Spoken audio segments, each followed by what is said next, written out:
Chapter 17. That Friday made the last of our fine days for a month. In the evening the weather broke. The wind shifted from south to northeast and brought rain first, and then sleet and snow. On the morrow one could hardly imagine that there had been 3 weeks of summer. The primroses and crocuses were hidden under wintry drifts. The larks were silent, the young leaves of the early trees smitten and blackened. And dreary and chill and dismal, that morrow did creep over. My master kept his room. I took possession of the lonely parlor, converting it into a nursery. And there I was, sitting with the moaning doll of a child laid on my knee, rocking it to and fro, and watching, meanwhile, the still driving flakes build up the uncurtained window when the door opened, and some person entered out of breath and laughing. My anger was greater than my astonishment for a minute.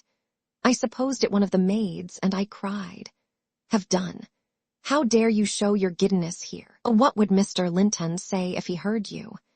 "Excuse me," answered a familiar voice, "but I know Edgar is in bed, and I cannot stop myself." With that the speaker came forward to the fire, panting and holding her hand to her side. "I have run the whole way from Wuthering Heights," she continued, after a pause, "except where I've flown. I couldn't count the number of falls I've had. Oh, I'm aching all over. Don't be alarmed. There shall be an explanation as soon as I can give it. Only just have the goodness to step out and order the carriage to take me on to Gimmerton, and tell a servant to seek up a few clothes in my wardrobe." The intruder was Mrs. Heathcliff. She certainly seemed in no laughing predicament. Her hair streamed on her shoulders, dripping with snow and water. She was dressed in the girlish dress she commonly wore, befitting her age more than her position, a low frock with short sleeves and nothing on either head or neck. The frock was of light silk and clung to her with wet, and her feet were protected merely by thin slippers. Add to this a deep cut under one ear, which only the cold prevented from bleeding profusely, a white face scratched and bruised, and a frame hardly able to support itself through fatigue. And you may fancy my first fright was not much allayed when I had had leisure to examine her. "My dear young lady," I exclaimed, "I'll stir nowhere and hear nothing till you have removed every article of your clothes and put on dry things. And certainly you shall not go to Gimmerton tonight, so it is needless to order the carriage." "Certainly I shall," she said.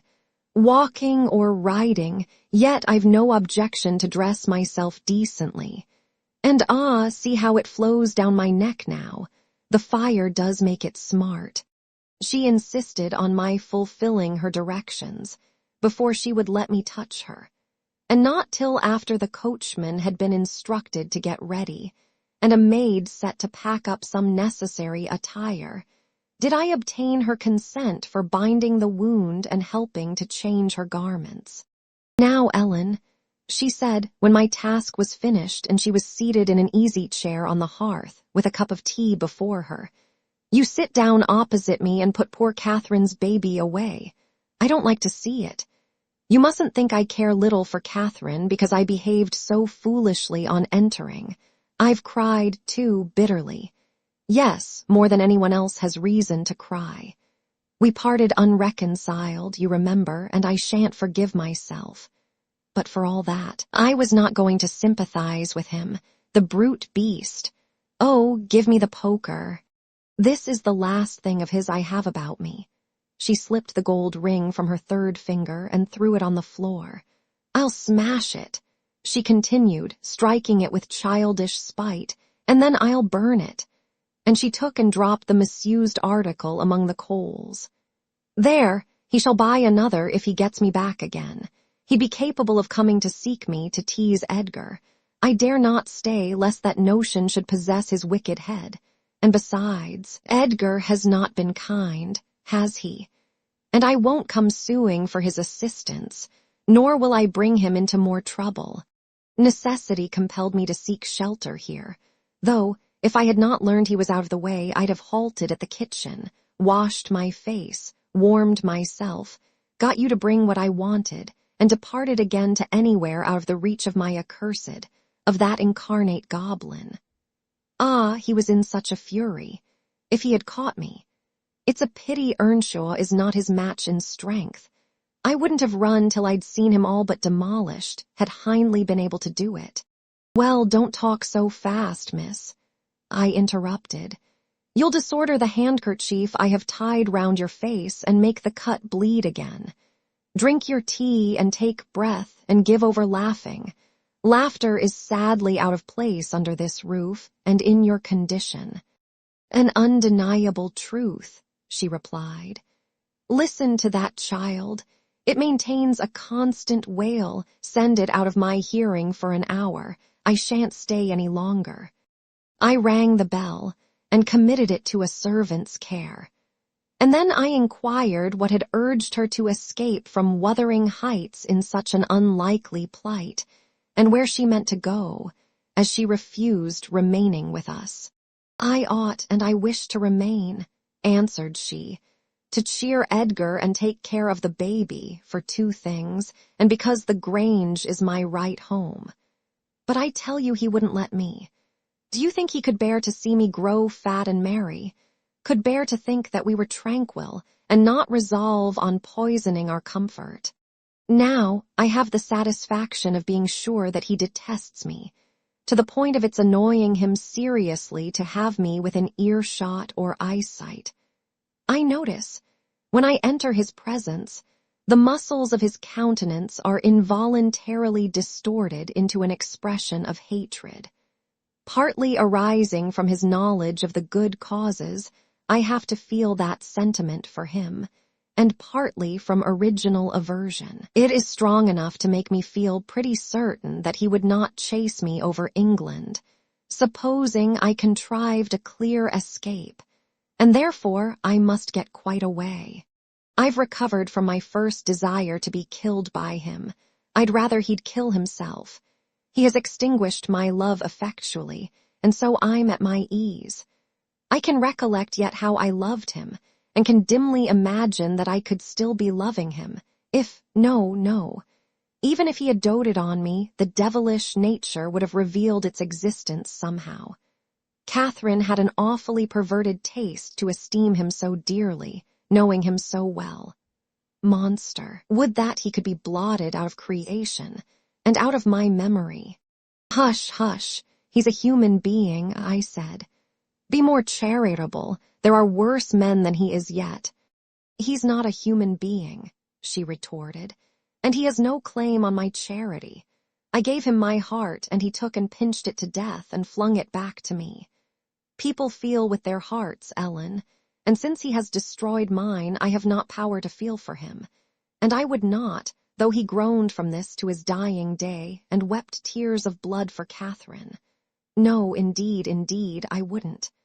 And here Isabella began to cry, but, immediately dashing the water from her lashes, she recommenced. You asked, what has driven me to flight at last? I was compelled to attempt it, because I had succeeded in rousing his rage a pitch above his malignity. Pulling out the nerves with red-hot pincers requires more coolness than knocking on the head. He was worked up to forget the fiendish prudence he boasted of, and proceeded to murderous violence. I experienced pleasure in being able to exasperate him. The sense of pleasure woke my instinct of self-preservation, so I fairly broke free, and if ever I come into his hands again, he is welcome to a signal revenge. Yesterday, you know, Mr. Earnshaw should have been at the funeral. He kept himself sober for the purpose, tolerably sober, not going to bed mad at 6 o'clock and getting up drunk at 12. Consequently, he rose in suicidal low spirits, as fit for the church as for a dance, and instead he sat down by the fire and swallowed gin or brandy by tumblerfuls. Heathcliff, I shudder to name him, has been a stranger in the house from last Sunday till today. Whether the angels have fed him or his kin beneath, I cannot tell, but he has not eaten a meal with us for nearly a week. He has just come home at dawn and gone upstairs to his chamber, locking himself in as if anybody dreamt of coveting his company. There he has continued, praying like a Methodist. Only the deity he implored is senseless dust and ashes, and God, when addressed, was curiously confounded with his own black father. After concluding these precious orisons, and they lasted generally till he grew hoarse, and his voice was strangled in his throat, he would be off again, always straight down to the Grange. I wonder Edgar did not send for a constable and give him into custody. For me, grieved as I was about Catherine, it was impossible to avoid regarding this season of deliverance from degrading oppression as a holiday. I recovered spirits sufficient to hear Joseph's eternal lectures without weeping, and to move up and down the house less with the foot of a frightened thief than formerly. You wouldn't think that I should cry at anything Joseph could say, but he and Hareton are detestable companions. I'd rather sit with Hindley and hear his awful talk than with T. Little Maester and his staunch supporter, that odious old man. When Heathcliff is in, I'm often obliged to seek the kitchen and their society, or starve among the damp, uninhabited chambers. When he is not, as was the case this week, I establish a table and chair at one corner of the house fire, and never mind how Mr. Earnshaw may occupy himself, and he does not interfere with my arrangements. He is quieter now than he used to be, if no one provokes him, more sullen and depressed and less furious. Joseph affirms he's sure he's an altered man, that the Lord has touched his heart, and he is saved so as by fire. I'm puzzled to detect signs of the favorable change, but it is not my business. Yester evening I sat in my nook reading some old books till late on towards 12. It seemed so dismal to go upstairs, with the wild snow blowing outside, and my thoughts continually reverting to the kirkyard and the new-made grave. I dared hardly lift my eyes from the page before me, that melancholy scene so instantly usurped its place. Hindley sat opposite, his head leant on his hand, perhaps meditating on the same subject. He had ceased drinking at a point below irrationality, and had neither stirred nor spoken during 2 or 3 hours. There was no sound through the house but the moaning wind, which shook the windows every now and then, the faint crackling of the coals, and the click of my snuffers as I removed at intervals the long wick of the candle. Hareton and Joseph were probably fast asleep in bed. It was very, very sad, and while I read I sighed, for it seemed as if all joy had vanished from the world, never to be restored. The doleful silence was broken at length by the sound of the kitchen latch. Heathcliff had returned from his watch earlier than usual, owing, I suppose, to the sudden storm. That entrance was fastened, and we heard him coming round to get in by the other. I rose with an irrepressible expression of what I felt on my lips, which induced my companion, who had been staring towards the door, to turn and look at me. "I'll keep him out 5 minutes," he exclaimed. "You won't object?" "No, you may keep him out the whole night for me," I answered. "Do. Put the key in the lock and draw the bolts." Earnshaw accomplished this ere his guest reached the front. He then came and brought his chair to the other side of my table, leaning over it, and searching in my eyes for a sympathy with the burning hate that gleamed from his.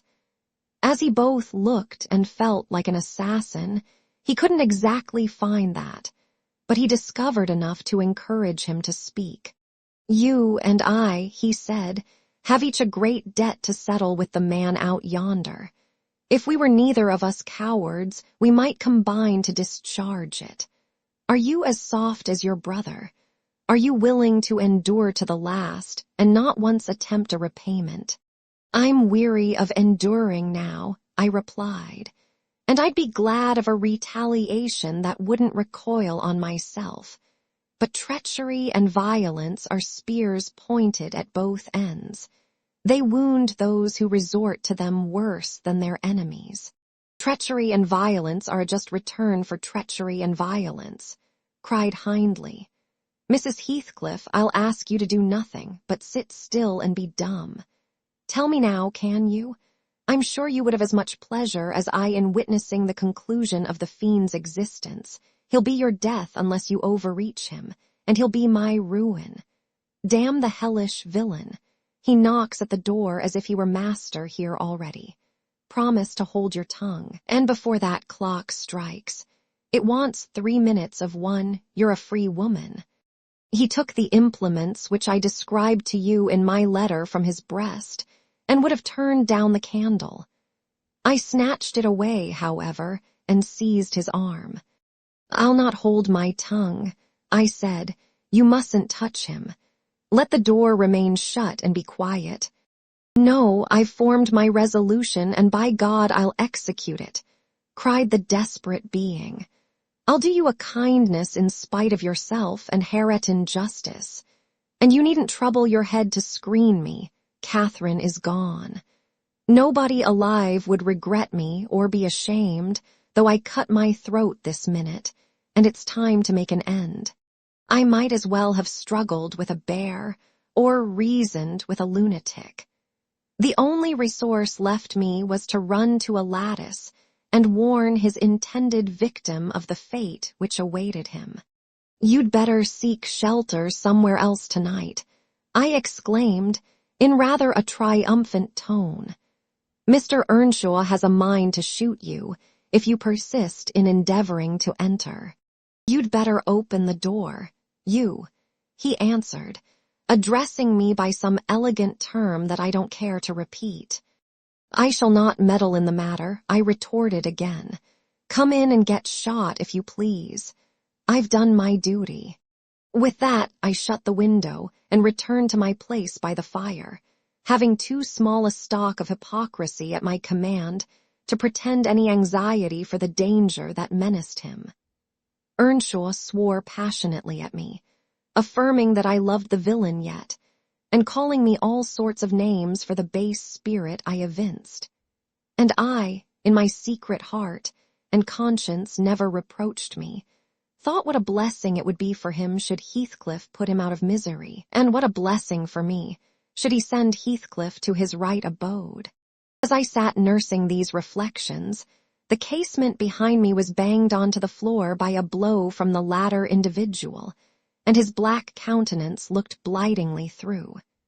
The stanchion stood too close to suffer his shoulders to follow, and I smiled, exulting in my fancied security.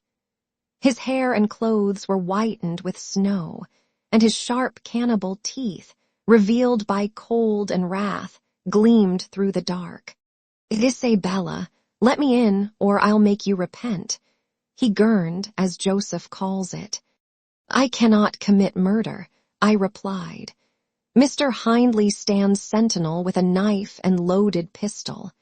Let me in by the kitchen door, he said. Hindley will be there before me, I answered, and that's a poor love of yours that cannot bear a shower of snow. We were left at peace in our beds as long as the summer moon shone, but the moment a blast of winter returns, you must run for shelter. Heathcliff, if I were you, I'd go stretch myself over her grave and die like a faithful dog. The world is surely not worth living in now, is it? You had distinctly impressed on me the idea that Catherine was the whole joy of your life. I can't imagine how you think of surviving her loss. He's there, is he? Exclaimed my companion, rushing to the gap. If I can get my arm out, I can hit him. I'm afraid, Ellen, you'll set me down as really wicked, but you don't know all, so don't judge. I wouldn't have aided or abetted an attempt on even his life for anything. Wish that he were dead, I must, and therefore I was fearfully disappointed and unnerved by terror for the consequences of my taunting speech, when he flung himself on Earnshaw's weapon and wrenched it from his grasp. The charge exploded, and the knife, in springing back, closed into its owner's wrist.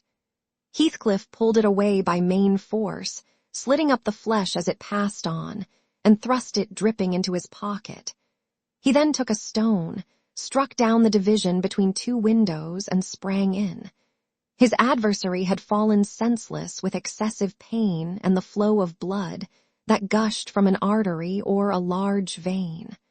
The ruffian kicked and trampled on him, and dashed his head repeatedly against the flags, holding me with one hand, meantime, to prevent me summoning Joseph. He exerted preterhuman self-denial in abstaining from finishing him completely, but getting out of breath, he finally desisted and dragged the apparently inanimate body on to the settle. There he tore off the sleeve of Earnshaw's coat and bound up the wound with brutal roughness, spitting and cursing during the operation as energetically as he had kicked before. Being at liberty, I lost no time in seeking the old servant, who, having gathered by degrees the purport of my hasty tale, hurried below, gasping, as he descended the steps two at once. "What is there to do now? What is there to do now?" "There's this to do," thundered Heathcliff, "that your master's mad, and should he last another month, I'll have him to an asylum. And how the devil did you come to fasten me out, you toothless hound? Don't stand muttering and mumbling there. Come, I'm not going to nurse him. Wash that stuff away, and mind the sparks of your candle. It is more than half brandy." "And so ye've been murthering on him," exclaimed Joseph, lifting his hands and eyes in horror. "If iver I seed a seat like this, may the Lord—" Heathcliff gave him a push on to his knees in the middle of the blood, and flung a towel to him. But instead of proceeding to dry it up, he joined his hands and began a prayer, which excited my laughter from its odd phraseology. I was in the condition of mind to be shocked at nothing. In fact, I was as reckless as some malefactors show themselves at the foot of the gallows. "Oh, I forgot you," said the tyrant. "You shall do that. Down with you. And you conspire with him against me, do you, viper? There, that is work fit for you." He shook me till my teeth rattled, and pitched me beside Joseph, who steadily concluded his supplications, and then rose, vowing he would set off for the Grange directly. Mr. Linton was a magistrate, and though he had 50 wives dead, he should inquire into this. He was so obstinate in his resolution that Heathcliff deemed it expedient to compel from my lips a recapitulation of what had taken place, standing over me, heaving with malevolence, as I reluctantly delivered the account in answer to his questions. It required a great deal of labor to satisfy the old man that Heathcliff was not the aggressor, especially with my hardly wrung replies. However, Mr. Earnshaw soon convinced him that he was alive still. Joseph hastened to administer a dose of spirits, and by their succor his master presently regained motion and consciousness. Heathcliff, aware that his opponent was ignorant of the treatment received while insensible, called him deliriously intoxicated, and said he should not notice his atrocious conduct further, but advised him to get to bed. To my joy, he left us, after giving this judicious counsel, and hindly stretched himself on the hearthstone. I departed to my own room, marveling that I had escaped so easily. This morning, when I came down, about half an hour before noon, Mr. Earnshaw was sitting by the fire, deadly sick. His evil genius, almost as gaunt and ghastly, leant against the chimney. Neither appeared inclined to dine, and having waited till all was cold on the table, I commenced alone. Nothing hindered me from eating heartily, and I experienced a certain sense of satisfaction and superiority, as, at intervals, I cast a look towards my silent companions, and felt the comfort of a quiet conscience within me. After I had done, I ventured on the unusual liberty of drawing near the fire, going round Earnshaw's seat, and kneeling in the corner beside him. Heathcliff did not glance my way, and I gazed up, and contemplated his features almost as confidently as if they had been turned to stone. His forehead, that I once thought so manly, and that I now think so diabolical, was shaded with a heavy cloud. His basilisk eyes were nearly quenched by sleeplessness, and weeping, perhaps, for the lashes were wet then. His lips devoid of their ferocious sneer, and sealed in an expression of unspeakable sadness. Had it been another, I would have covered my face in the presence of such grief. In his case, I was gratified, and ignoble as it seems to insult a fallen enemy, I couldn't miss this chance of sticking in a dart. His weakness was the only time when I could taste the delight of paying wrong for wrong. Fie, miss, I interrupted. One might suppose you had never opened a Bible in your life. If God afflict your enemies, surely that ought to suffice you. It is both mean and presumptuous to add your torture to his. In general, I'll allow that it would be Ellen, she continued. But what misery laid on Heathcliff could content me unless I have a hand in it? I'd rather he suffered less if I might cause his sufferings and he might know that I was the cause. Oh, I owe him so much. On only one condition can I hope to forgive him. It is if I may take an eye for an eye, a tooth for a tooth, for every wrench of agony return a wrench, reduce him to my level. As he was the first to injure, make him the first to implore pardon. And then, why then, Ellen, I might show you some generosity. But it is utterly impossible I can ever be revenged, and therefore I cannot forgive him. Hindley wanted some water, and I handed him a glass and asked him how he was. Not as ill as I wish, he replied. But leaving out my arm, every inch of me is as sore as if I had been fighting with a legion of imps. Yes, no wonder, was my next remark. Catherine used to boast that she stood between you and bodily harm. She meant that certain persons would not hurt you for fear of offending her. It's well people don't really rise from their grave, or, last night, she might have witnessed a repulsive scene. Are not you bruised and cut over your chest and shoulders? I can't say, he answered. But what do you mean? Did he dare to strike me when I was down? He trampled on and kicked you and dashed you on the ground, I whispered. And his mouth watered to tear you with his teeth, because he's only half man, not so much and the rest fiend. Mr. Earnshaw looked up, like me, to the countenance of our mutual foe, who, absorbed in his anguish, seemed insensible to anything around him. The longer he stood, the plainer his reflections revealed their blackness through his features. Oh, if God would but give me strength to strangle him in my last agony, I'd go to hell with joy, groaned the impatient man, writhing to rise, and sinking back in despair, convinced of his inadequacy for the struggle. Nay, it's enough that he has murdered one of you, I observed aloud. At the Grange, everyone knows your sister would have been living now had it not been for Mr. Heathcliff. After all, it is preferable to be hated than loved by him. When I recollect how happy we were, how happy Catherine was before he came, I'm fit to curse the day. Most likely, Heathcliff noticed more the truth of what was said than the spirit of the person who said it. His attention was roused, I saw, for his eyes rained down tears among the ashes, and he drew his breath in suffocating sighs. I stared full at him and laughed scornfully. The clouded windows of hell flashed a moment towards me. The fiend which usually looked out, however, was so dimmed and drowned that I did not fear to hazard another sound of derision. "Get up and be gone out of my sight," said the mourner. I guessed he uttered those words, at least, though his voice was hardly intelligible. "I beg your pardon," I replied. But I loved Catherine too, and her brother requires attendance, which, for her sake, I shall supply. Now that she's dead, I see her in Hindley.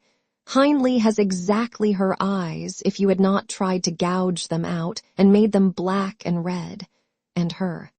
Get up, wretched idiot, before I stamp you to death. He cried, making a movement that caused me to make one also.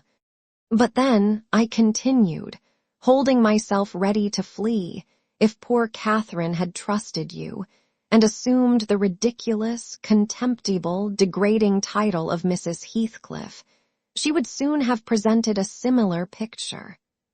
She wouldn't have borne your abominable behavior quietly. Her detestation and disgust must have found voice. The back of the Settle and Earnshaw's person interposed between me and him. So instead of endeavoring to reach me, he snatched a dinner knife from the table and flung it at my head. It struck beneath my ear and stopped the sentence I was uttering. But pulling it out, I sprang to the door and delivered another, which I hope went a little deeper than his missile. The last glimpse I caught of him was a furious rush on his part, checked by the embrace of his host, and both fell locked together on the hearth. In my flight through the kitchen, I bid Joseph speed to his master. I knocked over Hareton, who was hanging a litter of puppies from a chair back in the doorway, and blessed as a soul escaped from purgatory, I bounded, leaped, and flew down the steep road. Then, quitting its windings, shot direct across the moor, rolling over banks and wading through marshes, precipitating myself, in fact, towards the beacon light of the Grange, and far rather would I be condemned to a perpetual dwelling in the infernal regions, than, even for one night, abide beneath the roof of Wuthering Heights again. Isabella ceased speaking and took a drink of tea. Then she rose, and bidding me put on her bonnet and a great shawl I had brought, and turning a deaf ear to my entreaties for her to remain another hour, she stepped onto a chair, kissed Edgar's and Catherine's portraits, bestowed a similar salute on me, and descended to the carriage, accompanied by Fanny, who yelped wild with joy at recovering her mistress. She was driven away, never to revisit this neighborhood, but a regular correspondence was established between her and my master when things were more settled. I believe her new abode was in the south, near London. There she had a son born a few months subsequent to her escape. He was christened Linton, and from the first she reported him to be an ailing, peevish creature. Mr. Heathcliff, meeting me one day in the village, inquired where she lived. I refused to tell. He remarked that it was not of any moment, only she must beware of coming to her brother. She should not be with him if he had to keep her himself. Though I would give no information, he discovered, through some of the other servants, both her place of residence and the existence of the child. Still, he didn't molest her, for which forbearance she might thank his aversion, I suppose. He often asked about the infant when he saw me, and on hearing its name, smiled grimly and observed, "They wish me to hate it too, do they?" "I don't think they wish you to know anything about it," I answered. "But I'll have it," he said. "When I want it, they may reckon on that." Fortunately, its mother died before the time arrived, some 13 years after the decease of Catherine, when Linton was 12, or a little more. On the day succeeding Isabella's unexpected visit, I had no opportunity of speaking to my master. He shunned conversation, and was fit for discussing nothing.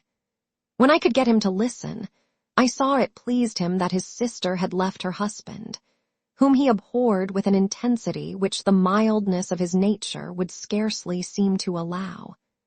So deep and sensitive was his aversion that he refrained from going anywhere where he was likely to see or hear of Heathcliff. Grief, and that together, transformed him into a complete hermit.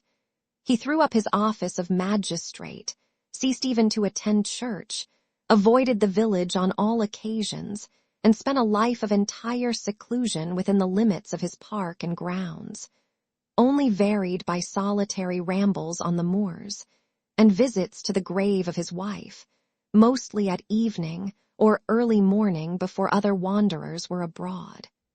But he was too good to be thoroughly unhappy long. He didn't pray for Catherine's soul to haunt him. Time brought resignation and a melancholy sweeter than common joy. He recalled her memory with ardent, tender love and hopeful aspiring to the better world, where he doubted not she was gone. And he had earthly consolation and affections also. For a few days, I said, he seemed regardless of the puny successor to the departed. That coldness melted as fast as snow in April, and ere the tiny thing could stammer a word or totter a step, it wielded a despot's scepter in his heart. It was named Catherine, but he never called it the name in full, as he had never called the first Catherine short, probably because Heathcliff had a habit of doing so. The little one was always Cathy. It formed to him a distinction from the mother, and yet a connection with her, and his attachment sprang from its relation to her, far more than from its being his own. I used to draw a comparison between him and Hindley Earnshaw, and perplex myself to explain satisfactorily why their conduct was so opposite in similar circumstances. They had both been fond husbands, and were both attached to their children, and I could not see how they shouldn't both have taken the same road, for good or evil. But I thought in my mind, Hindley, with apparently the stronger head, has shown himself sadly the worse and the weaker man. When his ship struck, the captain abandoned his post, and the crew, instead of trying to save her, rushed into riot and confusion, leaving no hope for their luckless vessel. Linton, on the contrary, displayed the true courage of a loyal and faithful soul. He trusted God, and God comforted him. One hoped and the other despaired. They chose their own lots and were righteously doomed to endure them. But you'll not want to hear my moralizing, Mr. Lockwood. You'll judge, as well as I can, all these things. At least you'll think you will, and that's the same. The end of Earnshaw was what might have been expected. It followed fast on his sisters. There were scarcely 6 months between them. We, at the Grange, never got a very succinct account of his state preceding it. All that I did learn was on occasion of going to aid in the preparations for the funeral. Mr. Kenneth came to announce the event to my master. "Well, Nellie," said he, riding into the yard one morning, too early not to alarm me with an instant presentiment of bad news, "it's yours and my turn to go into mourning at present. Who's given us the slip now, do you think?" "Who?" I asked in a flurry. "Why, guess." He returned, dismounting and slinging his bridle on a hook by the door. "And nip up the corner of your apron. I'm certain you'll need it." "Not Mr. Heathcliff, surely," I exclaimed. "What, would you have tears for him?" said the doctor. "No, Heathcliff's a tough young fellow. He looks blooming today.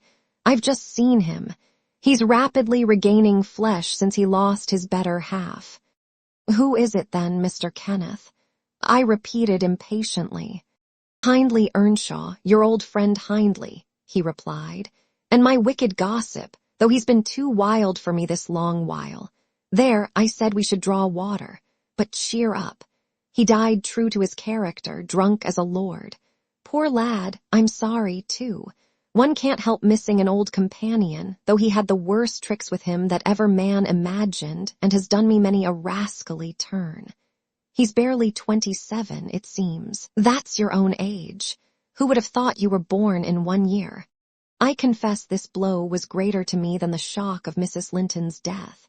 Ancient associations lingered round my heart. I sat down in the porch and wept as for a blood relation, desiring Mr. Kenneth to get another servant to introduce him to the master. I could not hinder myself from pondering on the question.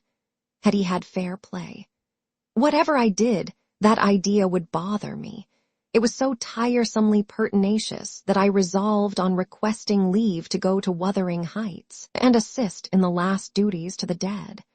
Mr. Linton was extremely reluctant to consent, but I pleaded eloquently for the friendless condition in which he lay, and I said my old master and foster brother had a claim on my services as strong as his own. Besides, I reminded him that the child Hareton was his wife's nephew, and in the absence of nearer kin, he ought to act as its guardian, and he ought to and must inquire how the property was left and look over the concerns of his brother-in-law. He was unfit for attending to such matters then, but he bid me speak to his lawyer, and at length permitted me to go. His lawyer had been Earnshaw's also. I called at the village and asked him to accompany me. He shook his head and advised that Heathcliff should be let alone, affirming, if the truth were known, Hareton would be found little else than a beggar. His father died in debt, he said. The whole property is mortgaged, and the sole chance for the natural heir is to allow him an opportunity of creating some interest in the creditor's heart, that he may be inclined to deal leniently towards him.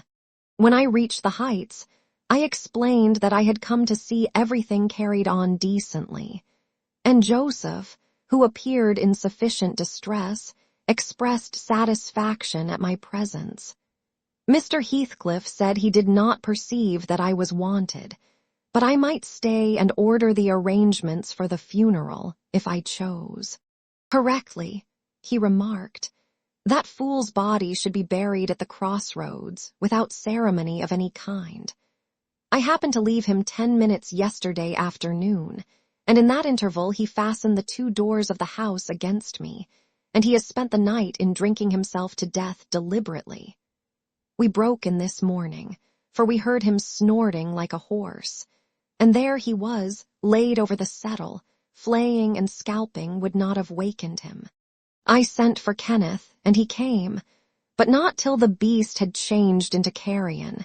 He was both dead and cold and stark, and so you'll allow it was useless making more stir about him. The old servant confirmed this statement, but muttered, I'd rather he'd go in hisseln for tea doctor. I sud ha teen tent o tea maester better nor him, and he warn't dead when I left, not o tea sort. I insisted on the funeral being respectable. Mr. Heathcliff said I might have my own way there too, only he desired me to remember that the money for the whole affair came out of his pocket. He maintained a hard, careless deportment, indicative of neither joy nor sorrow. If anything, it expressed a flinty gratification at a piece of difficult work successfully executed. I observed once, indeed, something like exultation in his aspect.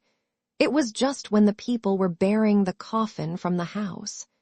He had the hypocrisy to represent a mourner, and previous to following with Hareton, he lifted the unfortunate child on to the table and muttered with peculiar gusto, Now, my bonny lad, you are mine, and we'll see if one tree won't grow as crooked as another, with the same wind to twist it. The unsuspecting thing was pleased at this speech.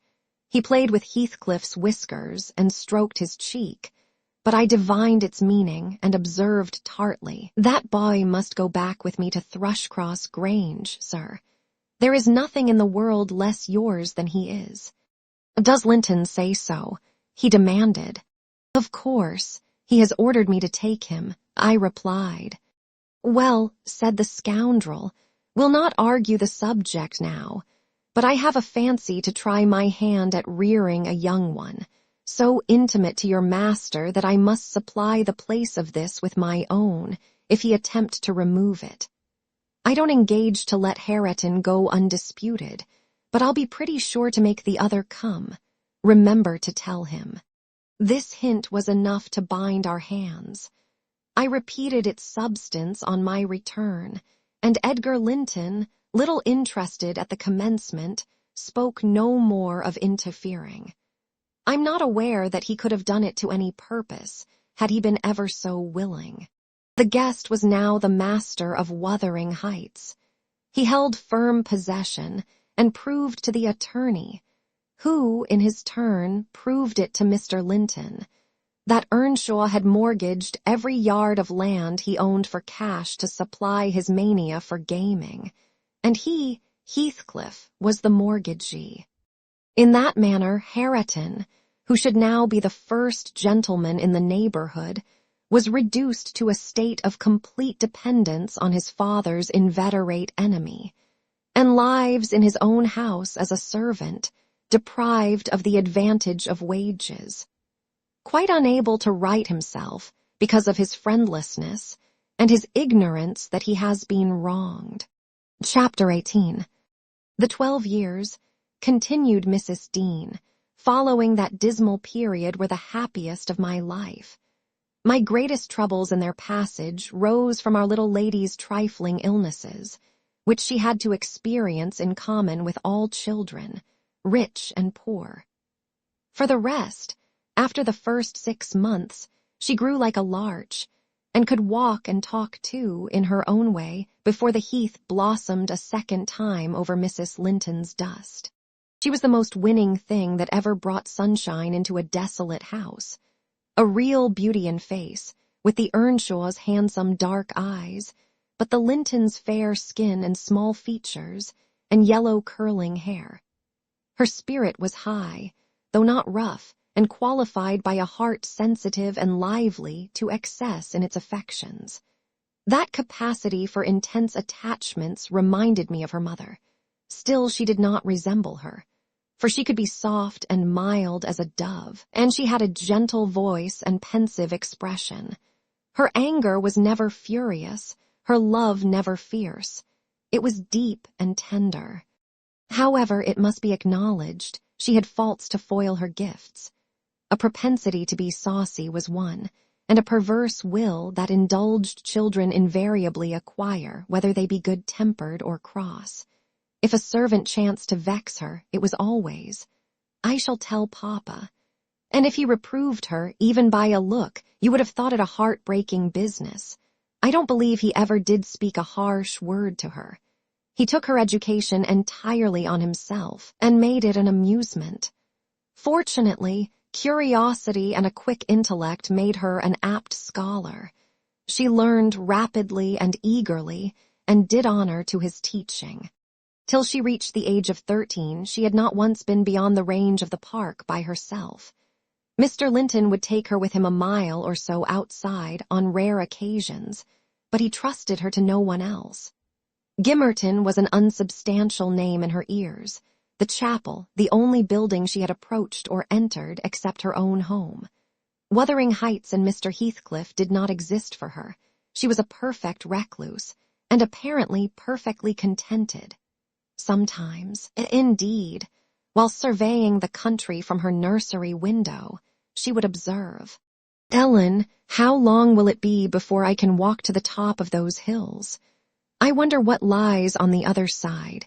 Is it the sea?" "No, Miss Cathy," I would answer. "It is hills again, just like these."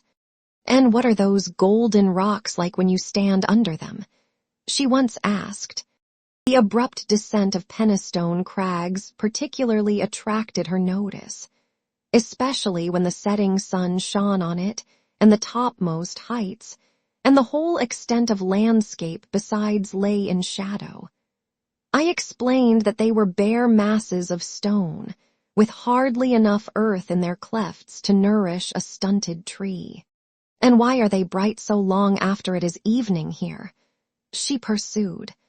"Because they are a great deal higher up than we are," replied I. "You could not climb them, they are too high and steep.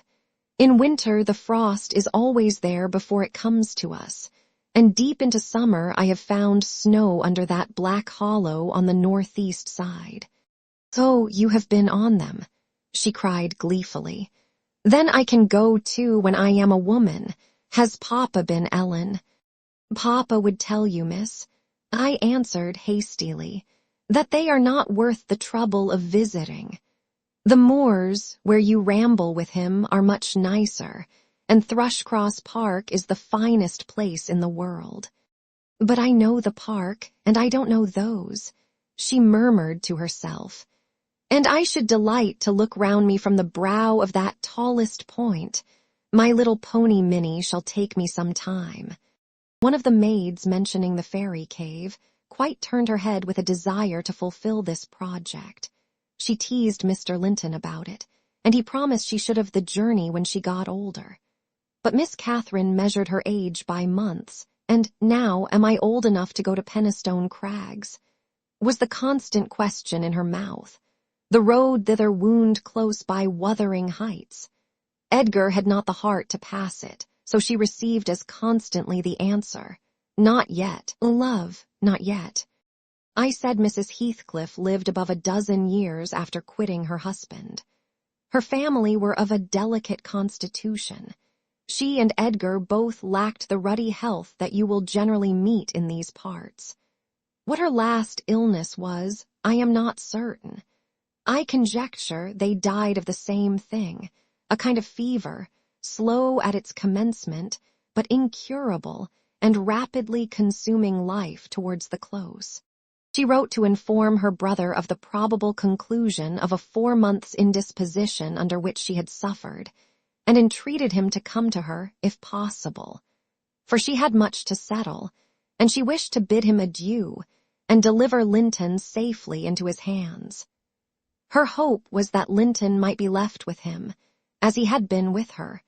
His father, she would fain convince herself, had no desire to assume the burden of his maintenance or education. My master hesitated not a moment in complying with her request. Reluctant as he was to leave home at ordinary calls, he flew to answer this, commending Catherine to my peculiar vigilance, in his absence, with reiterated orders that she must not wander out of the park, even under my escort. He did not calculate on her going unaccompanied. He was away 3 weeks. The first day or two my charge sat in a corner of the library, too sad for either reading or playing. In that quiet state she caused me little trouble, but it was succeeded by an interval of impatient, fretful weariness, and being too busy, and too old then to run up and down amusing her, I hit on a method by which she might entertain herself. I used to send her on her travels round the grounds, now on foot, and now on a pony, indulging her with a patient audience of all her real and imaginary adventures when she returned. The summer shone in full prime, and she took such a taste for this solitary rambling that she often contrived to remain out from breakfast till tea, and then the evenings were spent in recounting her fanciful tales.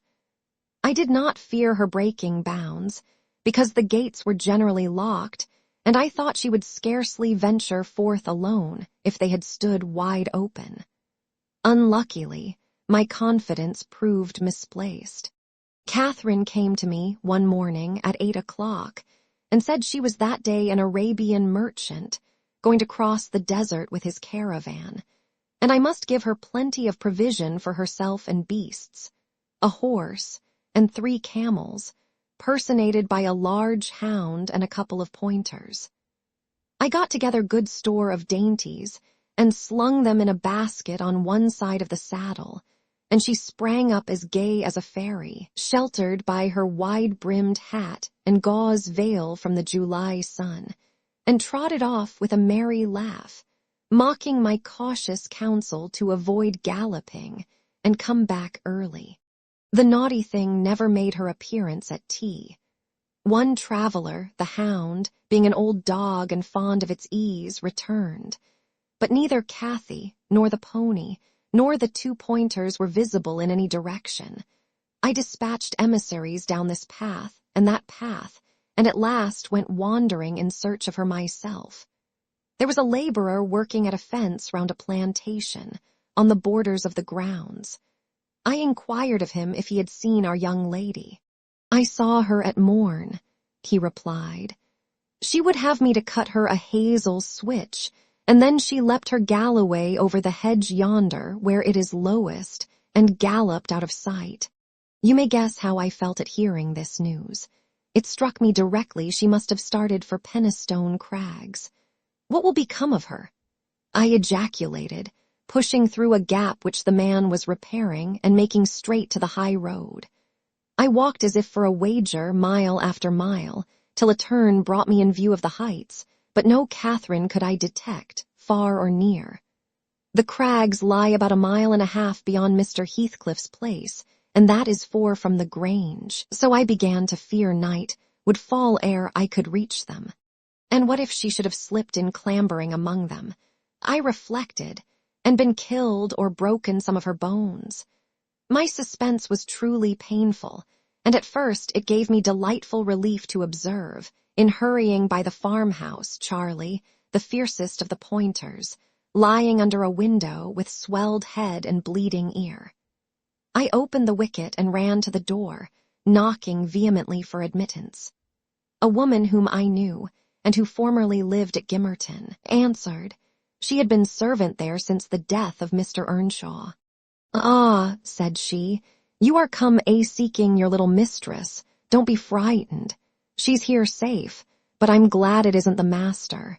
He is not at home then, is he?" I panted, quite breathless with quick walking and alarm. "No, no," she replied. "Both he and Joseph are off, and I think they won't return this hour or more. Step in and rest you a bit." I entered, and beheld my stray lamb seated on the hearth, rocking herself in a little chair that had been her mother's when a child. Her hat was hung against the wall, and she seemed perfectly at home, laughing and chattering, in the best spirits imaginable, to Hareton, now a great, strong lad of 18, who stared at her with considerable curiosity and astonishment, comprehending precious little of the fluent succession of remarks and questions which her tongue never ceased pouring forth. "Very well, miss," I exclaimed, concealing my joy under an angry countenance. "This is your last ride, till Papa comes back. I'll not trust you over the threshold again, you naughty, naughty girl." "Aha, Ellen," she cried gaily, jumping up and running to my side. "I shall have a pretty story to tell tonight, and so you've found me out. Have you ever been here in your life before?" "Put that hat on and home at once," said I. "I'm dreadfully grieved at you, Miss Cathy. You've done extremely wrong. It's no use pouting and crying. That won't repay the trouble I've had, scouring the country after you. To think how Mr. Linton charged me to keep you in, and you stealing off so. It shows you are a cunning little fox, and nobody will put faith in you any more." "What have I done?" sobbed she, instantly checked. "Papa charged me nothing. He'll not scold me, Ellen. He's never cross like you." "Come, come," I repeated. "I'll tie the riband. Now let us have no petulance. Oh, for shame! You 13 years old and such a baby." This exclamation was caused by her pushing the hat from her head and retreating to the chimney out of my reach. "Nay," said the servant, "don't be hard on the bonny lass, Mrs. Dean. We made her stop. She'd fain have ridden forwards, afeard you should be uneasy. Hareton offered to go with her, and I thought he should. It's a wild road over the hills." Hareton, during the discussion, stood with his hands in his pockets, too awkward to speak, though he looked as if he did not relish my intrusion. "How long am I to wait?" I continued, disregarding the woman's interference. "It will be dark in 10 minutes. Where is the pony, Miss Cathy, and where is Phoenix? I shall leave you unless you be quick, so please yourself." "The pony is in the yard," she replied, "and Phoenix is shut in there. He's bitten, and so is Charlie. I was going to tell you all about it, but you are in a bad temper and don't deserve to hear." I picked up her hat and approached to reinstate it, but perceiving that the people of the house took her part, she commenced capering round the room, and on my giving chase, ran like a mouse over and under and behind the furniture, rendering it ridiculous for me to pursue. Hareton and the woman laughed, and she joined them and waxed more impertinent still, till I cried in great irritation, "Well, Miss Cathy, if you were aware whose house this is, you'd be glad enough to get out." "It's your father's, isn't it?" said she, turning to Hareton. "Nay," he replied, looking down and blushing bashfully. He could not stand a steady gaze from her eyes, though they were just his own. "Who's then your master's?" she asked. He colored deeper, with a different feeling, muttered an oath, and turned away. "Who is his master?" continued the tiresome girl, appealing to me. "He talked about our house and our folk. I thought he had been the owner's son, and he never said, miss. He should have done, shouldn't he, if he's a servant?" Hareton grew black as a thundercloud at this childish speech. I silently shook my questioner, and at last succeeded in equipping her for departure. "Now get my horse," she said, addressing her unknown kinsman as she would one of the stable boys at the Grange. "And you may come with me. I want to see where the goblin hunter rises in the marsh and to hear about the farishes, as you call them. But make haste. What's the matter? Get my horse, I say. I'll see thee damned before I be thy servant," growled the lad. "You'll see me what?" asked Catherine in surprise. "Damned, thou saucy witch," he replied. "There, Miss Cathy, you see you have got into pretty company," I interposed. "Nice words to be used to a young lady. Pray don't begin to dispute with him. Come, let us seek for Minnie ourselves and be gone." "But Ellen," cried she, staring fixed in astonishment, "how dare he speak so to me? Mustn't he be made to do as I ask him? You wicked creature, I shall tell Papa what you said." Now then. Hareton did not appear to feel this threat, so the tears sprang into her eyes with indignation. "You bring the pony," she exclaimed, turning to the woman, "and let my dog free this moment." "Softly, miss," answered the addressed. "You'll lose nothing by being civil. Though Mr. Hareton there be not the master's son, he's your cousin, and I was never hired to serve you." "He my cousin," cried Cathy with a scornful laugh. "Yes, indeed," responded her reprover. "Oh, Ellen, don't let them say such things," she pursued in great trouble. "Papa is gone to fetch my cousin from London. My cousin is a gentleman's son. That my—" She stopped and wept outright, upset at the bare notion of relationship with such a clown. "Hush, hush," I whispered. "People can have many cousins and of all sorts, Miss Cathy, without being any the worse for it. Only they needn't keep their company if they be disagreeable and bad. He's not my cousin, Ellen," she went on, gathering fresh grief from reflection and flinging herself into my arms for refuge from the idea. I was much vexed at her, and the servant for their mutual revelations. Having no doubt of Linton's approaching arrival, communicated by the former, being reported to Mr. Heathcliff, and feeling as confident that Catherine's first thought on her father's return would be to seek an explanation of the latter's assertion concerning her rude-bred kindred.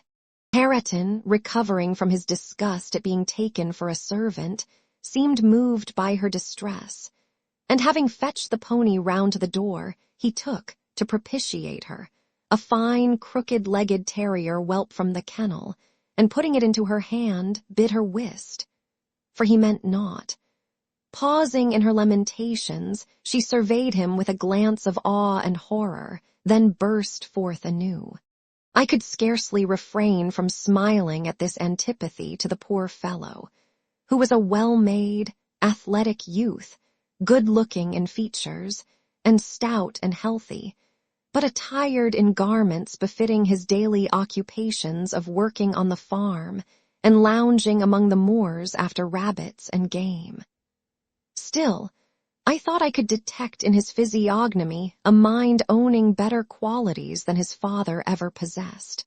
Good things lost amid a wilderness of weeds, to be sure, whose rankness far overtopped their neglected growth. Yet, notwithstanding, evidence of a wealthy soil that might yield luxuriant crops under other and favorable circumstances.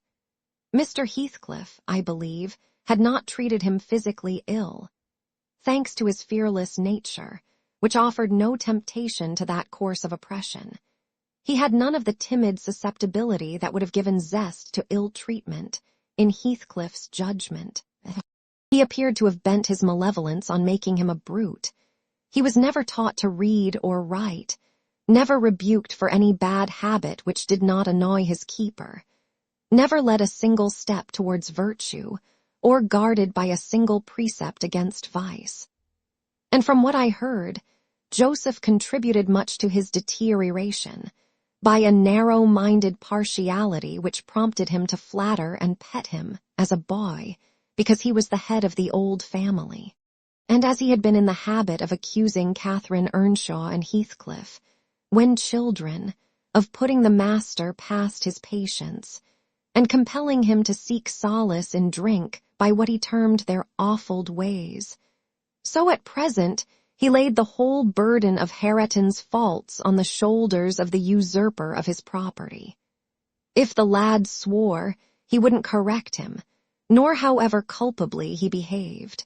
It gave Joseph satisfaction, apparently, to watch him go the worst lengths. He allowed that the lad was ruined, that his soul was abandoned to perdition. But then he reflected that Heathcliff must answer for it. Hareton's blood would be required at his hands, and there lay immense consolation in that thought. Joseph had instilled into him a pride of name, and of his lineage.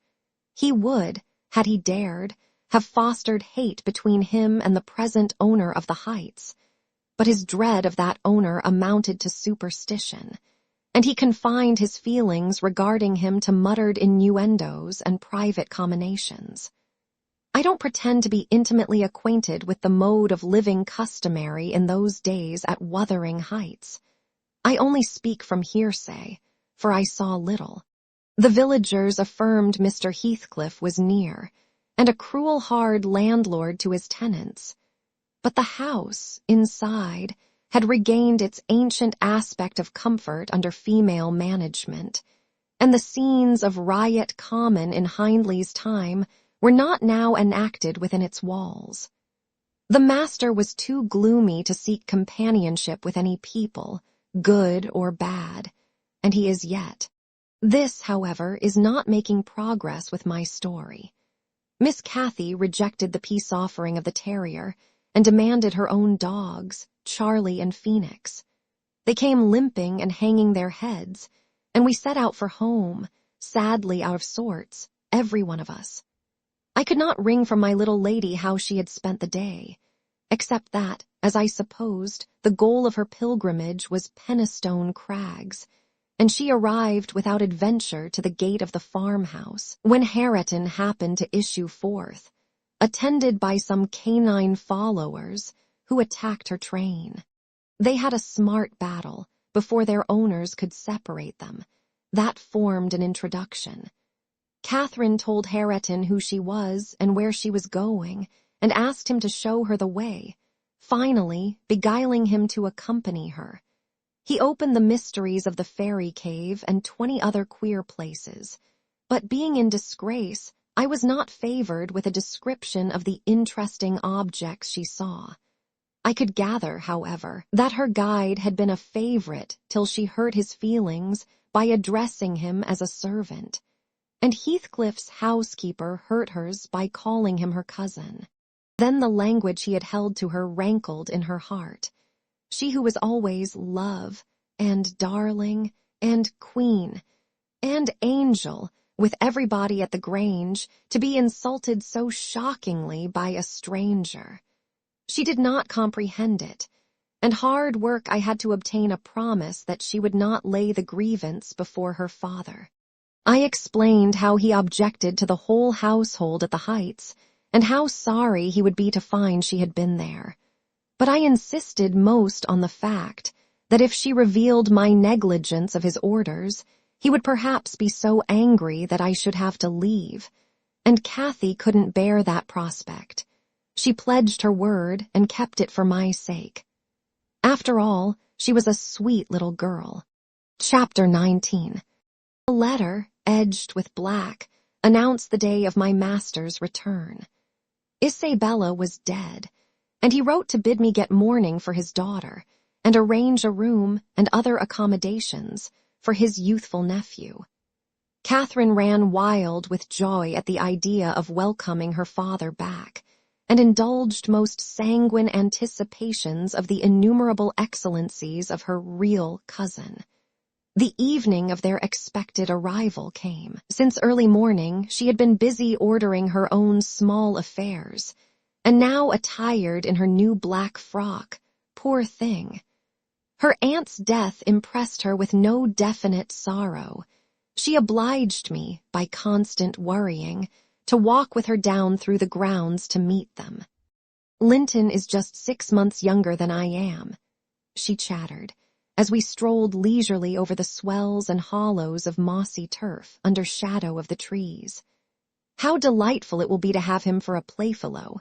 Aunt Isabella sent Papa a beautiful lock of his hair. It was lighter than mine, more flaxen, and quite as fine. I have it carefully preserved in a little glass box, and I've often thought what a pleasure it would be to see its owner. Oh, I am happy, and Papa, dear, dear Papa. Come, Ellen, let us run. Come, run." She ran and returned and ran again, many times before my sober footsteps reached the gate, and then she seated herself on the grassy bank beside the path and tried to wait patiently. But that was impossible. She couldn't be still a minute. "How long they are," she exclaimed. "Ah, I see some dust on the road. They are coming. No, when will they be here? May we not go a little way, 1/2 a mile, Ellen, only just 1/2 a mile? Do say yes to that clump of birches at the turn." I refused staunchly. At length her suspense was ended.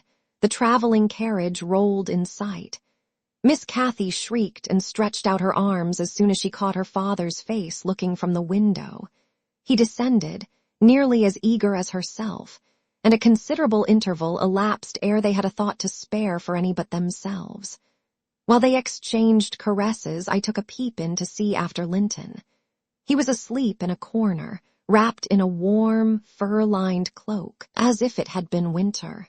A pale, delicate, effeminate boy, who might have been taken for my master's younger brother, so strong was the resemblance.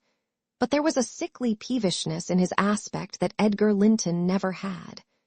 The latter saw me looking, and having shaken hands, advised me to close the door and leave him undisturbed, for the journey had fatigued him. Cathy would fain have taken one glance, but her father told her to come, and they walked together up the park, while I hastened, before to prepare the servants. "Now, darling," said Mr. Linton, addressing his daughter, as they halted at the bottom of the front steps. "Your cousin is not so strong or so merry as you are, and he has lost his mother, remember, a very short time since. Therefore, don't expect him to play and run about with you directly. And don't harass him much by talking. Let him be quiet this evening, at least, will you?" "Yes, yes, Papa," answered Catherine. "But I do want to see him, and he hasn't once looked out." The carriage stopped, and the sleeper, being roused, was lifted to the ground by his uncle. "This is your cousin Cathy, Linton," he said, putting their little hands together. "She's fond of you already, and mind you don't grieve her by crying tonight. Try to be cheerful now. The traveling is at an end, and you have nothing to do but rest and amuse yourself as you please." "Let me go to bed, then," answered the boy, shrinking from Catherine's salute, and he put his fingers to his eyes to remove incipient tears. "Come, come, there's a good child," I whispered, leading him in. "You'll make her weep too, see how sorry she is for you. I do not know whether it was sorrow for him, but his cousin put on as sad a countenance as himself and returned to her father. All three entered and mounted to the library, where tea was laid ready. I proceeded to remove Linton's cap and mantle and placed him on a chair by the table, but he was no sooner seated than he began to cry afresh. My master inquired what was the matter. "I can't sit on a chair," sobbed the boy. "Go to the sofa, then, and Ellen shall bring you some tea," answered his uncle patiently. He had been greatly tried during the journey, I felt convinced, by his fretful, ailing charge. Linton slowly trailed himself off and lay down. Kathy carried a footstool and her cup to his side. At first she sat silent, but that could not last. She had resolved to make a pet of her little cousin, as she would have him to be, and she commenced stroking his curls and kissing his cheek and offering him tea in her saucer like a baby. This pleased him, for he was not much better. He dried his eyes and lightened into a faint smile. "Oh, he'll do very well," said the master to me, after watching them a minute. "Very well if we can keep him, Ellen. The company of a child of his own age will instill new spirit into him soon, and by wishing for strength he'll gain it. Aye, if we can keep him." I mused to myself, and sore misgivings came over me that there was slight hope of that. And then I thought, how ever will that weakling live at Wuthering Heights? Between his father and Hareton, what playmates and instructors they'll be. Our doubts were presently decided, even earlier than I expected. I had just taken the children upstairs, after tea was finished, and seen Linton asleep. He would not suffer me to leave him till that was the case. I had come down, and was standing by the table in the hall, lighting a bedroom candle for Mr. Edgar, when a maid stepped out of the kitchen and informed me that Mr. Heathcliff's servant Joseph was at the door, and wished to speak with the master. "I shall ask him what he wants first," I said, in considerable trepidation. A very unlikely hour to be troubling people, and the instant they have returned from a long journey. I don't think the master can see him. Joseph had advanced through the kitchen as I uttered these words, and now presented himself in the hall. He was donned in his Sunday garments, with his most sanctimonious and sourest face, and holding his hat in one hand and his stick in the other, he proceeded to clean his shoes on the mat. "Good evening, Joseph," I said coldly. "What business brings you here tonight?" "It's Maester Linton I mun spake to," he answered, waving me disdainfully aside. "Mr. Linton is going to bed. Unless you have something particular to say, I'm sure he won't hear it now," I continued. "You had better sit down in there and entrust your message to me." "Which is his rom?" pursued the fellow, surveying the range of closed doors. I perceived he was bent on refusing my mediation, so very reluctantly I went up to the library and announced the unseasonable visitor, advising that he should be dismissed till next day.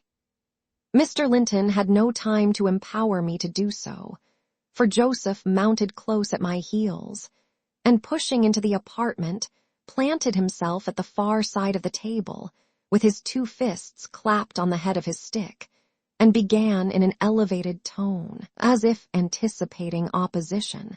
"Heathcliff has sent me for his lad, and I munn't go aback 'bout him." Edgar Linton was silent a minute. An expression of exceeding sorrow overcast his features.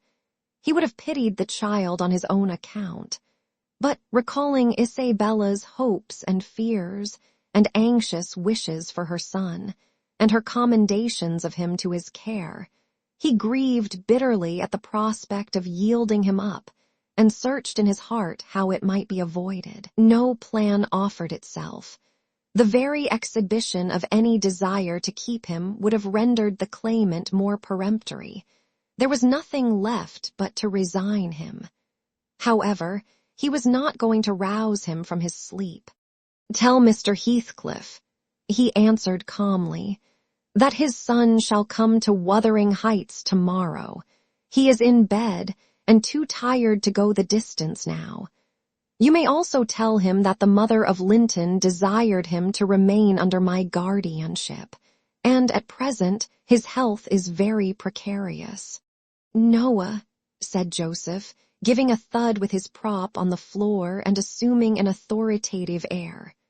"Noah, that means naught. Hathacliff Max no account o' tea mother nor ye norther, but he'll have his lad, und I mun tak him, so a now ye naw." "You shall not tonight," answered Linton decisively. "Walk downstairs at once and repeat to your master what I have said. Ellen, show him down. Go." And, aiding the indignant elder with a lift by the arm, he rid the room of him and closed the door. "Vera weel," shouted Joseph as he slowly drew off. "To morn he's come hisseln and thrust him out if ye dar." Chapter 20. To obviate the danger of this threat being fulfilled, Mr. Linton commissioned me to take the boy home early, on Catherine's pony, and said he, "As we shall now have no influence over his destiny, good or bad, you must say nothing of where he is gone to my daughter. She cannot associate with him hereafter, and it is better for her to remain in ignorance of his proximity, lest she should be restless and anxious to visit the Heights. Merely tell her his father sent for him suddenly, and he has been obliged to leave us." Linton was very reluctant to be roused from his bed at 5 o'clock, and astonished to be informed that he must prepare for further traveling. But I softened off the matter by stating that he was going to spend some time with his father, Mr. Heathcliff, who wished to see him so much. He did not like to defer the pleasure till he should recover from his late journey. "My father," he cried in strange perplexity. "Mamma never told me I had a father. Where does he live? I'd rather stay with uncle. He lives a little distance from the Grange." I replied, "Just beyond those hills, not so far, but you may walk over here when you get hardy. And you should be glad to go home and to see him. You must try to love him as you did your mother, and then he will love you." "But why have I not heard of him before?" asked Linton. "Why didn't Mamma and he live together as other people do?" "He had business to keep him in the north," I answered, "and your mother's health required her to reside in the south." "And why didn't Mamma speak to me about him?" persevered the child.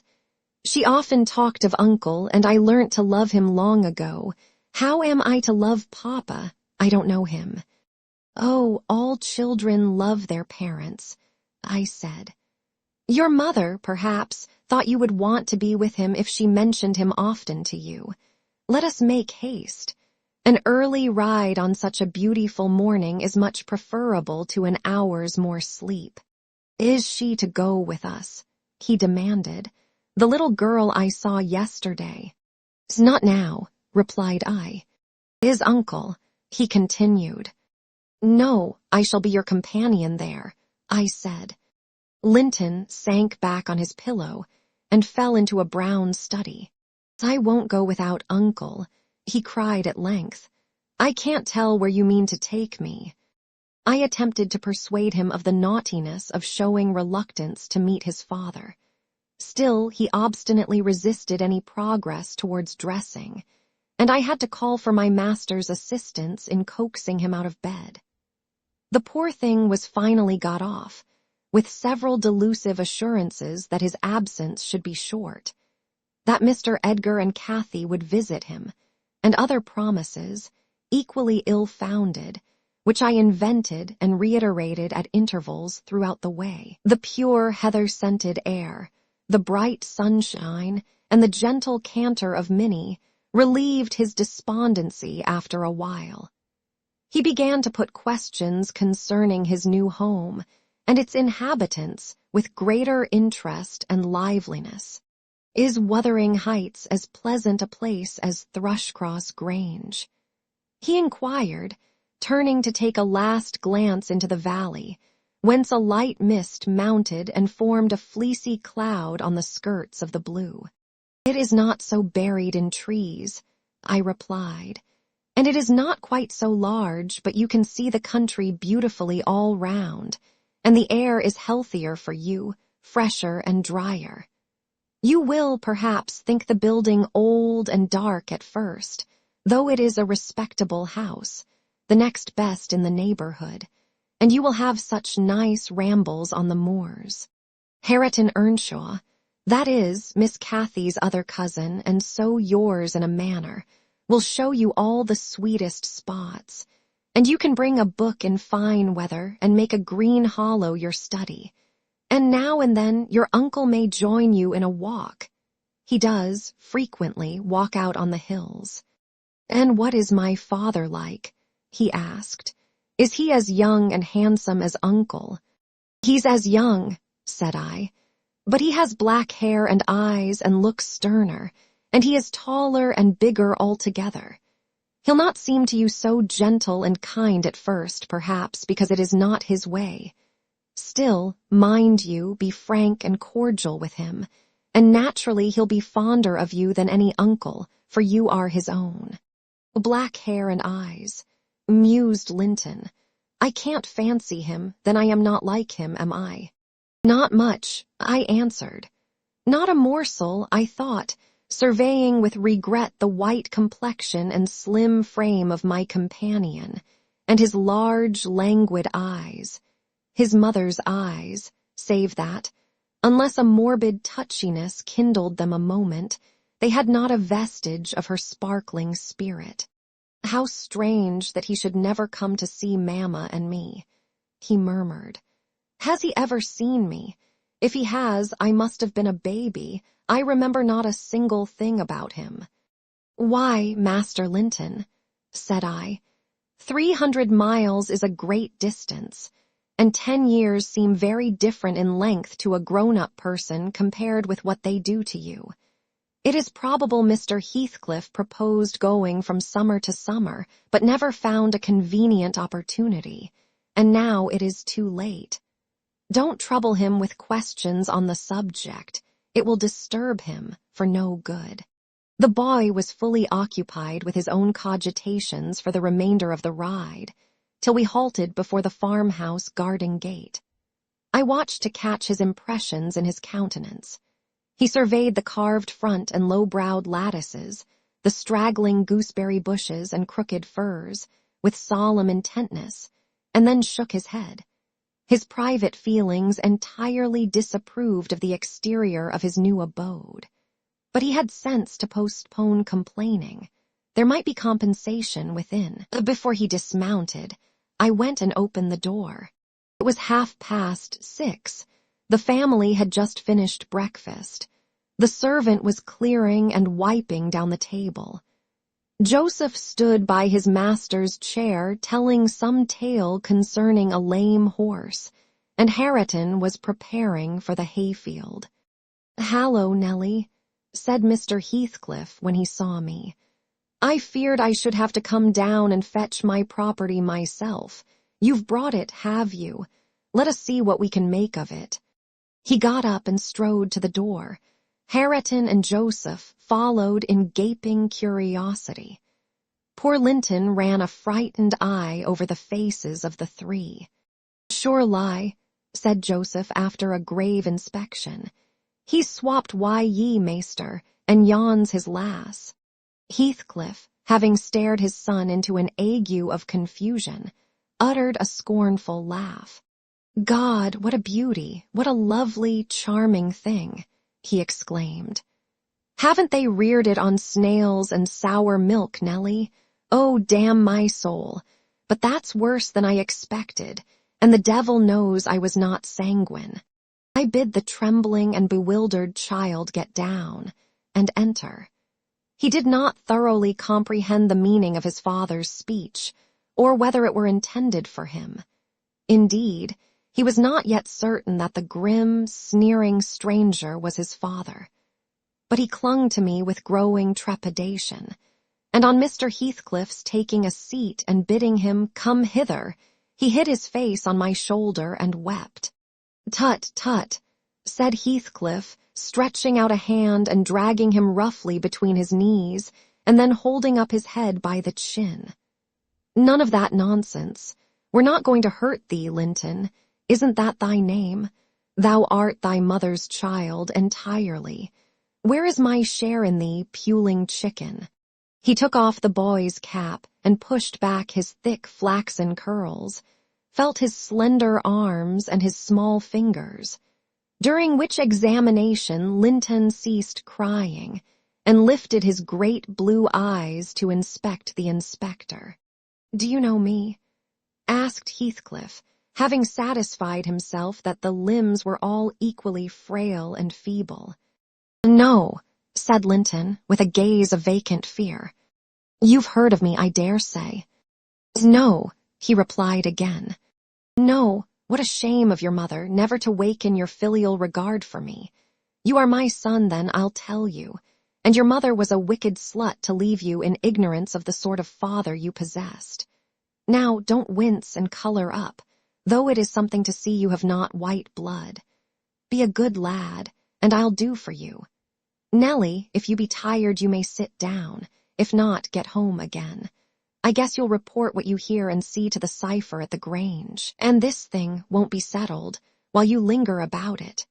"Well," replied I hope you'll be kind to the boy, Mr. Heathcliff, or you'll not keep him long, and he's all you have akin in the wide world that you will ever know. Remember." "I'll be very kind to him, you needn't fear," he said, laughing.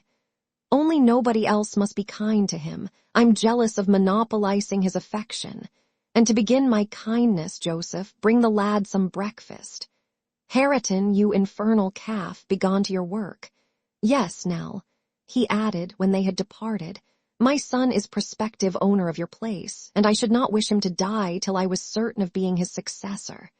Besides, he's mine, and I want the triumph of seeing my descendant fairly lord of their estates. My child hiring their children to till their father's lands for wages. That is the sole consideration which can make me endure the whelp. I despise him for himself, and hate him for the memories he revives. But that consideration is sufficient. He's as safe with me, and shall be tended as carefully as your master tends his own. I have a room upstairs, furnished for him in handsome style. I've engaged a tutor, also, to come 3 times a week from 20 miles distance to teach him what he pleases to learn. I've ordered Hareton to obey him.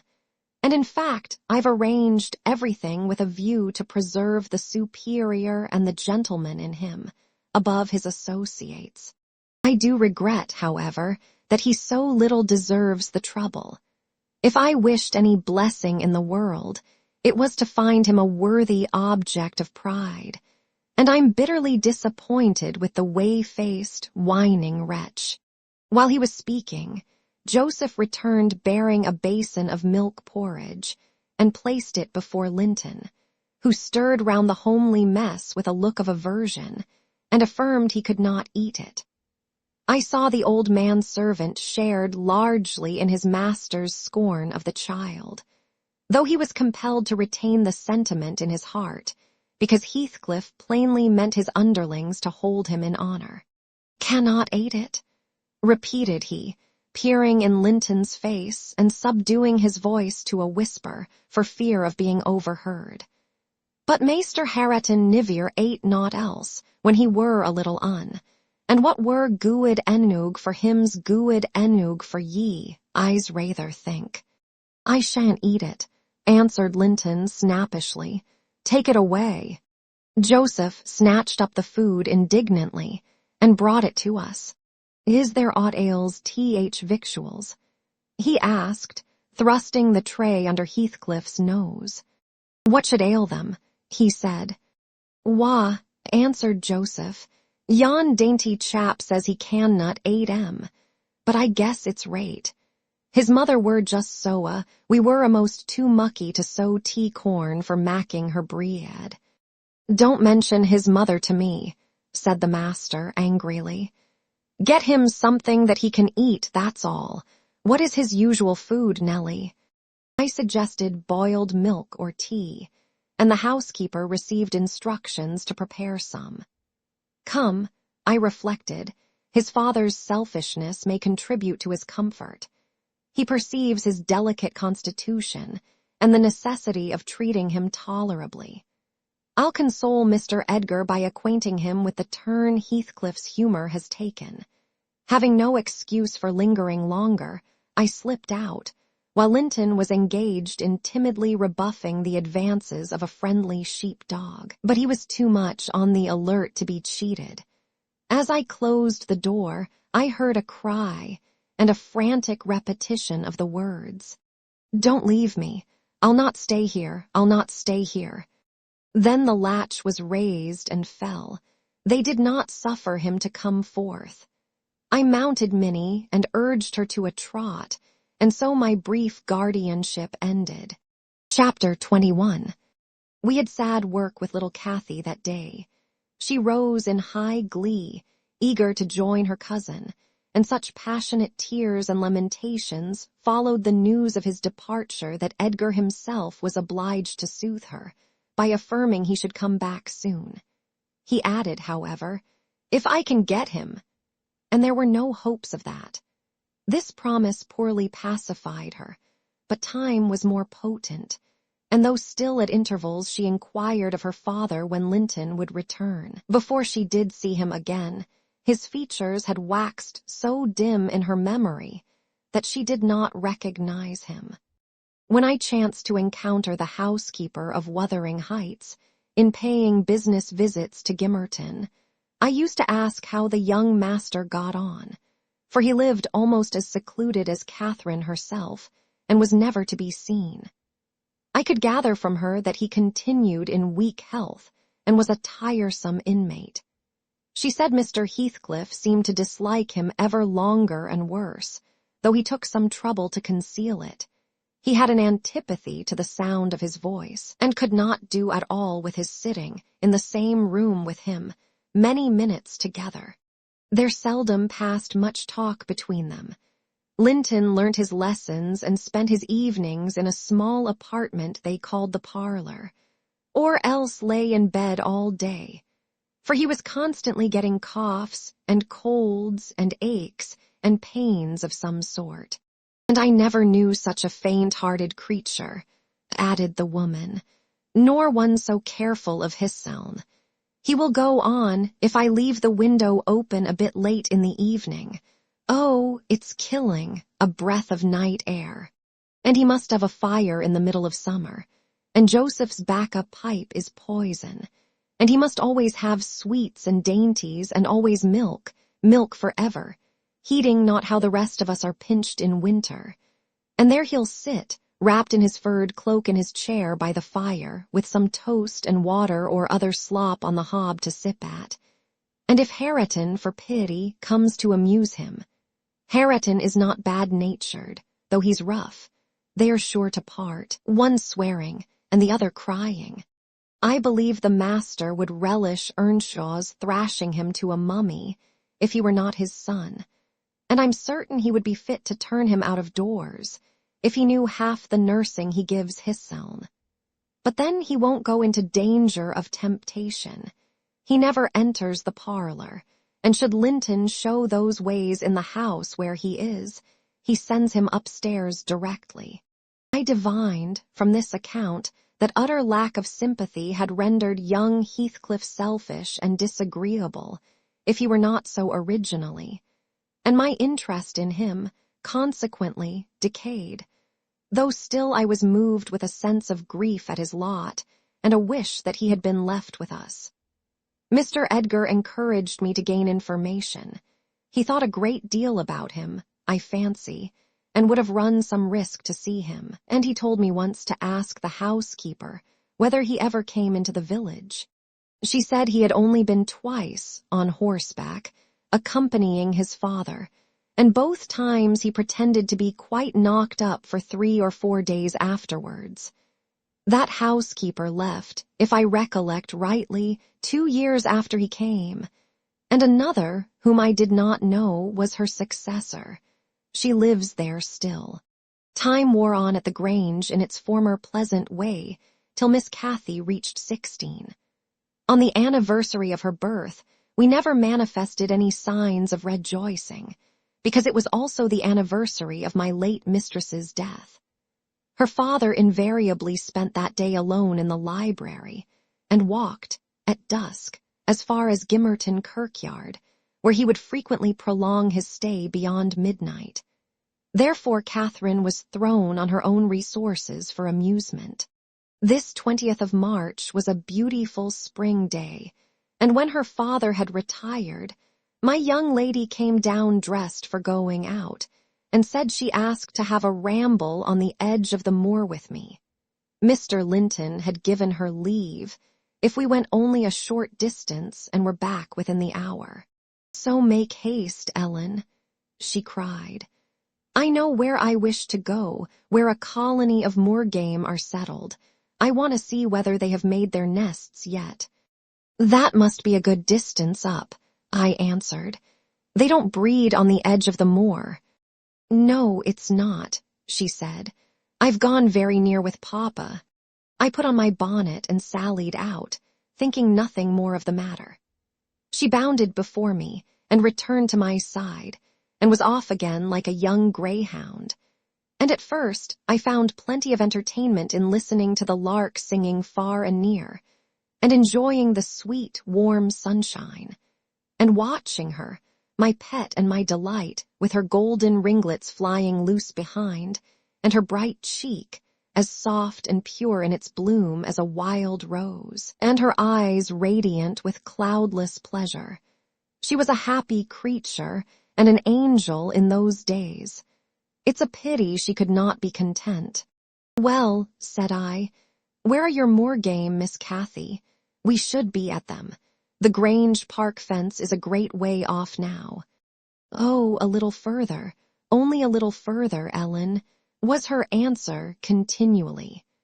"Climb to that hillock, pass that bank, and by the time you reach the other side, I shall have raised the birds." But there were so many hillocks and banks to climb and pass, that, at length, I began to be weary, and told her we must halt and retrace our steps. I shouted to her, as she had outstripped me a long way. She either did not hear or did not regard, for she still sprang on, and I was compelled to follow. Finally, she dived into a hollow, and before I came in sight of her again, she was 2 miles nearer Wuthering Heights than her own home, and I beheld a couple of persons arrest her, one of whom I felt convinced was Mr. Heathcliff himself. Cathy had been caught in the fact of plundering, or, at least, hunting out the nests of the grouse. The Heights were Heathcliff's land, and he was reproving the poacher. "I've neither taken any nor found any," she said, as I toiled to them, expanding her hands in corroboration of the statement. "I didn't mean to take them, but Papa told me there were quantities up here, and I wished to see the eggs." Heathcliff glanced at me with an ill-meaning smile, expressing his acquaintance with the party, and, consequently, his malevolence towards it, and demanded who Papa was. "Mr. Linton of Thrushcross Grange," she replied. "I thought you did not know me, or you wouldn't have spoken in that way. You suppose Papa is highly esteemed and respected, then?" He said, sarcastically. "And what are you?" inquired Catherine, gazing curiously on the speaker. "That man I've seen before, is he your son?" She pointed to Hareton, the other individual, who had gained nothing but increased bulk and strength by the addition of 2 years to his age. He seemed as awkward and rough as ever. "Miss Cathy," I interrupted, "it will be 3 hours instead of 1 that we are out presently. We really must go back." "No, that man is not my son," answered Heathcliff, pushing me aside. "But I have one, and you have seen him before too. And though your nurse is in a hurry, I think both you and she would be the better for a little rest. Will you just turn this nab of heath and walk into my house? You'll get home earlier for the ease, and you shall receive a kind welcome." I whispered Catherine that she mustn't, on any account, accede to the proposal. It was entirely out of the question. "Why?" she asked aloud. "I'm tired of running and the ground is dewy. I can't sit here. Let us go, Ellen. Besides, he says I have seen his son. He's mistaken, I think, but I guess where he lives, at the farmhouse I visited incoming from Penistone Crags. Don't you?" "I do. Come, Nellie, hold your tongue. It will be a treat for her to look in on us." "Hareton, get forwards with the lass. You shall walk with me, Nellie." "No, she's not going to any such place," I cried, struggling to release my arm, which he had seized. But she was almost at the door-stones already, scampering round the brow at full speed. Her appointed companion did not pretend to escort her. He shied off by the roadside and vanished. "Mr. Heathcliff, it's very wrong," I continued. "You know you mean no good, and there she'll see Linton, and all will be told as soon as ever we return, and I shall have the blame." "I want her to see Linton," he answered. "He's looking better these few days. It's not often he's fit to be seen. And we'll soon persuade her to keep the visit secret. Where is the harm of it?" "The harm of it is that her father would hate me if he found I suffered her to enter your house. And I am convinced you have a bad design in encouraging her to do so," I replied. "My design is as honest as possible. I'll inform you of its whole scope," he said. "That the two cousins may fall in love and get married. I'm acting generously to your master. His young chit has no expectations, and should she second my wishes, she'll be provided for at once as joint successor with Linton." "If Linton died," I answered, "and his life is quite uncertain, Catherine would be the heir." "No, she would not," he said. "There is no clause in the will to secure it so. His property would go to me. But to prevent disputes, I desire their union, and am resolved to bring it about. And I'm resolved she shall never approach your house with me again." I returned, as we reached the gate, where Miss Cathy waited our coming. Heathcliff bade me be quiet, and preceding us up the path, hastened to open the door. My young lady gave him several looks, as if she could not exactly make up her mind what to think of him. But now he smiled when he met her eye, and softened his voice in addressing her, and I was foolish enough to imagine the memory of her mother might disarm him from desiring her injury. Linton stood on the hearth. He had been out walking in the fields, for his cap was on, and he was calling to Joseph to bring him dry shoes. He had grown tall of his age, still wanting some months of 16. His features were pretty yet, and his eye and complexion brighter than I remembered them, though with merely temporary luster borrowed from the salubrious air and genial sun. "Now who is that?" asked Mr. Heathcliff, turning to Cathy. "Can you tell?" "Your son," she said, having doubtfully surveyed first one and then the other. "Yes, yes," answered he. "But is this the only time you have beheld him? Think, you have a short memory. Linton, don't you recall your cousin that you used to tease us so with wishing to see?" "What Linton?" cried Cathy, kindling into joyful surprise at the name. "Is that little Linton? He's taller than I am, are you, Linton?" The youth stepped forward and acknowledged himself. She kissed him fervently, and they gazed with wonder at the change time had wrought in the appearance of each. Catherine had reached her full height. Her figure was both plump and slender, elastic as steel, and her whole aspect sparkling with health and spirits. Linton's looks and movements were very languid, and his form extremely slight, but there was a grace in his manner that mitigated these defects, and rendered him not unpleasing. After exchanging numerous marks of fondness with him, his cousin went to Mr. Heathcliff, who lingered by the door, dividing his attention between the objects inside and those that lay without, pretending, that is, to observe the latter, and really noting the former alone. "And you are my uncle, then?" she cried, reaching up to salute him. "I thought I liked you, though you were cross at first. Why don't you visit at the Grange with Linton? To live all these years such close neighbors and never see us is odd. What have you done so for?" "I visited it once or twice too often before you were born," he answered. "There, damn it! If you have any kisses to spare, give them to Linton. They are thrown away on me." "Naughty Ellen," exclaimed Catherine, flying to attack me next with her lavish caresses. "Wicked Ellen, to try to hinder me from entering. But I'll take this walk every morning in future. May I, uncle? And sometimes bring papa. Won't you be glad to see us?"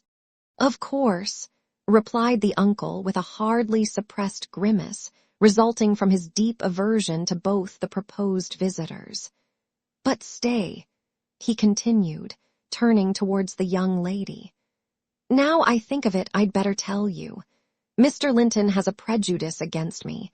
We quarreled at one time of our lives with unchristian ferocity, and if you mention coming here to him, he'll put a veto on your visits altogether. Therefore, you must not mention it, unless you be careless of seeing your cousin hereafter. You may come, if you will, but you must not mention it." "Why did you quarrel?" asked Catherine, considerably crestfallen. "He thought me too poor to wed his sister," answered Heathcliff, "and was grieved that I got her. His pride was hurt, and he'll never forgive it." "That's wrong," said the young lady.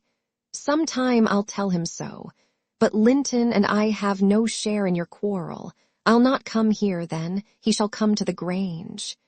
"It will be too far for me," murmured her cousin. "To walk 4 miles would kill me. No, come here, Miss Catherine, now and then. Not every morning, but once or twice a week." The father launched towards his son, a glance of bitter contempt. "I am afraid, Nellie, I shall lose my labor," he muttered to me. "Miss Catherine, as the ninny calls her, will discover his value and send him to the devil. Now, if it had been Hareton. Do you know that, 20 times a day, I covet Hareton with all his degradation? I'd have loved the lad had he been someone else. But I think he's safe from her love. I'll pit him against that paltry creature, unless it bestir itself briskly. We calculate it will scarcely last till it is 18. Oh, confound the vapid thing! He's absorbed in drying his feet and never looks at her." "Linton." "Yes, father," answered the boy. "Have you nothing to show your cousin anywhere about? Not even a rabbit or a weasel's nest? Take her into the garden before you change your shoes, and into the stable to see your horse." "Wouldn't you rather sit here?" asked Linton, addressing Cathy in a tone which expressed reluctance to move again. "I don't know," she replied, casting a longing look to the door and evidently eager to be active. He kept his seat and shrank closer to the fire. Heathcliff rose and went into the kitchen, and from thence to the yard, calling out for Hareton. Hareton responded, and presently the two re-entered. The young man had been washing himself, as was visible by the glow on his cheeks and his wetted hair. "Oh, I'll ask you, uncle," cried Miss Cathy, recollecting the housekeeper's assertion. "That is not my cousin, is he?" "Yes," he replied, "your mother's nephew. Don't you like him?" Catherine looked queer. "Is he not a handsome lad?" he continued. The uncivil little thing stood on tiptoe, and whispered a sentence in Heathcliff's ear. He laughed. Hareton darkened. I perceived he was very sensitive to suspected slights, and had obviously a dim notion of his inferiority. But his master or guardian chased the frown by exclaiming, "You'll be the favorite among us, Hareton. She says you are what was it? Well, something very flattering. Here, you go with her round the farm, and behave like a gentleman, mind. Don't use any bad words, and don't stare when the young lady is not looking at you, and be ready to hide your face when she is.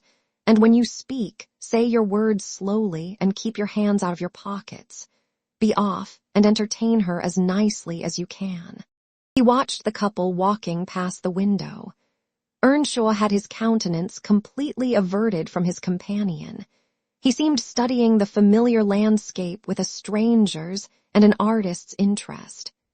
Catherine took a sly look at him, expressing small admiration. She then turned her attention to seeking out objects of amusement for herself, and tripped merrily on, lilting a tune to supply the lack of conversation. "I've tied his tongue," observed Heathcliff. "He'll not venture a single syllable all the time.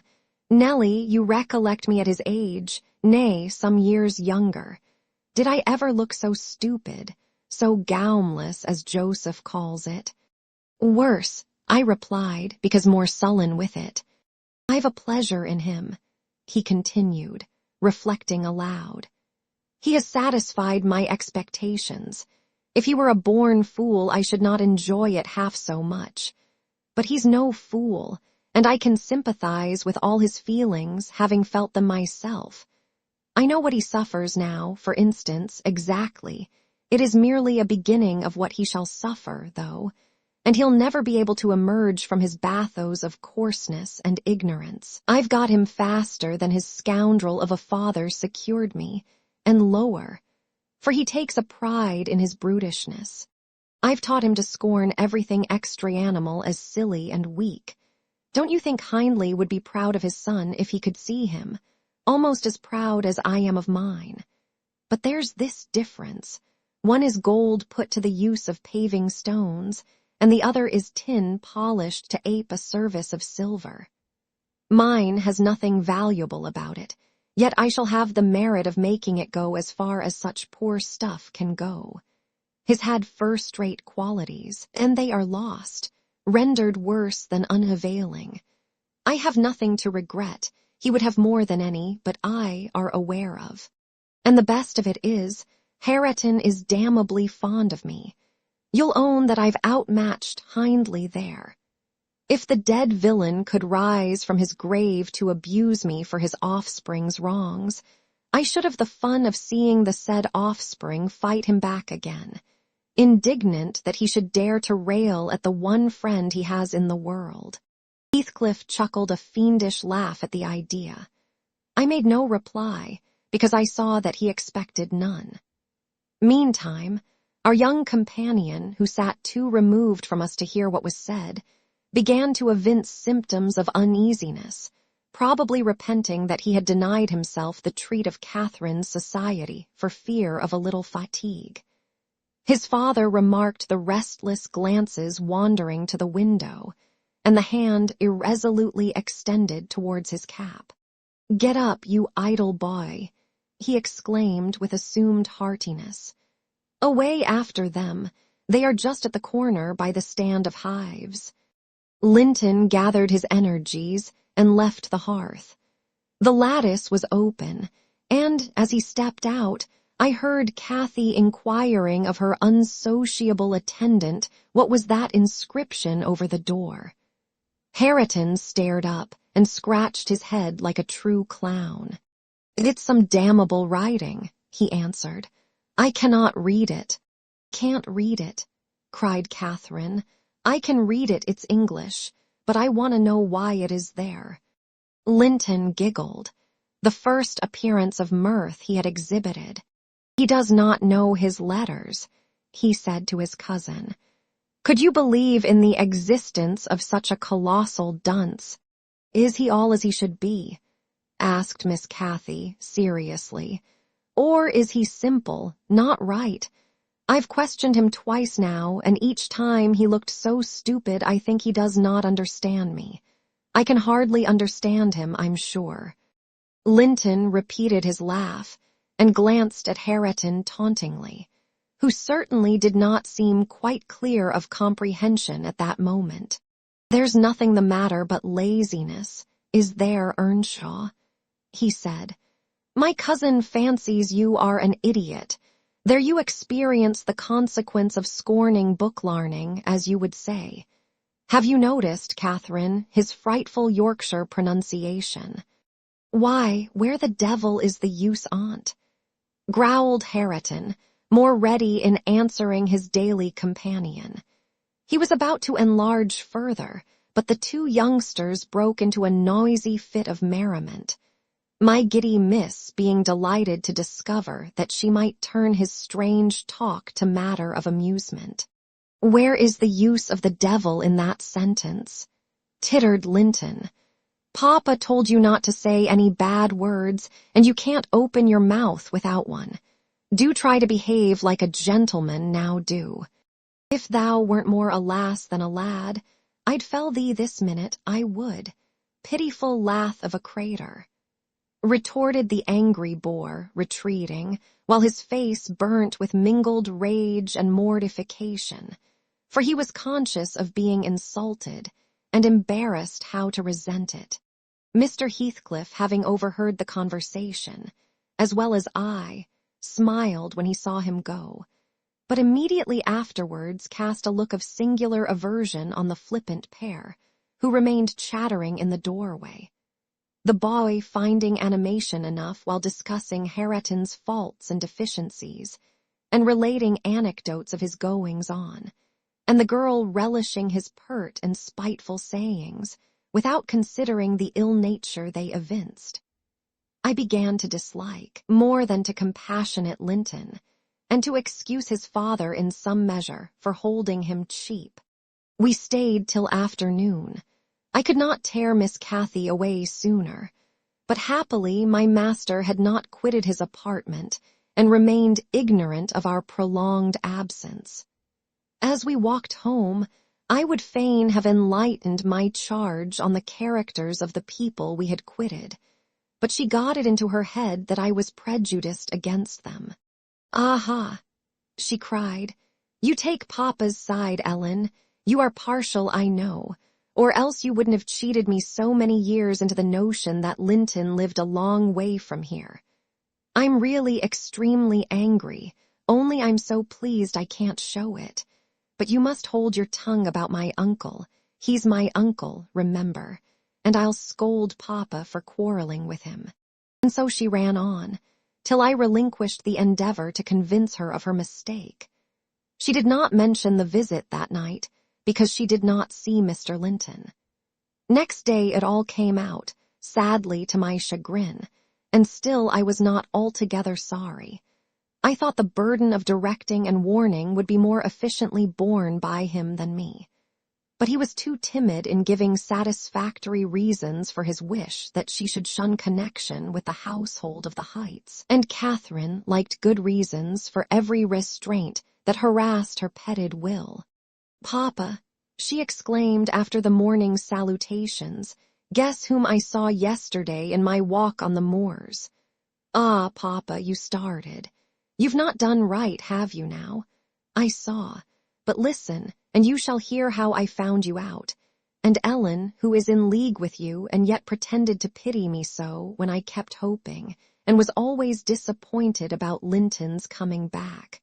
She gave a faithful account of her excursion and its consequences, and my master, though he cast more than one reproachful look at me, said nothing till she had concluded. Then he drew her to him, and asked if she knew why he had concealed Linton's near neighborhood from her. Could she think it was to deny her a pleasure that she might harmlessly enjoy? "It was because you disliked Mr. Heathcliff," she answered. "Then you believe I care more for my own feelings than yours, Cathy," he said. "No, it was not because I disliked Mr. Heathcliff, but because Mr. Heathcliff dislikes me, and is a most diabolical man, delighting to wrong and ruin those he hates, if they give him the slightest opportunity.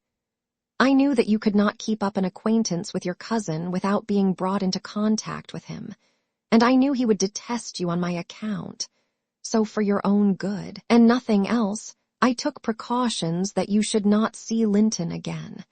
I meant to explain this some time as you grew older, and I'm sorry I delayed it." "But Mr. Heathcliff was quite cordial, Papa," observed Catherine, not at all convinced. "And he didn't object to our seeing each other. He said I might come to his house when I pleased. Only I must not tell you because you had quarreled with him and would not forgive him for marrying Aunt Isabella. And you won't. You are the one to be blamed.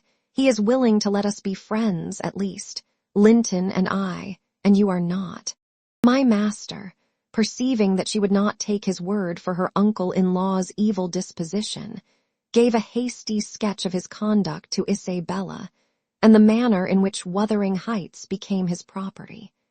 He could not bear to discourse long upon the topic, for though he spoke little of it, he still felt the same horror and detestation of his ancient enemy that had occupied his heart ever since Mrs. Linton's death.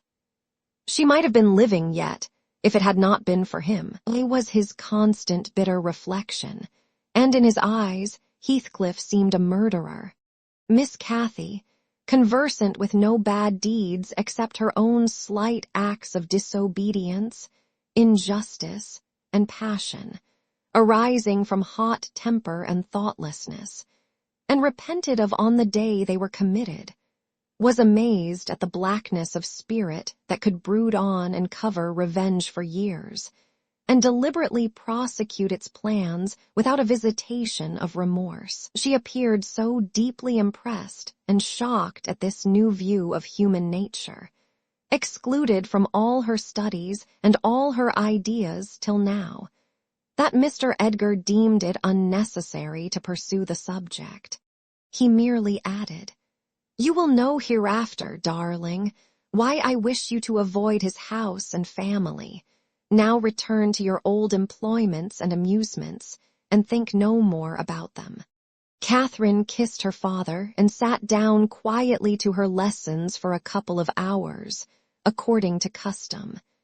Then she accompanied him into the grounds, and the whole day passed as usual. But in the evening, when she had retired to her room, and I went to help her to undress, I found her crying on her knees by the bedside. "Oh, fie, silly child," I exclaimed. "If you had any real griefs, you'd be ashamed to waste a tear on this little contrariety. You never had one shadow of substantial sorrow, Miss Catherine. Suppose, for a minute, that master and I were dead, and you were by yourself in the world. How would you feel then? Compare the present occasion with such an affliction as that, and be thankful for the friends you have, instead of coveting more." "I'm not crying for myself, Ellen," she answered. "It's for him. He expected to see me again tomorrow, and there he'll be so disappointed, and he'll wait for me, and I shan't come." "Nonsense," said I. "Do you imagine he has thought as much of you as you have of him? Hasn't he Hareton for a companion? Not 1 in 100 would weep at losing a relation they had just seen twice for 2 afternoons. Linton will conjecture how it is, and trouble himself no further about you. But may I not write a note to tell him why I cannot come?" she asked, rising to her feet. "And just send those books I promised to lend him. His books are not as nice as mine, and he wanted to have them extremely when I told him how interesting they were. May I not, Ellen?" "No, indeed, no, indeed," replied I with decision. "Then he would write to you, and there'd never be an end of it. No, Miss Catherine, the acquaintance must be dropped entirely, so Papa expects, and I shall see that it is done." "But how can one little note?" she recommenced, putting on an imploring countenance. "Silence," I interrupted. "We'll not begin with your little notes. Get into bed." She threw at me a very naughty look, so naughty that I would not kiss her good night at first. I covered her up and shut her door in great displeasure, but repenting halfway, I returned softly and low. There was Miss standing at the table with a bit of blank paper before her and a pencil in her hand, which she guiltily slipped out of sight on my entrance. "You'll get nobody to take that, Catherine," I said. "If you write it, and at present I shall put out your candle." I set the extinguisher on the flame, receiving as I did so a slap on my hand and a petulant, cross thing. I then quitted her again, and she drew the bolt in one of her worst, most peevish humors. The letter was finished and forwarded to its destination by a milk fetcher who came from the village, but that I didn't learn till some time afterwards. Weeks passed on, and Kathy recovered her temper, though she grew wondrous fond of stealing off to corners by herself. And often, if I came near her suddenly while reading, she would start and bend over the book, evidently desirous to hide it. And I detected edges of loose paper sticking out beyond the leaves. She also got a trick of coming down early in the morning and lingering about the kitchen, as if she were expecting the arrival of something. And she had a small drawer in a cabinet in the library, which she would trifle over for hours, and whose key she took special care to remove when she left it. One day, as she inspected this drawer, I observed that the playthings and trinkets which recently formed its contents were transmuted into bits of folded paper. My curiosity and suspicions were roused. I determined to take a peep at her mysterious treasures. So, at night, as soon as she and my master were safe upstairs, I searched, and readily found among my house keys one that would fit the lock.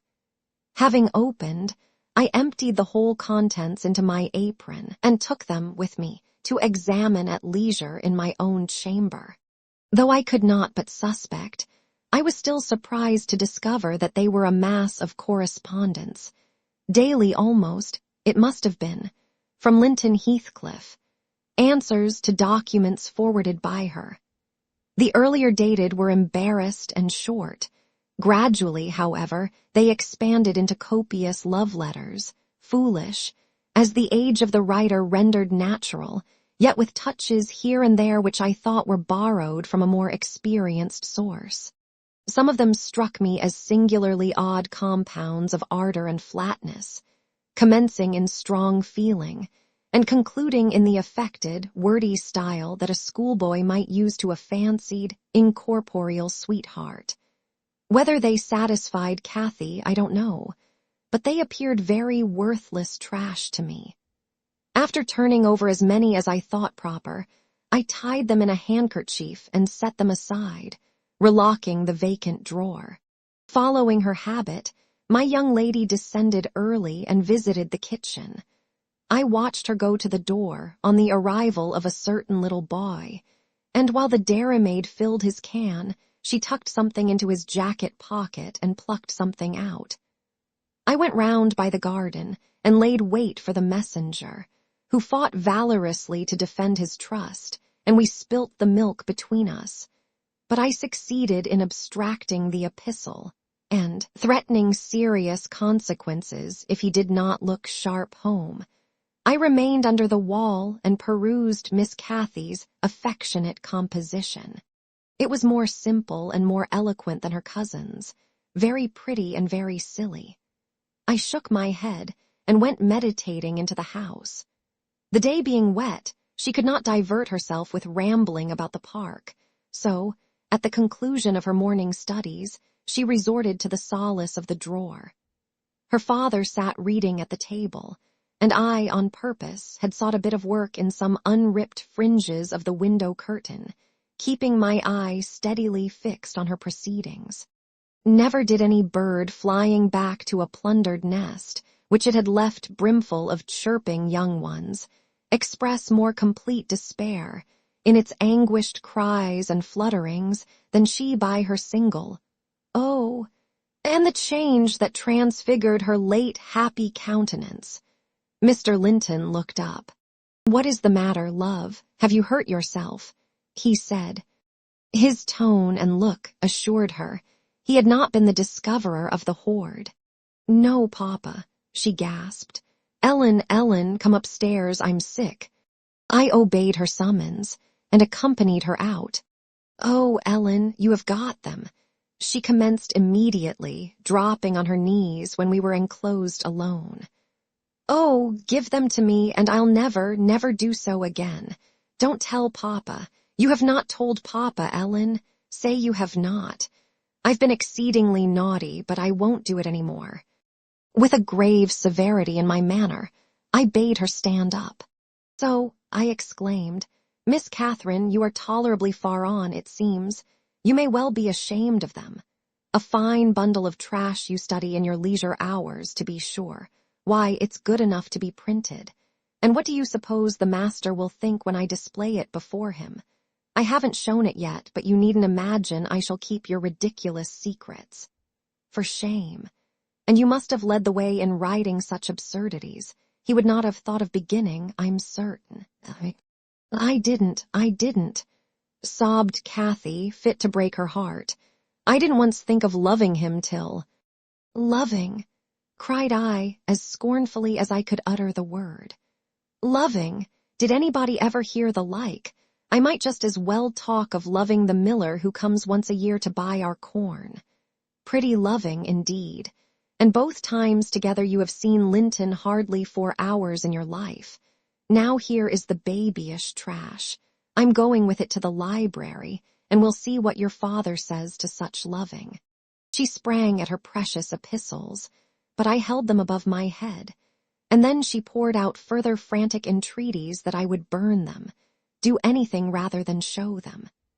And being really fully as much inclined to laugh as scold, for I esteemed it all girlish vanity, I at length relented in a measure and asked, "If I consent to burn them, will you promise faithfully neither to send nor receive a letter again, nor a book, for I perceive you have sent him books, nor locks of hair, nor rings, nor playthings?" "We don't send playthings," cried Catherine, her pride overcoming her shame. "Nor anything at all, then, my lady," I said. "Unless you will, here I go." "I promise, Ellen," she cried, catching my dress. "Oh, put them in the fire, do. But when I proceeded to open a place with the poker, the sacrifice was too painful to be borne. She earnestly supplicated that I would spare her 1 or 2. 1 or 2, Ellen, to keep for Linton's sake." I unknotted the handkerchief and commenced dropping them in from an angle, and the flame curled up the chimney. "I will have 1, you cruel wretch," she screamed, darting her hand into the fire and drawing forth some half-consumed fragments at the expense of her fingers. "Very well, and I will have some to exhibit to Papa," I answered, shaking back the rest into the bundle and turning anew to the door. She emptied her blackened pieces into the flames and motioned me to finish the immolation. It was done. I stirred up the ashes and interred them under a shovelful of coals, and she mutely, and with a sense of intense injury, retired to her private apartment. I descended to tell my master that the young lady's qualm of sickness was almost gone, but I judged it best for her to lie down a while. She wouldn't dine, but she reappeared at tea, pale and red about the eyes, and marvelously subdued in outward aspect. Next morning I answered the letter by a slip of paper, inscribed, "Master Heathcliff is requested to send no more notes to Miss Linton, as she will not receive them." And thenceforth the little boy came with vacant pockets. Chapter 22. Summer drew to an end, and early autumn. It was past Michaelmas, but the harvest was late that year, and a few of our fields were still uncleared. Mr. Linton and his daughter would frequently walk out among the reapers. At the carrying of the last sheaves they stayed till dusk, and the evening happening to be chill and damp, my master caught a bad cold that settled obstinately on his lungs, and confined him indoors throughout the whole of the winter, nearly without intermission. Poor Kathy, frightened from her little romance, had been considerably sadder and duller since its abandonment. and her father insisted on her reading less and taking more exercise. She had his companionship no longer. I esteemed it a duty to supply its lack as much as possible with mine, an inefficient substitute, for I could only spare 2 or 3 hours from my numerous diurnal occupations to follow her footsteps, and then my society was obviously less desirable than his. On an afternoon in October or the beginning of November, a fresh, watery afternoon, when the turf and paths were rustling with moist, withered leaves, and the cold blue sky was half hidden by clouds, dark gray streamers, rapidly mounting from the west and boding abundant rain. I requested my young lady to forego her ramble because I was certain of showers.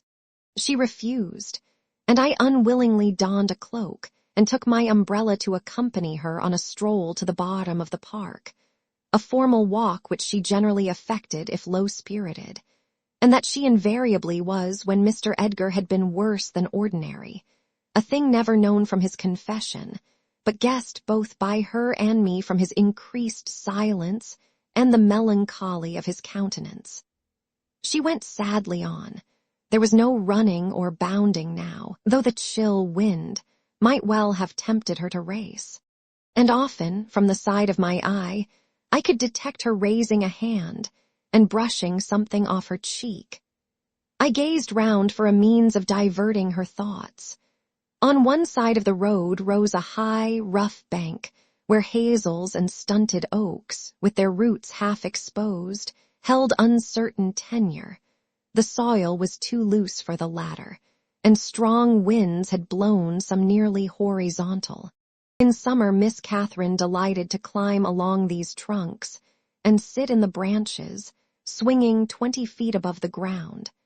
And I, pleased with her agility and her light, childish heart, still considered it proper to scold every time I caught her at such an elevation, but so that she knew there was no necessity for descending.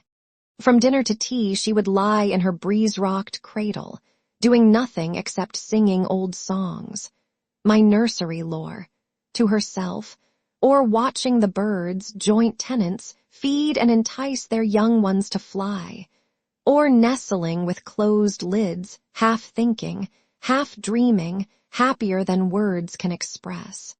"Look, miss," I exclaimed, pointing to a nook under the roots of one twisted tree. "Winter is not here yet. There's a little flower up yonder, the last bud from the multitude of bluebells that clouded those turf steps in July with a lilac mist. Will you clamber up and pluck it to show to Papa?"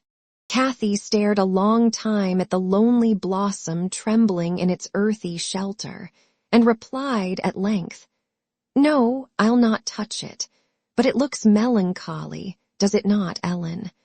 "Yes," I observed, "about as starved and sackless as you.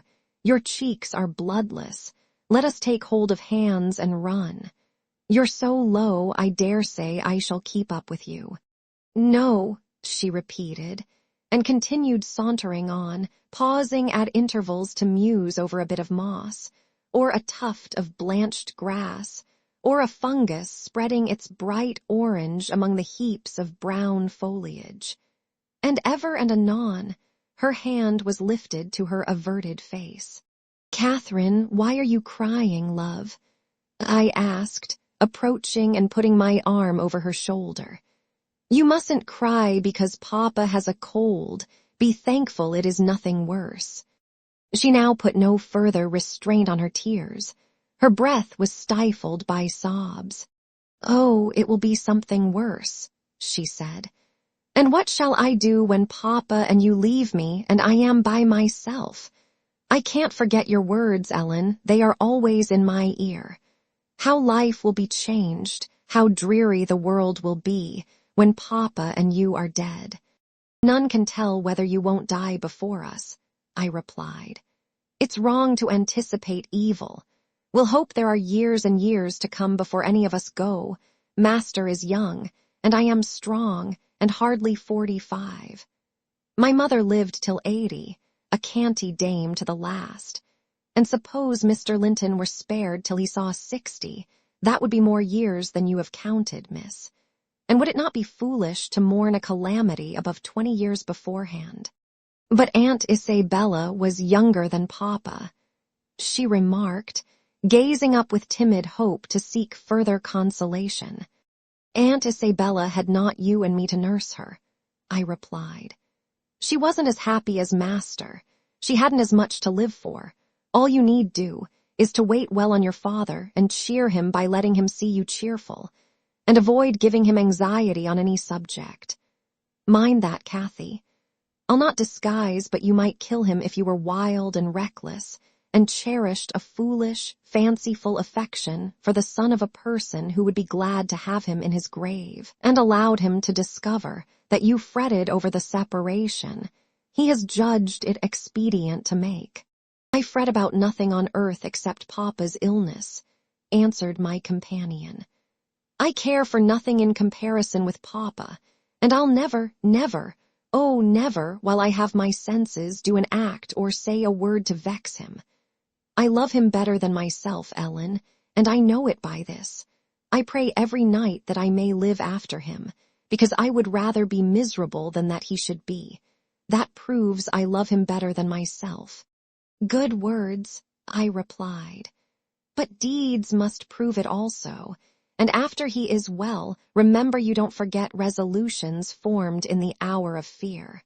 As we talked, we neared a door that opened on the road, and my young lady, lightening into sunshine again, climbed up and seated herself on the top of the wall, reaching over to gather some hips that bloomed scarlet on the summit branches of the wild rose trees shadowing the highway side.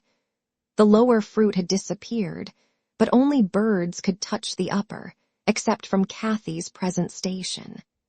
In stretching to pull them, her hat fell off, and as the door was locked, she proposed scrambling down to recover it. I bid her be cautious lest she got a fall, and she nimbly disappeared. The return was no such easy matter. The stones were smooth and neatly cemented, and the rose bushes and blackberry stragglers could yield no assistance in reascending. I, like a fool, didn't recollect that, till I heard her laughing and exclaiming, "Ellen, you'll have to fetch the key, or else I must run round to the porter's lodge. I can't scale the ramparts on this side." "Stay where you are," I answered. "I have my bundle of keys in my pocket. Perhaps I may manage to open it. If not, I'll go." Catherine amused herself with dancing to and fro before the door, while I tried all the large keys in succession. I had applied the last, and found that none would do. So, repeating my desire that she would remain there, I was about to hurry home as fast as I could, when an approaching sound arrested me. It was the trot of a horse. Kathy's dance stopped also. "Who is that?" I whispered. "Ellen, I wish you could open the door," whispered back my companion anxiously. "Ho, Miss Linton," cried a deep voice, the rider's. "I'm glad to meet you. Don't be in haste to enter, for I have an explanation to ask and obtain." "I shan't speak to you, Mr. Heathcliff," answered Catherine. "Papa says you are a wicked man, and you hate both him and me, and Ellen says the same." "That is nothing to the purpose," said Heathcliff. He it was. "I don't hate my son, I suppose, and it is concerning him that I demand your attention. Yes, you have cause to blush. 2 or 3 months since were you not in the habit of writing to Linton, making love in play, eh? You deserved, both of you, flogging for that. You especially, the elder, and less sensitive, as it turns out. I've got your letters, and if you give me any pertness, I'll send them to your father. I presume you grew weary of the amusement and dropped it, didn't you? Well, you dropped Linton with it into a slough of despond. He was in earnest, in love, really. As true as I live, he's dying for you, breaking his heart at your fickleness. Not figuratively, but actually. Though Hareton has made him a standing jest for 6 weeks, and I have used more serious measures, and attempted to frighten him out of his idiocy, he gets worse daily, and he'll be under the sod before summer unless you restore him. How can you lie so glaringly to the poor child? I called from the inside. Pray ride on. How can you deliberately get up such paltry falsehoods? Miss Cathy, I'll knock the lock off with a stone. You won't believe that vile nonsense. You can feel in yourself it is impossible that a person should die for love of a stranger. I was not aware there were eavesdroppers, muttered the detected villain. Worthy Mrs. Dean, I like you, but I don't like your double-dealing, he added aloud. How could you lie so glaringly as to affirm I hated the poor child, and invent bugbear stories to terrify her from my door-stones? Catherine Linton, the very name warms me. My bonny lass, I shall be from home all this week. Go and see if I have not spoken truth. Do, there's a darling.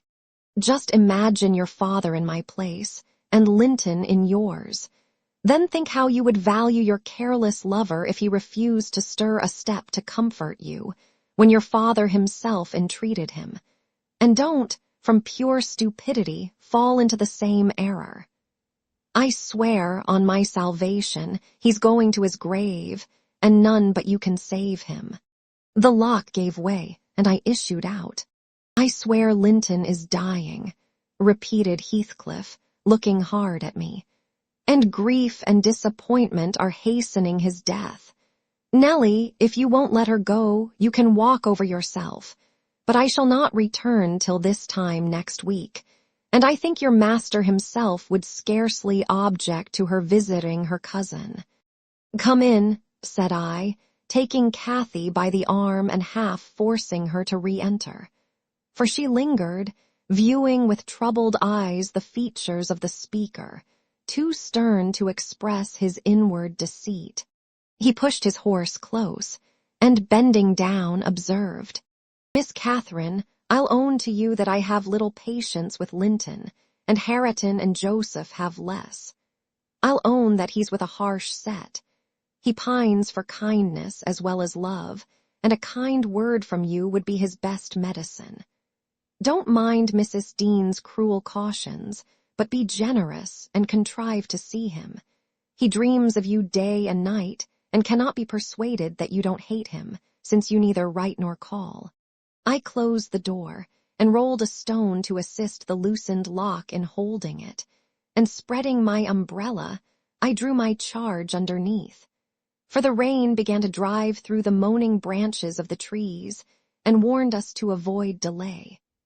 Our hurry prevented any comment on the encounter with Heathcliff, as we stretched towards home, but I divined instinctively that Catherine's heart was clouded now in double darkness. Her features were so sad, they did not seem hers. She evidently regarded what she had heard as every syllable true. The master had retired to rest before we came in. Cathy stole to his room to inquire how he was. He had fallen asleep. She returned and asked me to sit with her in the library. We took our tea together, and afterwards she lay down on the rug and told me not to talk, for she was weary. I got a book and pretended to read. As soon as she supposed me absorbed in my occupation, she recommenced her silent weeping.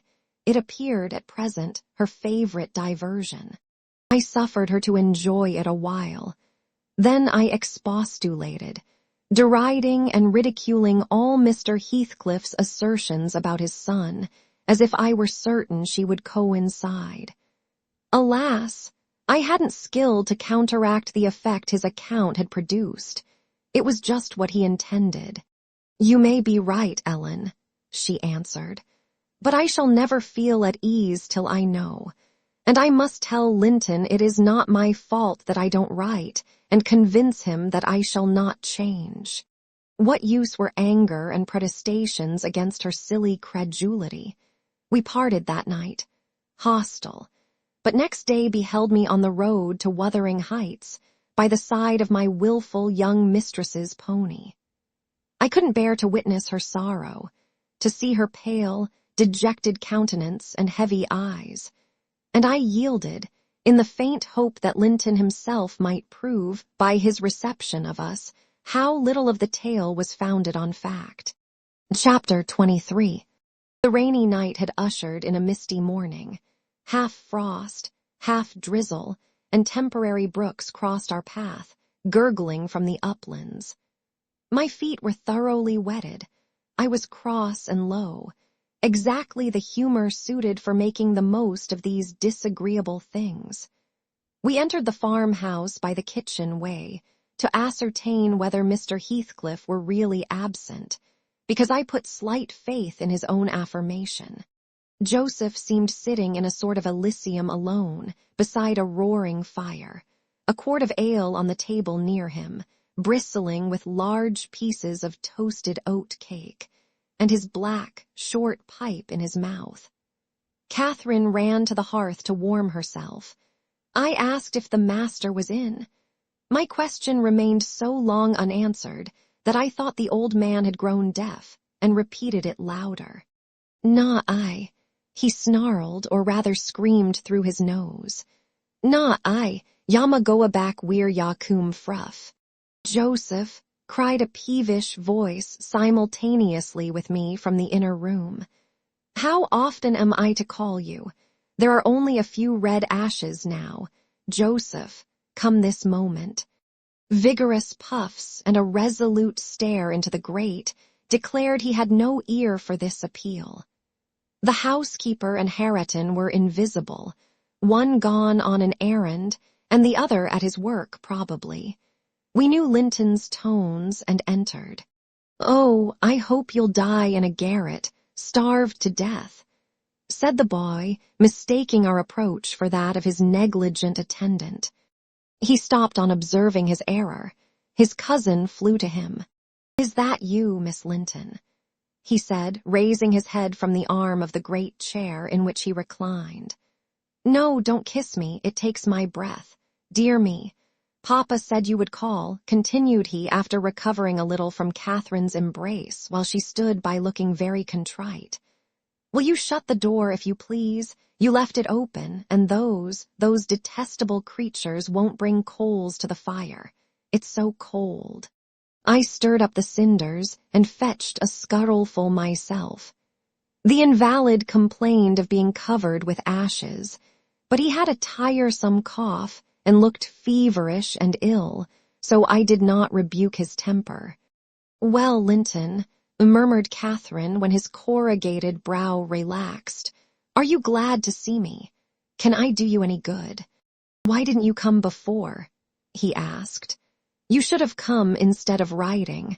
It tired me dreadfully writing those long letters. I'd far rather have talked to you. Now I can neither bear to talk nor anything else. I wonder where Zillah is. Will you," looking at me, "step into the kitchen and see?" I had received no thanks for my other service, and being unwilling to run to and fro at his behest, I replied, "Nobody is out there but Joseph." "I want a drink," he exclaimed fretfully, turning away. "Zillah is constantly gadding off to Gimmerton since Papa went. It's miserable, and I'm obliged to come down here. They resolved never to hear me upstairs. Is your father attentive to you, Master Heathcliff?"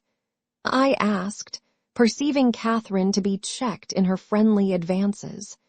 "Attentive, he makes them a little more attentive at least," he cried. "The wretches! Do you know, Miss Linton, that brute Hareton laughs at me? I hate him. Indeed, I hate them all. They are odious beings." Cathy began searching for some water. She lighted on a pitcher in the dresser, filled a tumbler, and brought it. He bid her add a spoonful of wine from a bottle on the table, and having swallowed a small portion, appeared more tranquil, and said she was very kind. "And are you glad to see me?" asked she, reiterating her former question, and pleased to detect the faint dawn of a smile. "Yes, I am. It's something new to hear a voice like yours," he replied. "But I have been vexed because you wouldn't come. and Papa swore it was owing to me. He called me a pitiful, shuffling, worthless thing, and said you despised me, and if he had been in my place, he would be more the master of the Grange than your father by this time. But you don't despise me, do you, miss? I wish you would say Catherine or Cathy, interrupted my young lady. Despise you? No. Next to Papa and Ellen, I love you better than anybody living. I don't love Mr. Heathcliff, though, and I dare not come when he returns. Will he stay away many days? Not many, answered Linton, but he goes on to the moors frequently, since the shooting season commenced, and you might spend an hour or two with me in his absence. Do say you will. I think I should not be peevish with you. You'd not provoke me, and you'd always be ready to help me, wouldn't you? Yes, said Catherine, stroking his long, soft hair. If I could only get Papa's consent, I'd spend half my time with you. Pretty Linton, I wish you were my brother. And then you would like me as well as your father, observed he, more cheerfully. But Papa says you would love me better than him and all the world if you were my wife, so I'd rather you were that. No, I should never love anybody better than Papa, she returned gravely. And people hate their wives, sometimes, but not their sisters and brothers. And if you were the latter, you would live with us, and Papa would be as fond of you as he is of me. Linton denied that people ever hated their wives, but Cathy affirmed they did, and in her wisdom, instanced his own father's aversion to her aunt. I endeavored to stop her thoughtless tongue. I couldn't succeed till everything she knew was out. Master Heathcliff, much irritated, asserted her relation was false. Papa told me, and Papa does not tell falsehoods, she answered pertly. My Papa scorns yours, cried Linton. He calls him a sneaking fool. Yours is a wicked man, retorted Catherine, and you are very naughty to dare to repeat what he says. He must be wicked to have made Aunt Isabella leave him as she did. She didn't leave him, said the boy. You shan't contradict me. She did, cried my young lady. Well, I'll tell you something, said Linton. Your mother hated your father now then. Oh, exclaimed Catherine, too enraged to continue. And she loved mine, added he. You little liar, I hate you now. She panted, and her face grew red with passion. She did, sang Linton, sinking into the recess of his chair and leaning back his head to enjoy the agitation of the other disputant, who stood behind. Hush, Master Heathcliff, I said. That's your father's tale, too, I suppose. There isn't, you hold your tongue, he answered. She did, Catherine, she did. Cathy, beside herself, gave the chair a violent push and caused him to fall against one arm. He was immediately seized by a suffocating cough that soon ended his triumph. It lasted so long that it frightened even me. As to his cousin, she wept with all her might, aghast at the mischief she had done, though she said nothing. I held him till the fit exhausted itself. Then he thrust me away and leant his head down silently. Catherine quelled her lamentations also, took a seat opposite, and looked solemnly into the fire. How do you feel now, Master Heathcliff? I inquired, after waiting 10 minutes. I wish she felt as I do, he replied. Spiteful, cruel thing, Hareton never touches me, he never struck me in his life, and I was better today, and there. His voice died in a whimper. I didn't strike you, muttered Cathy, chewing her lip to prevent another burst of emotion. He sighed and moaned like one under great suffering, and kept it up for a quarter of an hour, on purpose to distress his cousin apparently, for whenever he caught a stifled sob from her, he put renewed pain and pathos into the inflections of his voice. I'm sorry I hurt you, Linton, she said at length, racked beyond endurance. But I couldn't have been hurt by that little push, and I had no idea that you could either. You're not much, are you, Linton? Don't let me go home thinking I've done you harm. Answer, speak to me. I can't speak to you, he murmured. You've hurt me so that I shall lie awake all night choking with this cough. If you had it, you'd know what it was. But you'll be comfortably asleep while I'm in agony and nobody near me. I wonder how you would like to pass those fearful nights. And he began to wail aloud for very pity of himself. Since you are in the habit of passing dreadful nights, I said, it won't be Miss who spoils your ease. You'd be the same had she never come. However, she shall not disturb you again, and perhaps you'll get quieter when we leave you. Must I go? Asked Catherine dolefully, bending over him. Do you want me to go, Linton? You can't alter what you've done, he replied pettishly, shrinking from her, unless you alter it for the worse by teasing me into a fever. Well then, I must go, she repeated. Let me alone, at least, said he. I can't bear your talking. She lingered, and resisted my persuasions to departure a tiresome while. But as he neither looked up nor spoke, she finally made a movement to the door, and I followed. We were recalled by a scream. Linton had slid from his seat on to the hearthstone, and lay writhing in the mere perverseness of an indulged plague of a child, determined to be as grievous and harassing as it can. I thoroughly gauged his disposition from his behavior, and saw at once it would be folly to attempt humoring him. Not so my companion. She ran back in terror, knelt down, and cried, and soothed, and entreated, till he grew quiet from lack of breath, by no means from compunction at distressing her. I shall lift him onto the settle, I said, and he may roll about as he pleases. We can't stop to watch him. I hope you are satisfied, Miss Cathy, that you are not the person to benefit him, and that his condition of health is not occasioned by attachment to you. Now, then, there he is. Come away. As soon as he knows there is nobody by to care for his nonsense, he'll be glad to lie still. She placed a cushion under his head and offered him some water. He rejected the latter and tossed uneasily on the former, as if it were a stone or a block of wood. She tried to put it more comfortably.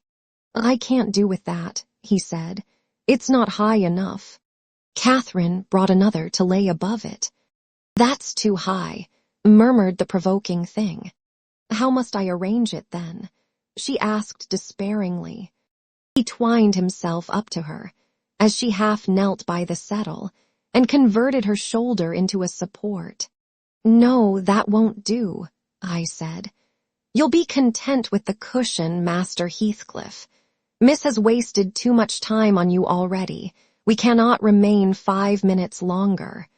Yes, we can, replied Cathy. He's good and patient now.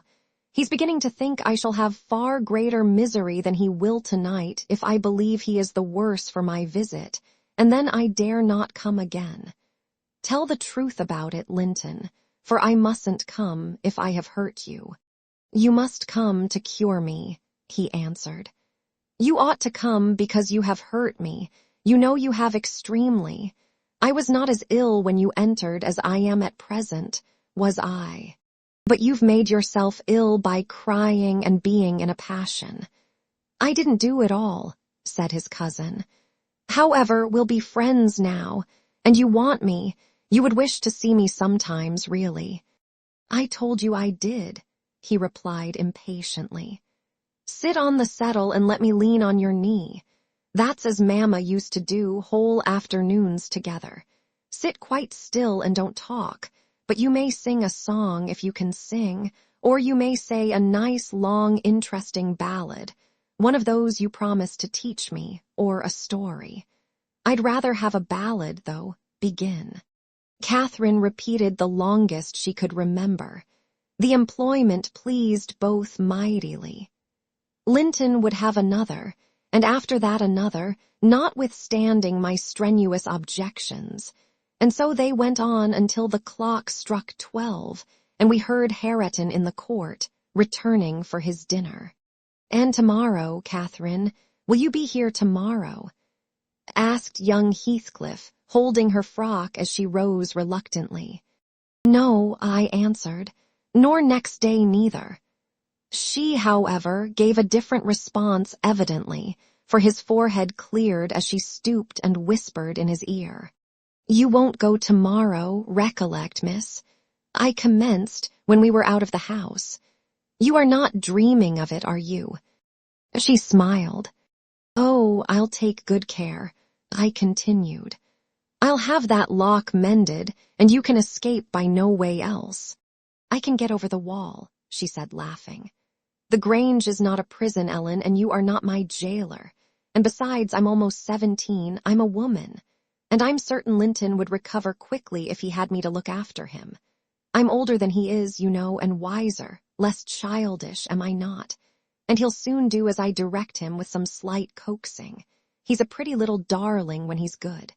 I'd make such a pet of him if he were mine. We should never quarrel. Should we, after we were used to each other? Don't you like him, Ellen?" "Like him?" I exclaimed.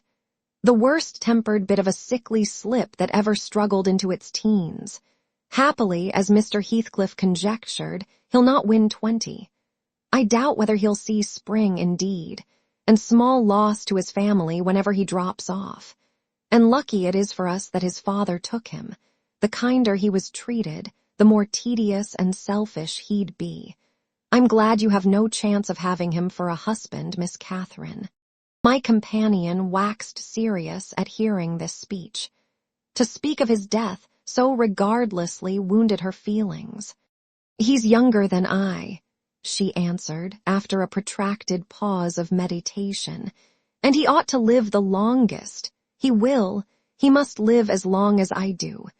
He's as strong now as when he first came into the North, I'm positive of that. It's only a cold that ails him, the same as Papa has. You say Papa will get better, and why shouldn't he?"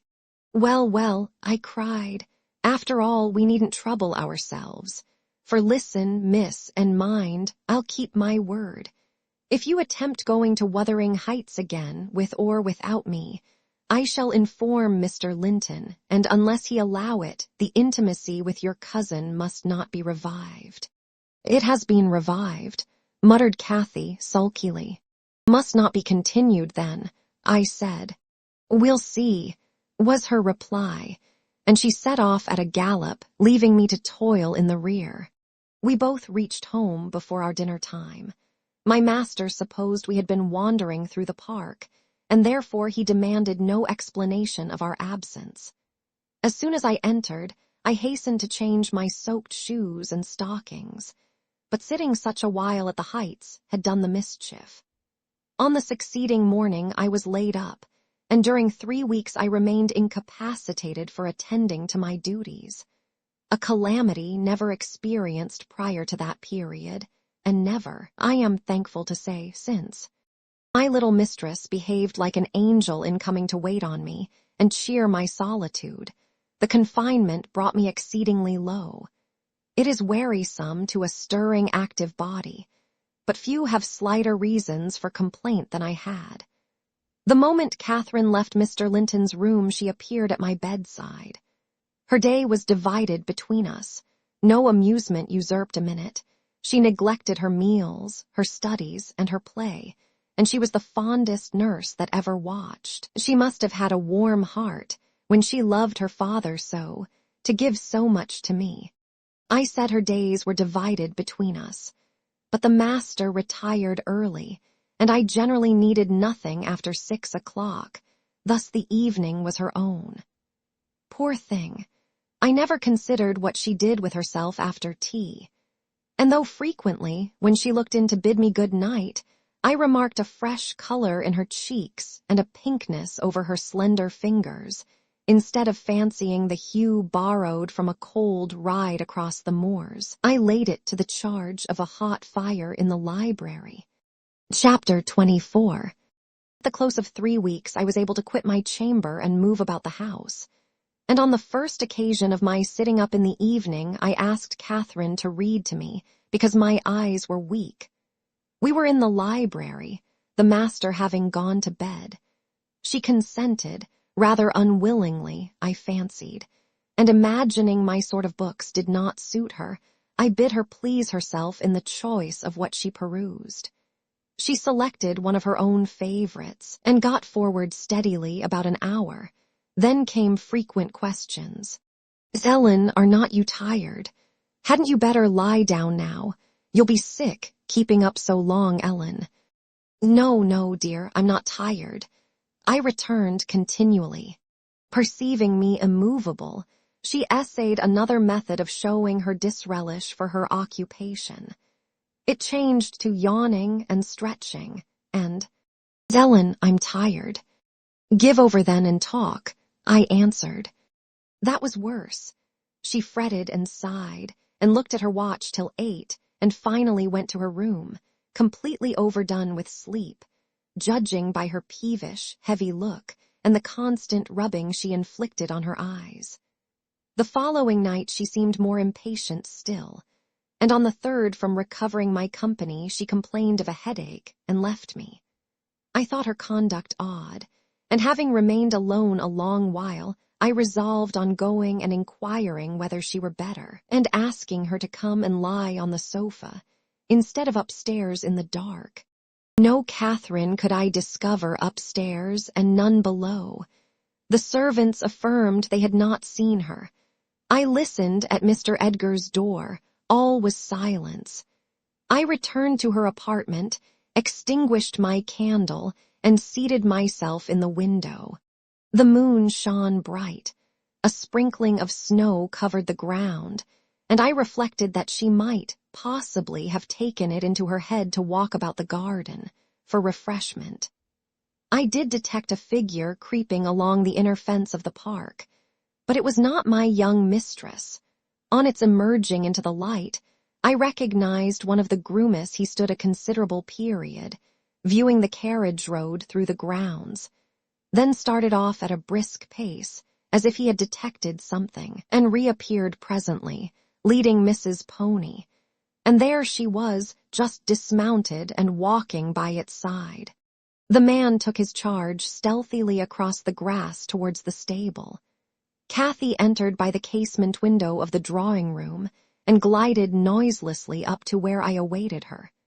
She put the door gently to, slipped off her snowy shoes, untied her hat, and was proceeding, unconscious of my espionage, to lay aside her mantle, when I suddenly rose and revealed myself. The surprise petrified her an instant. She uttered an inarticulate exclamation and stood fixed. "My dear Miss Catherine," I began, too vividly impressed by her recent kindness to break into a scold, "where have you been riding out at this hour? And why should you try to deceive me by telling a tale? Where have you been? Speak." "To the bottom of the park," she stammered. "I didn't tell a tale." "And nowhere else?" I demanded. "No," was the muttered reply.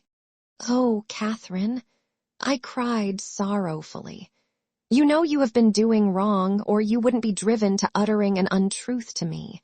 That does grieve me. I'd rather be 3 months ill than hear you frame a deliberate lie." She sprang forward, and bursting into tears, threw her arms round my neck. "Well, Ellen, I'm so afraid of you being angry," she said. "Promise not to be angry, and you shall know the very truth. I hate to hide it." We sat down in the window seat. I assured her I would not scold, whatever her secret might be, and I guessed it, of course. So she commenced. "I've been to Wuthering Heights, Ellen, and I've never missed going a day since you fell ill, except thrice before and twice after you left your room. I gave Michael books and pictures to prepare Minnie every evening and to put her back in the stable. You mustn't scold him either, mind. I was at the Heights by 6:30, and generally stayed till 8:30, and then galloped home. It was not to amuse myself that I went. I was often wretched all the time. Now and then I was happy, once in a week perhaps. At first, I expected there would be sad work persuading you to let me keep my word to Linton, for I had engaged to call again next day when we quitted him. But as you stayed upstairs on the morrow, I escaped that trouble. While Michael was refastening the lock of the park door in the afternoon, I got possession of the key and told him how my cousin wished me to visit him because he was sick and couldn't come to the Grange, and how Papa would object to my going. And then I negotiated with him about the pony. He is fond of reading, and he thinks of leaving soon to get married. So he offered if I would lend him books out of the library to do what I wished. But I preferred giving him my own, and that satisfied him better. On my second visit, Linton seemed in lively spirits. And Zillah, that is their housekeeper, made us a clean room and a good fire, and told us that, as Joseph was out at a prayer meeting and Hareton Earnshaw was off with his dogs, robbing our woods of pheasants, as I heard afterwards, we might do what we liked. She brought me some warm wine and gingerbread, and appeared exceedingly good-natured, and Linton sat in the armchair, and I in the little rocking chair on the hearthstone, and we laughed and talked so merrily and found so much to say. We planned where we would go and what we would do in summer. I needn't repeat that because you would call it silly. One time, however, we were near quarreling. He said the pleasantest manner of spending a hot July day was lying from morning till evening on a bank of heath in the middle of the moors, with the bees humming dreamily about among the bloom, and the larks singing high up overhead, and the blue sky and bright sun shining steadily and cloudlessly. That was his most perfect idea of heaven's happiness. Mine was rocking in a rustling green tree, with a west wind blowing, and bright white clouds flitting rapidly above, and not only larks, but throstles and blackbirds and linnets, and cuckoos pouring out music on every side, and the moors seen at a distance, broken into cool, dusky dells, but close by great swells of long grass undulating in waves to the breeze, and woods and sounding water, and the whole world awake and wild with joy. He wanted all to lie in an ecstasy of peace. I wanted all to sparkle and dance in a glorious jubilee. I said his heaven would be only half alive, and he said mine would be drunk. I said I should fall asleep in his, and he said he could not breathe in mine, and began to grow very snappish. At last, we agreed to try both as soon as the right weather came, and then we kissed each other and were friends. After sitting still an hour, I looked at the great room with its smooth, uncarpeted floor, and thought how nice it would be to play in if we removed the table. And I asked Linton to call Zillah in to help us, and we'd have a game at blindman's buff. She should try to catch us, you used to, you know, Ellen. He wouldn't. There was no pleasure in it, he said, but he consented to play at ball with me. We found two in a cupboard, among a heap of old toys, tops, and hoops, and battledores and shuttlecocks. One was marked C, and the other H. I wished to have the C, because that stood for Catherine, and the H might be for Heathcliff, his name, but the bran came out of H, and Linton didn't like it. I beat him constantly, and he got cross again and coughed and returned to his chair.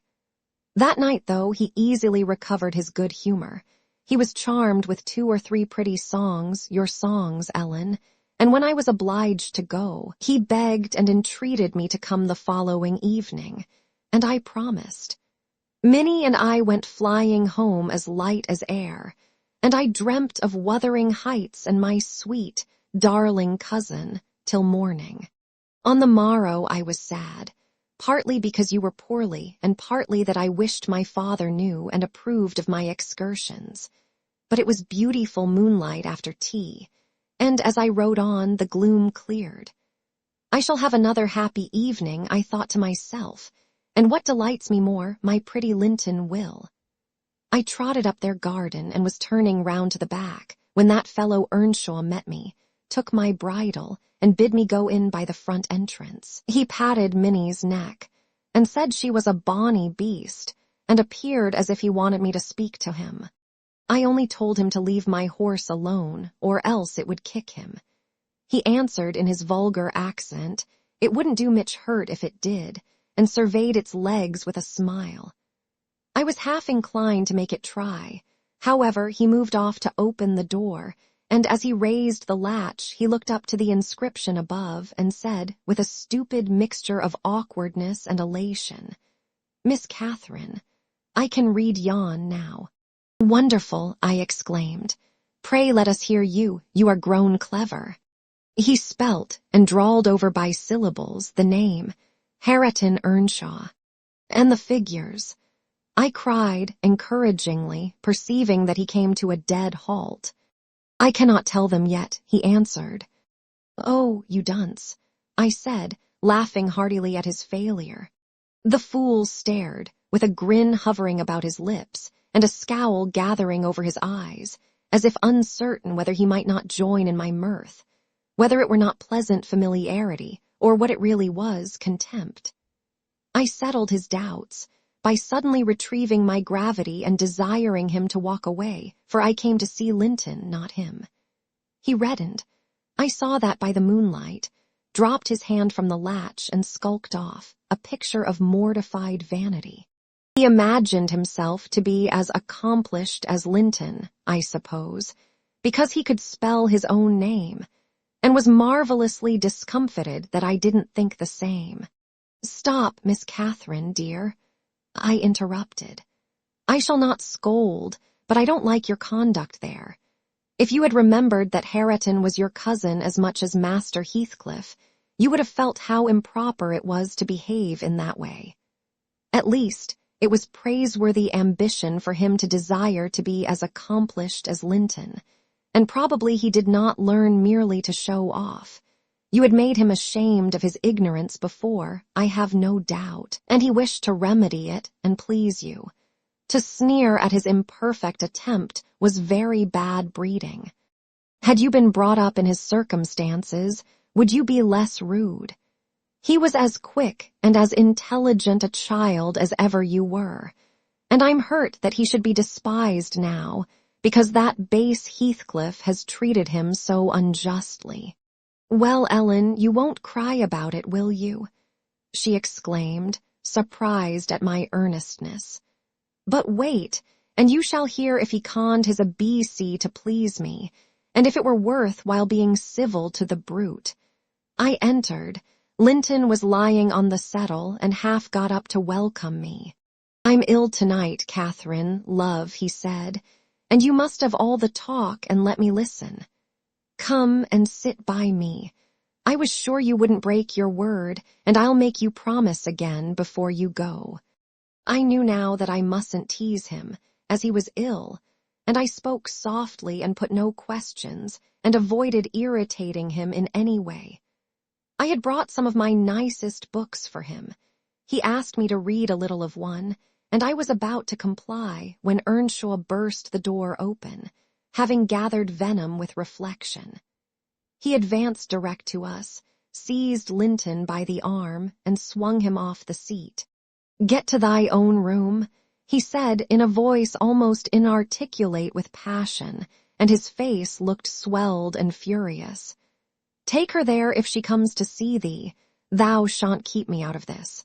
Begone why ye both." He swore at us, and left Linton no time to answer, nearly throwing him into the kitchen, and he clenched his fist as I followed, seemingly longing to knock me down. I was afraid for a moment, and I let one volume fall. He kicked it after me and shut us out. I heard a malignant, crackly laugh by the fire, and turning, beheld that odious Joseph standing rubbing his bony hands and quivering. "I were sure he'd sarve ye out. He's a grand lad. He's gettin' tea-rate sperrit in him. He knaws as weel as I do who sud be tea-maester yonder. Etch, he made ye skift properly. Etch. Where must we go?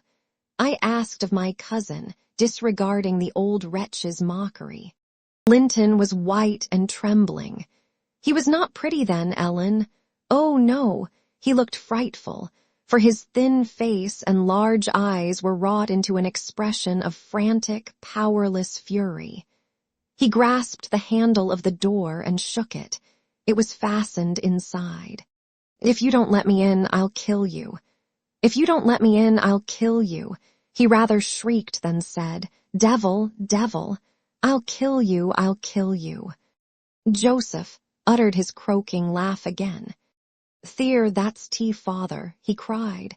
"That's father. We've Allah's summat o' either side in us.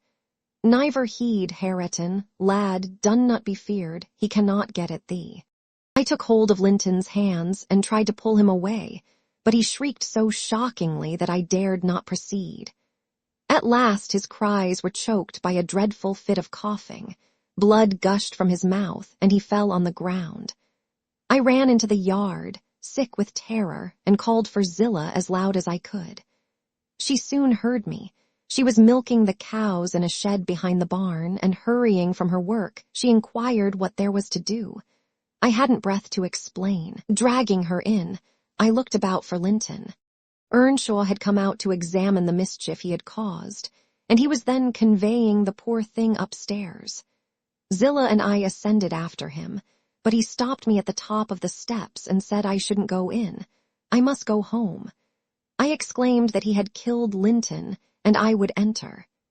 Joseph locked the door and declared I should do no sich stuff, and asked me whether I were bound to be as mad as him. I stood crying till the housekeeper reappeared. She affirmed he would be better in a bit, but he couldn't do with that shrieking and din, and she took me and nearly carried me into the house. Ellen, I was ready to tear my hair off my head. I sobbed and wept so that my eyes were almost blind, and the ruffian you have such sympathy with stood opposite, presuming every now and then to bid me wished, and denying that it was his fault. And finally, frightened by my assertions that I would tell Papa, and that he should be put in prison and hanged, he commenced blubbering himself, and hurried out to hide his cowardly agitation. Still, I was not rid of him. When at length they compelled me to depart, and I had got some 100 yards off the premises, he suddenly issued from the shadow of the roadside, and checked Minnie and took hold of me. "Miss Catherine, I'm ill-grieved," he began, "but it's rather too bad." I gave him a cut with my whip, thinking perhaps he would murder me. He let go, thundering one of his horrid curses, and I galloped home more than half out of my senses. I didn't bid you good night that evening, and I didn't go to Wuthering Heights the next. I wished to go exceedingly, but I was strangely excited, and dreaded to hear that Linton was dead sometimes, and sometimes shuddered at the thought of encountering Hareton. On the third day I took courage. At least I couldn't bear longer suspense, and stole off once more. I went at 5 o'clock and walked, fancying I might manage to creep into the house and up to Linton's room unobserved. However, the dogs gave notice of my approach. Zillah received me, and saying the lad was mending nicely, showed me into a small, tidy, carpeted apartment, where, to my inexpressible joy, I beheld Linton laid on a little sofa, reading one of my books. But he would neither speak to me nor look at me, through a whole hour, Ellen. He has such an unhappy temper. And what quite confounded me, when he did open his mouth, it was to utter the falsehood that I had occasioned the uproar, and Hareton was not to blame. Unable to reply, except passionately, I got up and walked from the room. He sent after me a faint Catherine. He did not reckon on being answered so, but I wouldn't turn back, and the morrow was the second day on which I stayed at home, nearly determined to visit him no more. But it was so miserable going to bed and getting up, and never hearing anything about him, that my resolution melted into air before it was properly formed. It had appeared wrong to take the journey once, Now it seemed wrong to refrain. Michael came to ask if he must saddle Minnie. I said yes, and considered myself doing a duty as she bore me over the hills. I was forced to pass the front windows to get to the court. It was no use trying to conceal my presence. "Young master is in the house," said Zillah, as she saw me making for the parlor. I went in. Earnshaw was there also, but he quitted the room directly. Linton sat in the great armchair half asleep. Walking up to the fire, I began in a serious tone, partly meaning it to be true. "As you don't like me, Linton, and as you think I come on purpose to hurt you, and pretend that I do so every time, this is our last meeting. Let us say good-bye, and tell Mr. Heathcliff that you have no wish to see me, and that he mustn't invent any more falsehoods on the subject." "Sit down and take your hat off, Catherine," he answered. "You are so much happier than I am, you ought to be better. Papa talks enough of my defects, and shows enough scorn of me, to make it natural I should doubt myself. I doubt whether I am not altogether as worthless as he calls me, frequently, and then I feel so cross and bitter I hate everybody. I am worthless and bad in temper and bad in spirit almost always, and if you choose, you may say good-bye. You'll get rid of an annoyance. Only, Catherine, do me this justice. Believe that if I might be as sweet, and as kind, and as good as you are, I would be, as willingly and more so than as happy and as healthy. And believe that your kindness has made me love you deeper than if I deserved your love. And though I couldn't and cannot help showing my nature to you, I regret it and repent it, and shall regret and repent it till I die." I felt he spoke the truth, and I felt I must forgive him, and though we should quarrel the next moment, I must forgive him again. We were reconciled, but we cried, both of us, the whole time I stayed, not entirely for sorrow, yet I was sorry Linton had that distorted nature. He'll never let his friends be at ease, and he'll never be at ease himself. I have always gone to his little parlor since that night, because his father returned the day after. About 3 times, I think, we have been merry and hopeful, as we were the first evening. The rest of my visits were dreary and troubled, now with his selfishness and spite, and now with his sufferings. But I've learned to endure the former with nearly as little resentment as the latter. Mr. Heathcliff purposely avoids me. I have hardly seen him at all. Last Sunday, indeed, coming earlier than usual, I heard him abusing poor Linton cruelly for his conduct of the night before. I can't tell how he knew of it, unless he listened. Linton had certainly behaved provokingly. However, it was the business of nobody but me, and I interrupted Mr. Heathcliff's lecture by entering and telling him so. He burst into a laugh and went away, saying he was glad I took that view of the matter. Since then, I've told Linton he must whisper his bitter things. Now, Ellen, you have heard all. I can't be prevented from going to Wuthering Heights, except by inflicting misery on 2 people, whereas, if you'll only not tell Papa, my going need disturb the tranquillity of none. You'll not tell, will you? It will be very heartless if you do. I'll make up my mind on that point by tomorrow, Miss Catherine, I replied. It requires some study, and so I'll leave you to your rest and go think it over. I thought it over aloud, in my master's presence, walking straight from her room to his and relating the whole story, with the exception of her conversations with her cousin and any mention of Hareton. Mr. Linton was alarmed and distressed, more than he would acknowledge to me. In the morning, Catherine learnt my betrayal of her confidence, and she learnt also that her secret visits were to end. In vain, she wept and writhed against the interdict, and implored her father to have pity on Linton. All she got to comfort her was a promise that he would write and give him leave to come to the Grange when he pleased, but explaining that he must no longer expect to see Catherine at Wuthering Heights.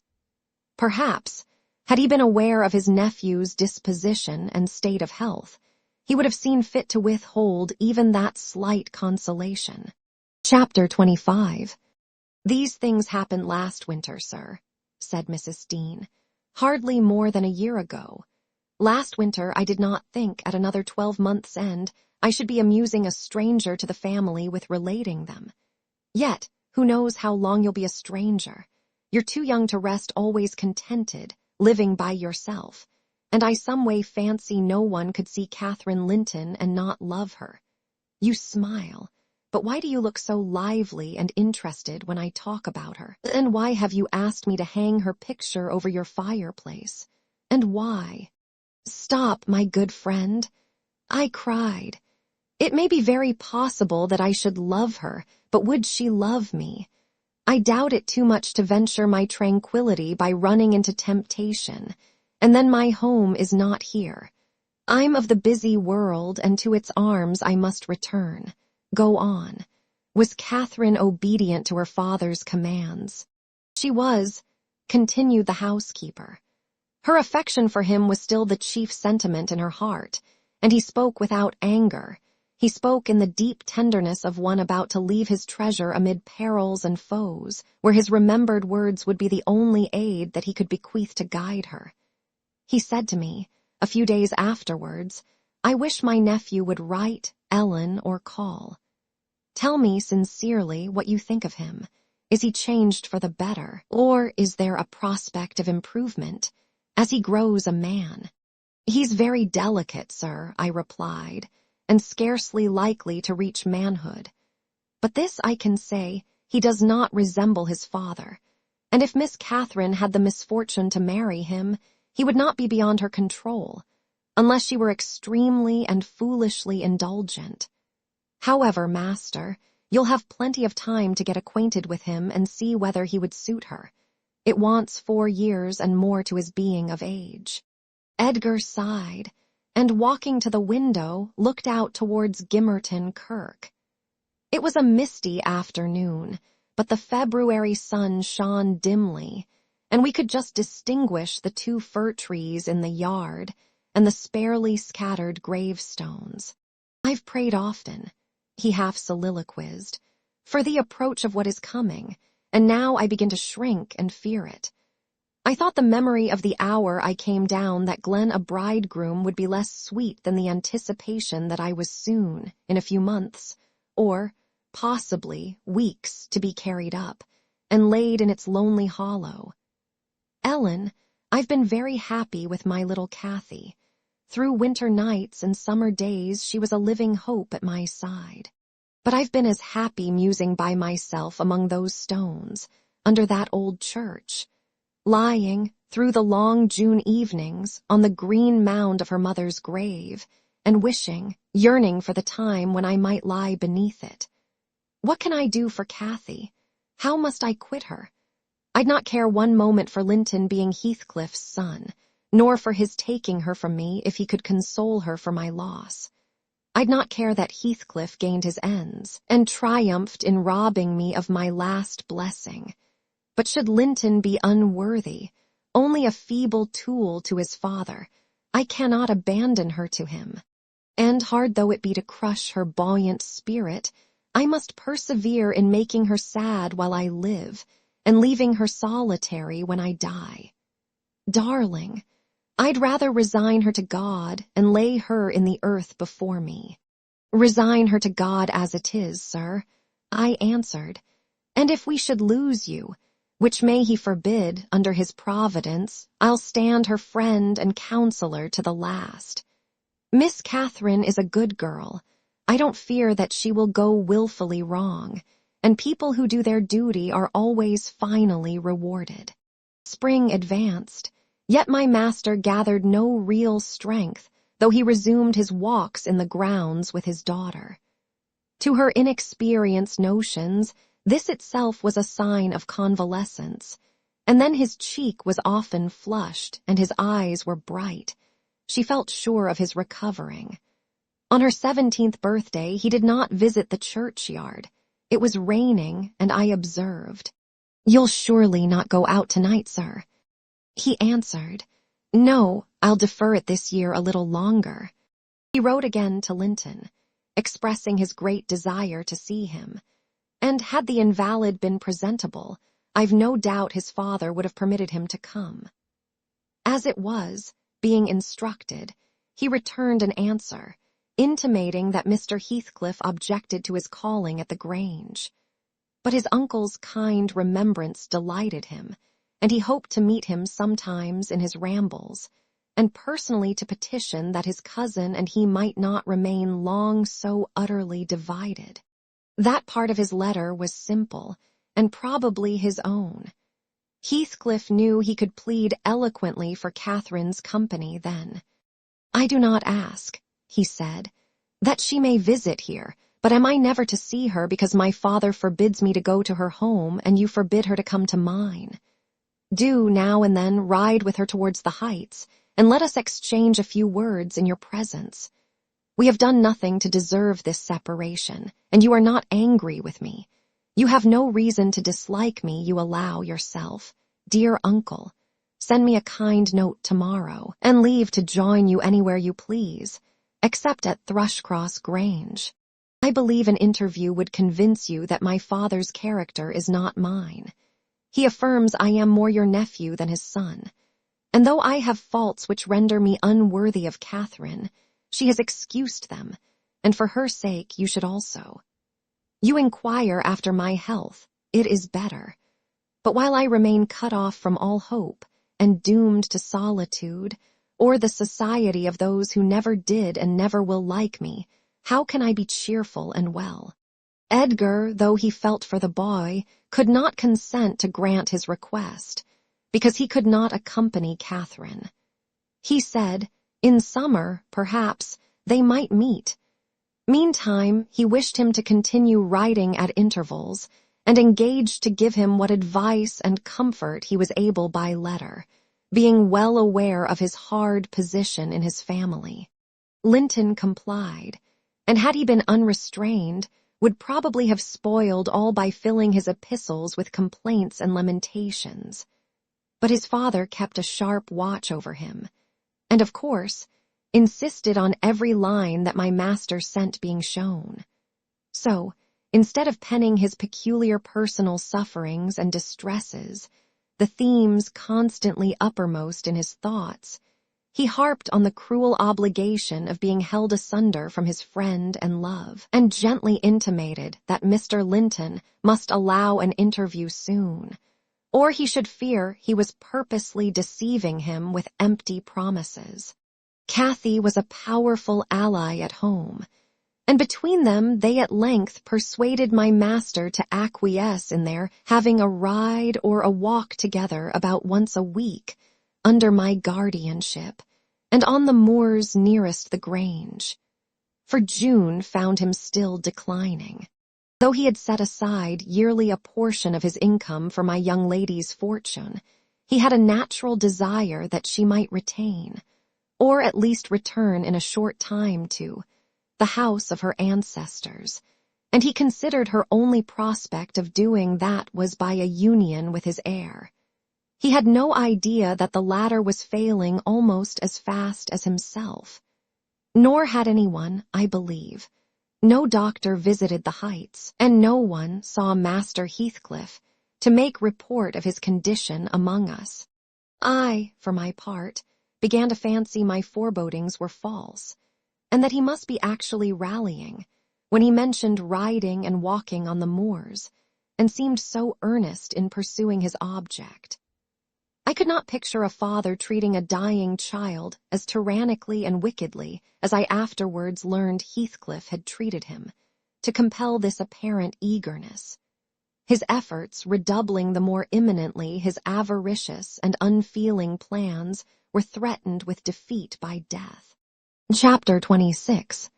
Summer was already past its prime, when Edgar reluctantly yielded his assent to their entreaties, and Catherine and I set out on our first ride to join her cousin. It was a close, sultry day, devoid of sunshine, but with a sky too dappled and hazy to threaten rain, and our place of meeting had been fixed at the guide stone by the crossroads. On arriving there, however, a little herd boy, dispatched as a messenger, told us that Meester Linton were just this side Heights, and he'd be much obliged to us to gang on a bit further. Then Master Linton has forgot the first injunction of his uncle, I observed. He bid us keep on the Grange land, and here we are off at once. Well, we'll turn our horses' heads round when we reach him, answered my companion. Our excursion shall lie towards home. When we reached him, and that was scarcely a quarter of a mile from his own door, we found he had no horse, and we were forced to dismount and leave ours to graze. He lay on the heath, awaiting our approach, and did not rise till we came within a few yards. Then he walked so feebly and looked so pale that I immediately exclaimed, "Why, Master Heathcliff, you are not fit for enjoying a ramble this morning. How ill you do look." Catherine surveyed him with grief and astonishment. She changed the ejaculation of joy on her lips to one of alarm, and the congratulation on their long-postponed meeting to an anxious inquiry whether he were worse than usual. "No, better." He panted, trembling and retaining her hand as if he needed its support, while his large blue eyes wandered timidly over her, the hollowness round them transforming to haggard wildness the languid expression they once possessed. "But you have been worse," persisted his cousin. "Worse than when I saw you last. You are thinner and—" "I'm tired," he interrupted hurriedly. "It is too hot for walking, let us rest here, and in the morning I often feel sick. Papa says I grow so fast." Badly satisfied, Kathy sat down, and he reclined beside her. "This is something like your paradise," said she, making an effort at cheerfulness. "You recollect the 2 days we agreed to spend in the place and weigh each thought pleasantest. This is nearly yours, only there are clouds, but then they are so soft and mellow, it is nicer than sunshine. Next week, if you can, we'll ride down to the Grange Park and try mine." Linton did not appear to remember what she talked of, and he had evidently great difficulty in sustaining any kind of conversation. His lack of interest in the subjects she started, and his equal incapacity to contribute to her entertainment, were so obvious that she could not conceal her disappointment. An indefinite alteration had come over his whole person and manner. The pettishness that might be caressed into fondness had yielded to a listless apathy. There was less of the peevish temper of a child which frets and teases on purpose to be soothed, and more of the self-absorbed moroseness of a confirmed invalid, repelling consolation, and ready to regard the good-humored mirth of others as an insult. Catherine perceived, as well as I did, that he held it rather a punishment than a gratification to endure our company, and she made no scruple of proposing, presently, to depart. That proposal, unexpectedly, roused Linton from his lethargy, and threw him into a strange state of agitation. He glanced fearfully towards the heights, begging she would remain another half-hour at least. "But I think," said Kathy, "you'd be more comfortable at home than sitting here, and I cannot amuse you today, I see by my tales and songs and chatter. You have grown wiser than I in these 6 months. You have little taste for my diversions now, or else, if I could amuse you, I'd willingly stay." "Stay to rest yourself," he replied. "And, Catherine, don't think or say that I'm very unwell. It is the heavy weather and heat that make me dull, and I walked about before you came a great deal for me. Tell Uncle I'm in tolerable health, will you?" "I'll tell him that you say so, Linton." "I couldn't affirm that you are," observed my young lady, wondering at his pertinacious assertion of what was evidently an untruth. "And be here again next Thursday," continued he, shunning her puzzled gaze. "And give him my thanks for permitting you to come. My best thanks, Catherine. And if you did meet my father and he asked you about me, don't lead him to suppose that I've been extremely silent and stupid. Don't look sad and downcast as you are doing. He'll be angry." "I care nothing for his anger," exclaimed Kathy, imagining she would be its object. "But I do," said her cousin, shuddering. "Don't provoke him against me, Catherine, for he is very hard." "Is he severe to you, Master Heathcliff?" I inquired. "Has he grown weary of indulgence and passed from passive to active hatred?" Linton looked at me, but did not answer. And after keeping her seat by his side another 10 minutes, during which his head fell drowsily on his breast, and he uttered nothing except suppressed moans of exhaustion or pain, Kathy began to seek solace in looking for bilberries and sharing the produce of her researches with me. She did not offer them to him, for she saw further notice would only weary and annoy. "Is it half an hour now, Ellen?" she whispered in my ear at last. "I can't tell why we should stay. He's asleep and Papa will be wanting us back." "Well, we must not leave him asleep," I answered. "Wait till he wakes and be patient. You were mighty eager to set off, but your longing to see poor Linton has soon evaporated." "Why did he wish to see me?" returned Catherine.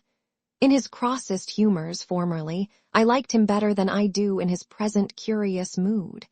It's just as if it were a task he was compelled to perform, this interview, for fear his father should scold him.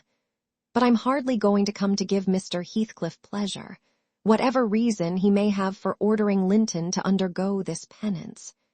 And though I'm glad he's better in health, I'm sorry he's so much less pleasant and so much less affectionate to me." "You think he is better in health, then?" I said. "Yes," she answered, "because he always made such a great deal of his sufferings, you know. He is not tolerably well, as he told me to tell Papa, but he's better, very likely." "There you differ with me, Miss Cathy," I remarked. "I should conjecture him to be far worse." Linton here started from his slumber in bewildered terror, and asked if anyone had called his name. "No," said Catherine, "unless in dreamus I cannot conceive how you manage to doze out of doors in the morning." "I thought I heard my father," he gasped, glancing up to the frowning nab above us. "You are sure nobody spoke?" "Quite sure," replied his cousin. "Only Ellen and I were disputing concerning your health. Are you truly stronger, Linton, than when we separated in winter? If you be, I'm certain one thing is not stronger, your regard for me. Speak, are you?" The tears gushed from Linton's eyes as he answered, "Yes, yes, I am." And, still under the spell of the imaginary voice, his gaze wandered up and down to detect its owner. Kathy rose.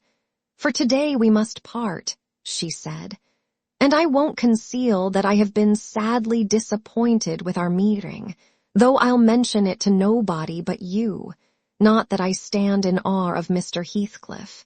"Hush," murmured Linton. "For God's sake, hush, he's coming." And he clung to Catherine's arm, striving to detain her, but at that announcement she hastily disengaged herself and whistled to Minnie, who obeyed her like a dog.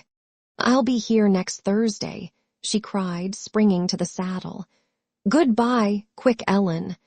And so we left him, scarcely conscious of our departure, so absorbed was he in anticipating his father's approach. Before we reached home, Catherine's displeasure softened into a perplexed sensation of pity and regret, largely blended with vague, uneasy doubts about Linton's actual circumstances, physical and social, in which I partook, though I counselled her not to say much, for a second journey would make us better judges. My master requested an account of our ongoings. His nephew's offering of thanks was duly delivered, Miss Cathy gently touching on the rest, I also threw little light on his inquiries, for I hardly knew what to hide and what to reveal. Chapter 27. 7 days glided away, everyone marking its course by the henceforth rapid alteration of Edgar Linton's state. The havoc that months had previously wrought was now emulated by the inroads of hours. Catherine we would fain have deluded yet, but her own quick spirit refused to delude her. It divined in secret and brooded on the dreadful probability, gradually ripening into certainty. She had not the heart to mention her ride when Thursday came round. I mentioned it for her and obtained permission to order her out of doors. For the library, where her father stopped a short time daily, the brief period he could bear to sit up, and his chamber had become her whole world. She grudged each moment that did not find her bending over his pillow or seated by his side. Her countenance grew wan with watching and sorrow, and my master gladly dismissed her to what he flattered himself would be a happy change of scene and society, drawing comfort from the hope that she would not now be left entirely alone after his death.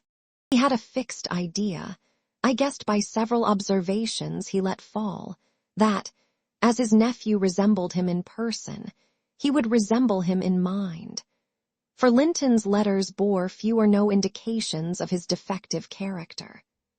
And I, through pardonable weakness, refrained from correcting the error, asking myself what good there would be in disturbing his last moments with information that he had neither power nor opportunity to turn to account. We deferred our excursion till the afternoon, a golden afternoon of August, every breath from the hills so full of life that it seemed whoever respired it, though dying, might revive.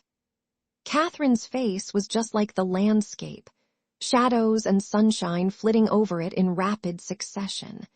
But the shadows rested longer, and the sunshine was more transient, and her poor little heart reproached itself for even that passing forgetfulness of its cares.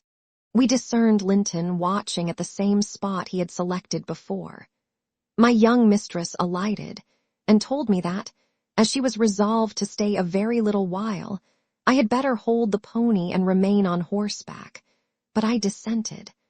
I wouldn't risk losing sight of the charge committed to me a minute, so we climbed the slope of heath together. Master Heathcliff received us with greater animation on this occasion, not the animation of high spirits, though, nor yet of joy. It looked more like fear. "It is late," he said, speaking short and with difficulty. "Is not your father very ill? I thought you wouldn't come." "Why won't you be candid?" cried Catherine, swallowing her greeting. "Why cannot you say at once you don't want me? It is strange, Linton, that for the second time you have brought me here on purpose, apparently to distress us both, and for no reason besides." Linton shivered and glanced at her, half supplicating, half ashamed. But his cousin's patience was not sufficient to endure this enigmatical behavior. "My father is very ill," she said. "And why am I called from his bedside? Why didn't you send to absolve me from my promise when you wished I wouldn't keep it? Come, I desire an explanation. Playing and trifling are completely banished out of my mind, and I can't dance attendance on your affectations now." "My affectations," he murmured. "What are they? For heaven's sake, Catherine, don't look so angry. Despise me as much as you please. I am a worthless, cowardly wretch. I can't be scorned enough, but I'm too mean for your anger. Hate my father and spare me for contempt." "Nonsense," cried Catherine in a passion. "Foolish, silly boy, and there, he trembles as if I were really going to touch him. You needn't bespeak contempt, Linton. Anybody will have it spontaneously at your service. Get off. I shall return home. It is folly dragging you from the hearthstone and pretending. What do we pretend? Let go my frock. If I pitied you for crying and looking so very frightened, you should spurn such pity. Ellen, tell him how disgraceful this conduct is. Rise, and don't degrade yourself into an abject reptile. Don't. With streaming face and an expression of agony, Linton had thrown his nerveless frame along the ground. He seemed convulsed with exquisite terror. "Oh," he sobbed, "I cannot bear it. Catherine, Catherine, I'm a traitor too, and I dare not tell you, but leave me and I shall be killed. Dear Catherine, my life is in your hands, and you have said you loved me, and if you did, it wouldn't harm you. You'll not go, then, kind, sweet, good Catherine, and perhaps you will consent, and he'll let me die with you." My young lady, on witnessing his intense anguish, stooped to raise him. The old feeling of indulgent tenderness overcame her vexation, and she grew thoroughly moved and alarmed. "Consent to what?" she asked. "To stay. Tell me the meaning of this strange talk, and I will. You contradict your own words and distract me. Be calm and frank and confess at once all that weighs on your heart. You wouldn't injure me, Linton, would you? You wouldn't let any enemy hurt me if you could prevent it. I'll believe you are a coward for yourself, but not a cowardly betrayer of your best friend." "But my father threatened me," gasped the boy, clasping his attenuated fingers. "And I dread him, I dread him. I dare not tell." "Oh, well," said Catherine with scornful compassion, "keep your secret, I'm no coward. Save yourself, I'm not afraid." Her magnanimity provoked his tears. He wept wildly, kissing her supporting hands, and yet could not summon courage to speak out. I was cogitating what the mystery might be, and determined Catherine should never suffer to benefit him or anyone else by my good will, when, hearing a rustle among the ling, I looked up and saw Mr. Heathcliff almost close upon us, descending the heights. He didn't cast a glance towards my companions, though they were sufficiently near for Linton's sobs to be audible. But hailing me in the almost hearty tone he assumed to none besides, and the sincerity of which I couldn't avoid doubting, he said, "It is something to see you so near to my house, Nellie. How are you at the Grange? Let us hear. The rumor goes," he added in a lower tone, "that Edgar Linton is on his deathbed. Perhaps they exaggerate his illness." "No, my master is dying," I replied. "It is true enough. A sad thing it will be for us all, but a blessing for him." "How long will he last, do you think?" he asked. "I don't know," I said. "Because," he continued, looking at the two young people who were fixed under his eye, "Linton appeared as if he could not venture to stir or raise his head, and Catherine could not move on his account. Because that lad yonder seems determined to beat me, and I'd thank his uncle to be quick and go before him. Hallo, has the whelp been playing that game long? I did give him some lessons about snivelling. Is he pretty lively with Miss Linton generally?" "Lively? No, he has shown the greatest distress," I answered. "To see him, I should say that instead of rambling with his sweetheart on the hills, he ought to be in bed under the hands of a doctor." "He shall be in a day or two," muttered Heathcliff. "But first, get up, Linton, get up," he shouted. "Don't grovel on the ground there, up this moment." Linton had sunk prostrate again in another paroxysm of helpless fear, caused by his father's glance towards him, I suppose. There was nothing else to produce such humiliation. He made several efforts to obey, but his little strength was annihilated for the time, and he fell back again with a moan. Mr. Heathcliff advanced and lifted him to lean against a ridge of turf. "Now," said he with curbed ferocity, "I'm getting angry, and if you don't command that paltry spirit of yours, damn you, get up directly." "I will, father," he panted. "Only let me alone or I shall faint. I've done as you wished, I'm sure. Catherine will tell you that I have been cheerful.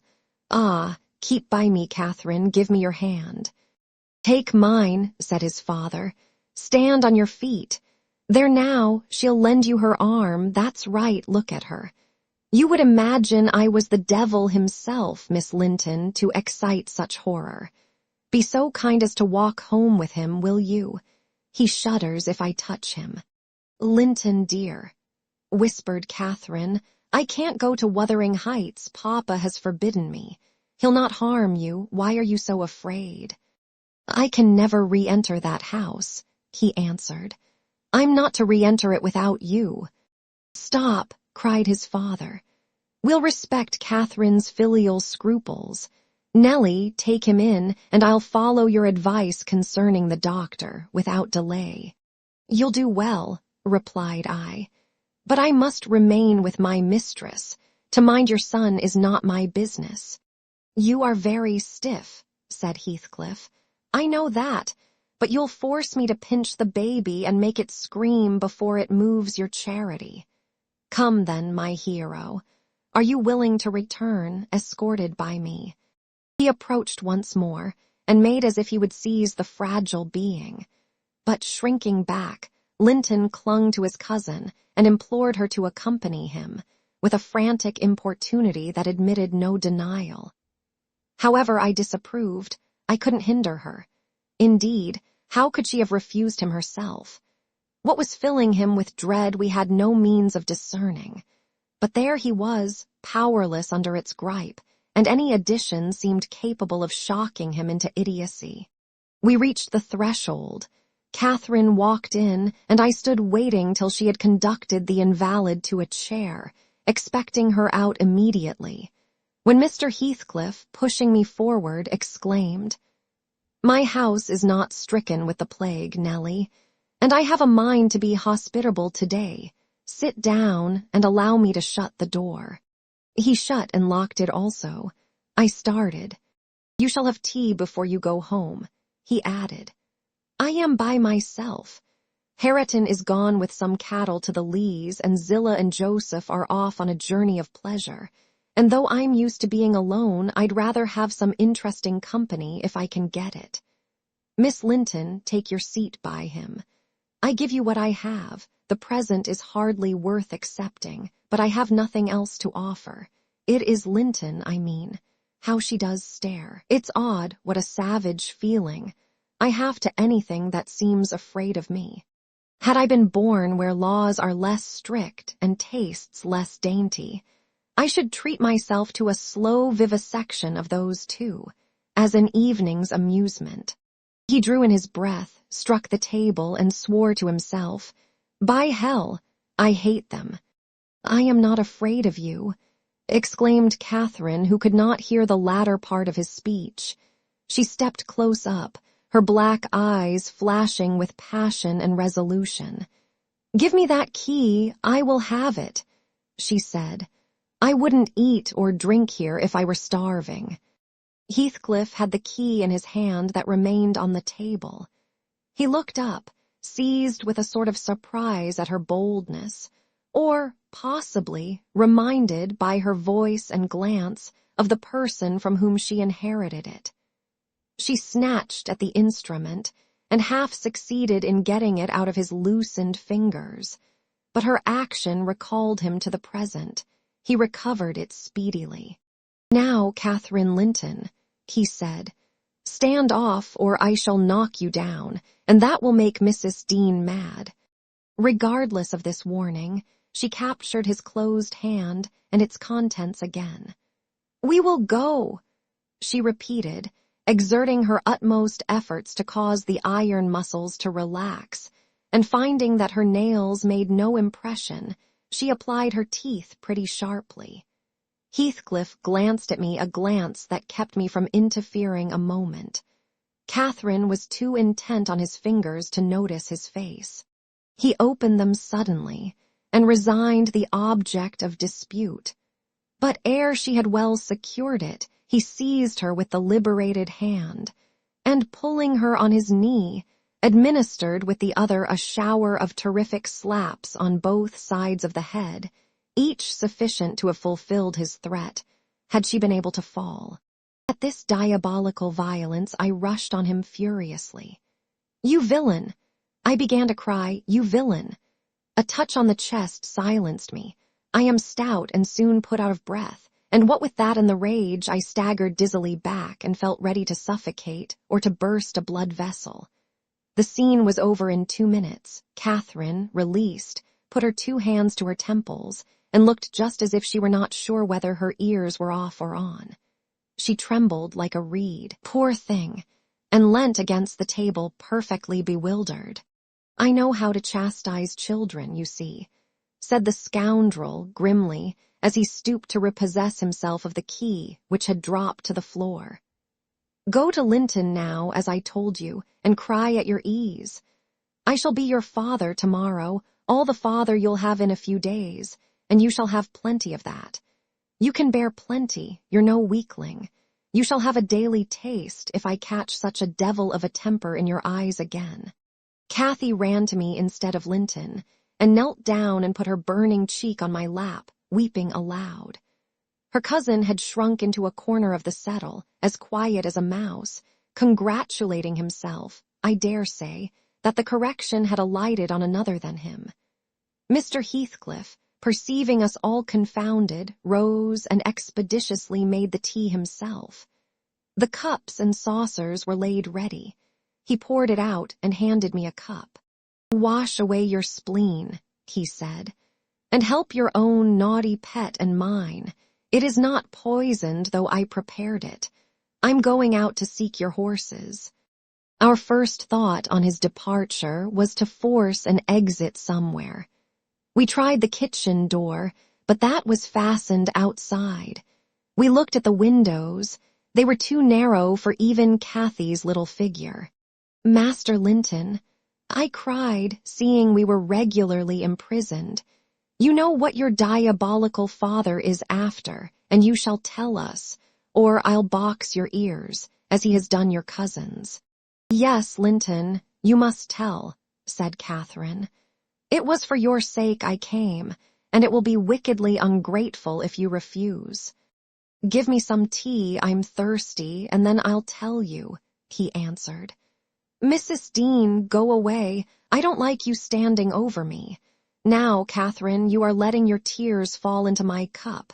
I won't drink that. Give me another." Catherine pushed another to him and wiped her face. I felt disgusted at the little wretch's composure, since he was no longer in terror for himself. The anguish he had exhibited on the moor subsided as soon as ever he entered Wuthering Heights, so I guessed he had been menaced with an awful visitation of wrath if he failed in decoying us there, and that accomplished, he had no further immediate fears. "Papa wants us to be married," he continued, after sipping some of the liquid. "And he knows your papa wouldn't let us marry now, and he's afraid of my dying if we wait, so we are to be married in the morning, and you are to stay here all night, and if you do as he wishes, you shall return home next day and take me with you." "Take you with her, pitiful changeling," I exclaimed. "You marry? Why, the man is mad, or he thinks us fools, everyone. And do you imagine that beautiful young lady, that healthy, hardy girl, will tie herself to a little perishing monkey like you? Are you cherishing the notion that anybody, let alone Miss Catherine Linton, would have you for a husband? You want whipping for bringing us in here at all with your dastardly puling tricks. And don't look so silly now. I've a very good mind to shake you severely for your contemptible treachery and your imbecile conceit."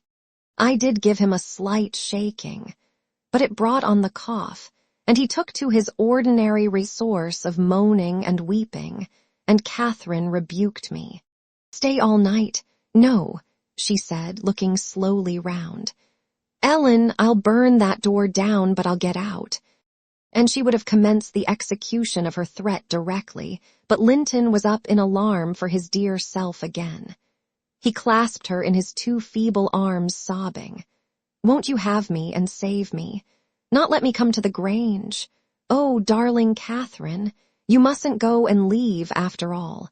You must obey my father, you must." I must obey my own, she replied, and relieve him from this cruel suspense. The whole night. What would he think? He'll be distressed already.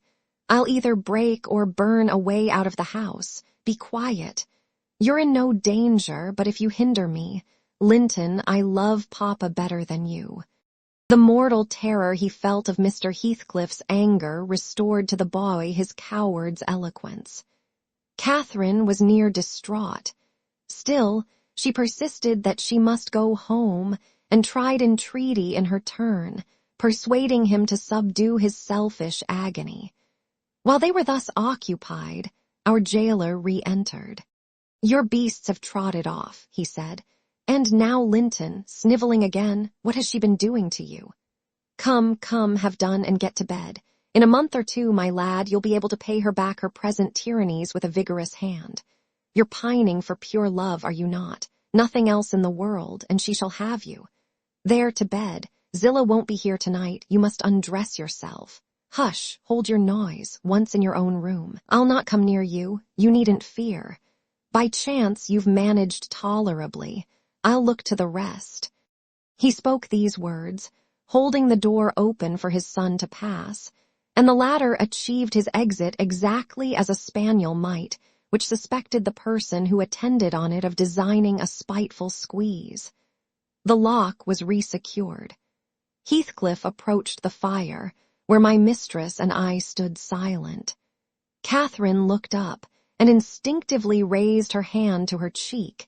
His neighborhood revived a painful sensation. Anybody else would have been incapable of regarding the childish act with sternness, but he scowled on her and muttered, "Oh, you are not afraid of me. Your courage is well disguised. You seem damnably afraid." "I am afraid now," she replied, "because if I stay, Papa will be miserable, and how can I endure making him miserable when he, Mr. Heathcliff, let me go home? I promised to marry Linton. Papa would like me to, and I love him. Why should you wish to force me to do what I'll willingly do of myself?" "Let him dare to force you," I cried. "There's law in the land, thank God. There is, though we be in an out-of-the-way place. I'd inform if he were my own son, and it's felony without benefit of clergy." "Silence," said the ruffian. "To the devil with your clamor. I don't want you to speak. Miss Linton, I shall enjoy myself remarkably in thinking your father will be miserable. I shall not sleep for satisfaction. You could have hit on no surer way of fixing your residence under my roof for the next 24 hours than informing me that such an event would follow. As to your promise to marry Linton, I'll take care you shall keep it, for you shall not quit this place till it is fulfilled." "Send Ellen, then, to let Papa know I'm safe," exclaimed Catherine, weeping bitterly. "Or marry me now. Poor Papa, Ellen, he'll think we're lost. What shall we do?" "Not he. He'll think you are tired of waiting on him and run off for a little amusement," answered Heathcliff. "You cannot deny that you entered my house of your own accord, in contempt of his injunctions to the contrary. And it is quite natural that you should desire amusement at your age, and that you would weary of nursing a sick man, and that man only your father. Catherine, his happiest days were over when your days began. He cursed you, I dare say, for coming into the world. I did, at least. And it would just do if he cursed you as he went out of it. I'd join him. I don't love you. How should I? Weep away. As far as I can see, it will be your chief diversion hereafter, unless Linton make amends for other losses, and your provident parent appears to fancy he may. His letters of advice and consolation entertained me vastly. In his last he recommended my jewel to be careful of his, and kind to her when he got her. Careful and kind, that's paternal. But Linton requires his whole stock of care and kindness for himself. Linton can play the little tyrant well. He'll undertake to torture any number of cats if their teeth be drawn and their claws pared. You'll be able to tell his uncle fine tales of his kindness when you get home again, I assure you. You're right there, I said. Explain your son's character. Show his resemblance to yourself, and then I hope Miss Cathy will think twice before she takes the cicatrice. I don't much mind speaking of his amiable qualities now, he answered, because she must either accept him or remain a prisoner, and you along with her, till your master dies. I can detain you both, quite concealed here. If you doubt, encourage her to retract her word, and you'll have an opportunity of judging. I'll not retract my word, said Catherine. I'll marry him within this hour if I may go to Thrushcross Grange afterwards. Mr. Heathcliff, you're a cruel man, but you're not a fiend, and you won't, from mere malice, destroy irrevocably all my happiness. If Papa thought I had left him on purpose, and if he died before I returned, could I bear to live? I've given over crying, but I'm going to kneel here at your knee, and I'll not get up, and I'll not take my eyes from your face till you look back at me.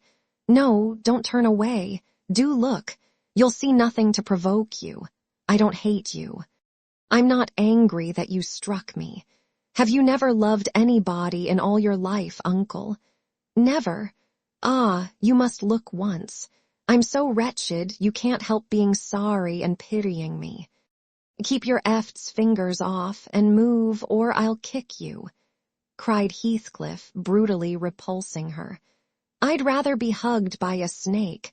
How the devil can you dream of fawning on me? I detest you. He shrugged his shoulders, shook himself indeed as if his flesh crept with aversion, and thrust back his chair, while I got up and opened my mouth to commence a downright torrent of abuse. But I was rendered dumb in the middle of the first sentence by a threat that I should be shown into a room by myself the very next syllable I uttered. It was growing dark. We heard a sound of voices at the garden gate. Our host hurried out instantly. He had his wits about him. We had not. There was a talk of 2 or 3 minutes, and he returned alone. I thought it had been your cousin Hareton, I observed to Catherine. I wish he would arrive. Who knows but he might take our part. It was 3 servants sent to seek you from the Grange, said Heathcliff, overhearing me. You should have opened a lattice and called out, but I could swear that Chit is glad you didn't. She's glad to be obliged to stay, I'm certain. Learning the chance we had missed, we both gave vent to our grief without control, and he allowed us to wail on till 9 o'clock. Then he bid us go upstairs, through the kitchen, to Zilla's chamber, and I whispered my companion to obey. Perhaps we might contrive to get through the window there, or into a garret, and out by its skylight.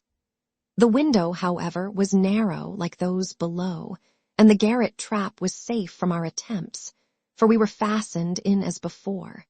We neither of us lay down. Catherine took her station by the lattice, and watched anxiously for morning, a deep sigh being the only answer I could obtain to my frequent entreaties that she would try to rest.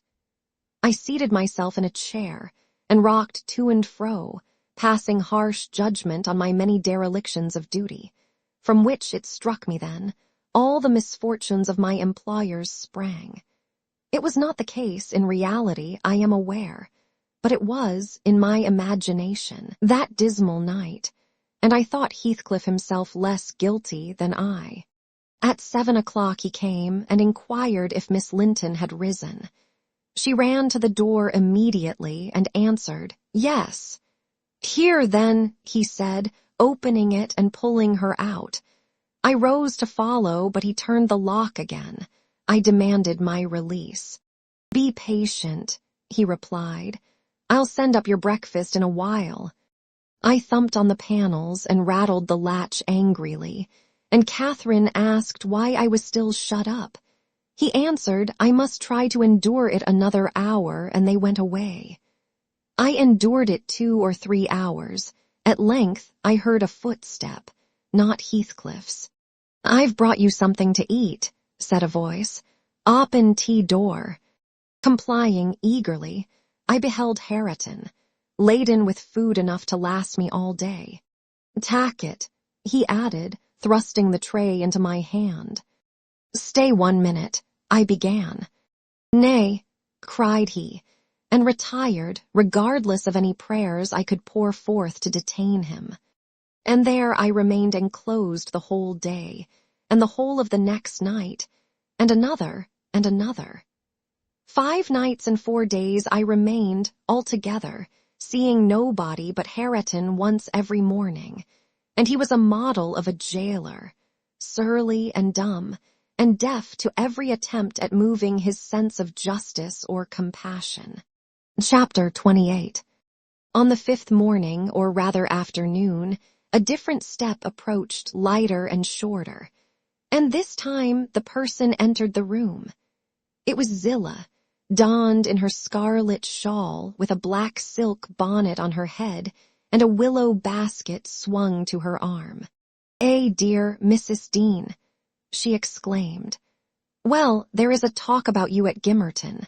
I never thought but you were sunk in the Black Horse Marsh and missy with you till master told me you'd been found and he'd lodged you here.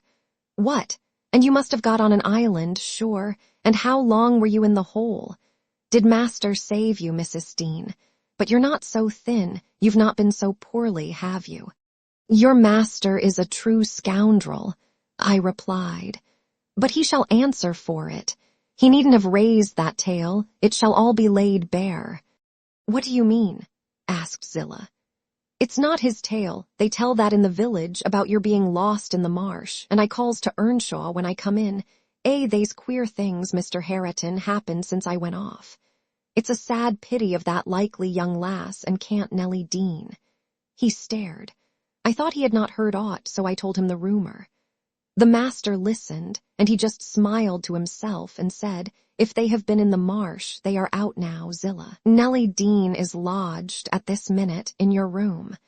You can tell her to flit when you go up. Here is the key."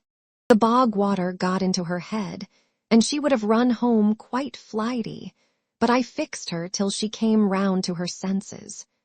"You can bid her go to the Grange at once, if she be able, and carry a message from me, that her young lady will follow in time to attend the squire's funeral." "Mr. Edgar is not dead," I gasped. "Oh, Zillah, Zillah."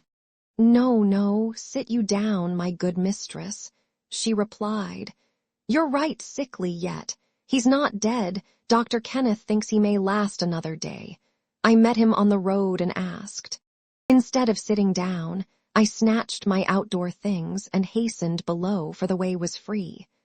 On entering the house, I looked about for someone to give information of Catherine. The place was filled with sunshine, and the door stood wide open, but nobody seemed at hand. As I hesitated whether to go off at once or return and seek my mistress, a slight cough drew my attention to the hearth.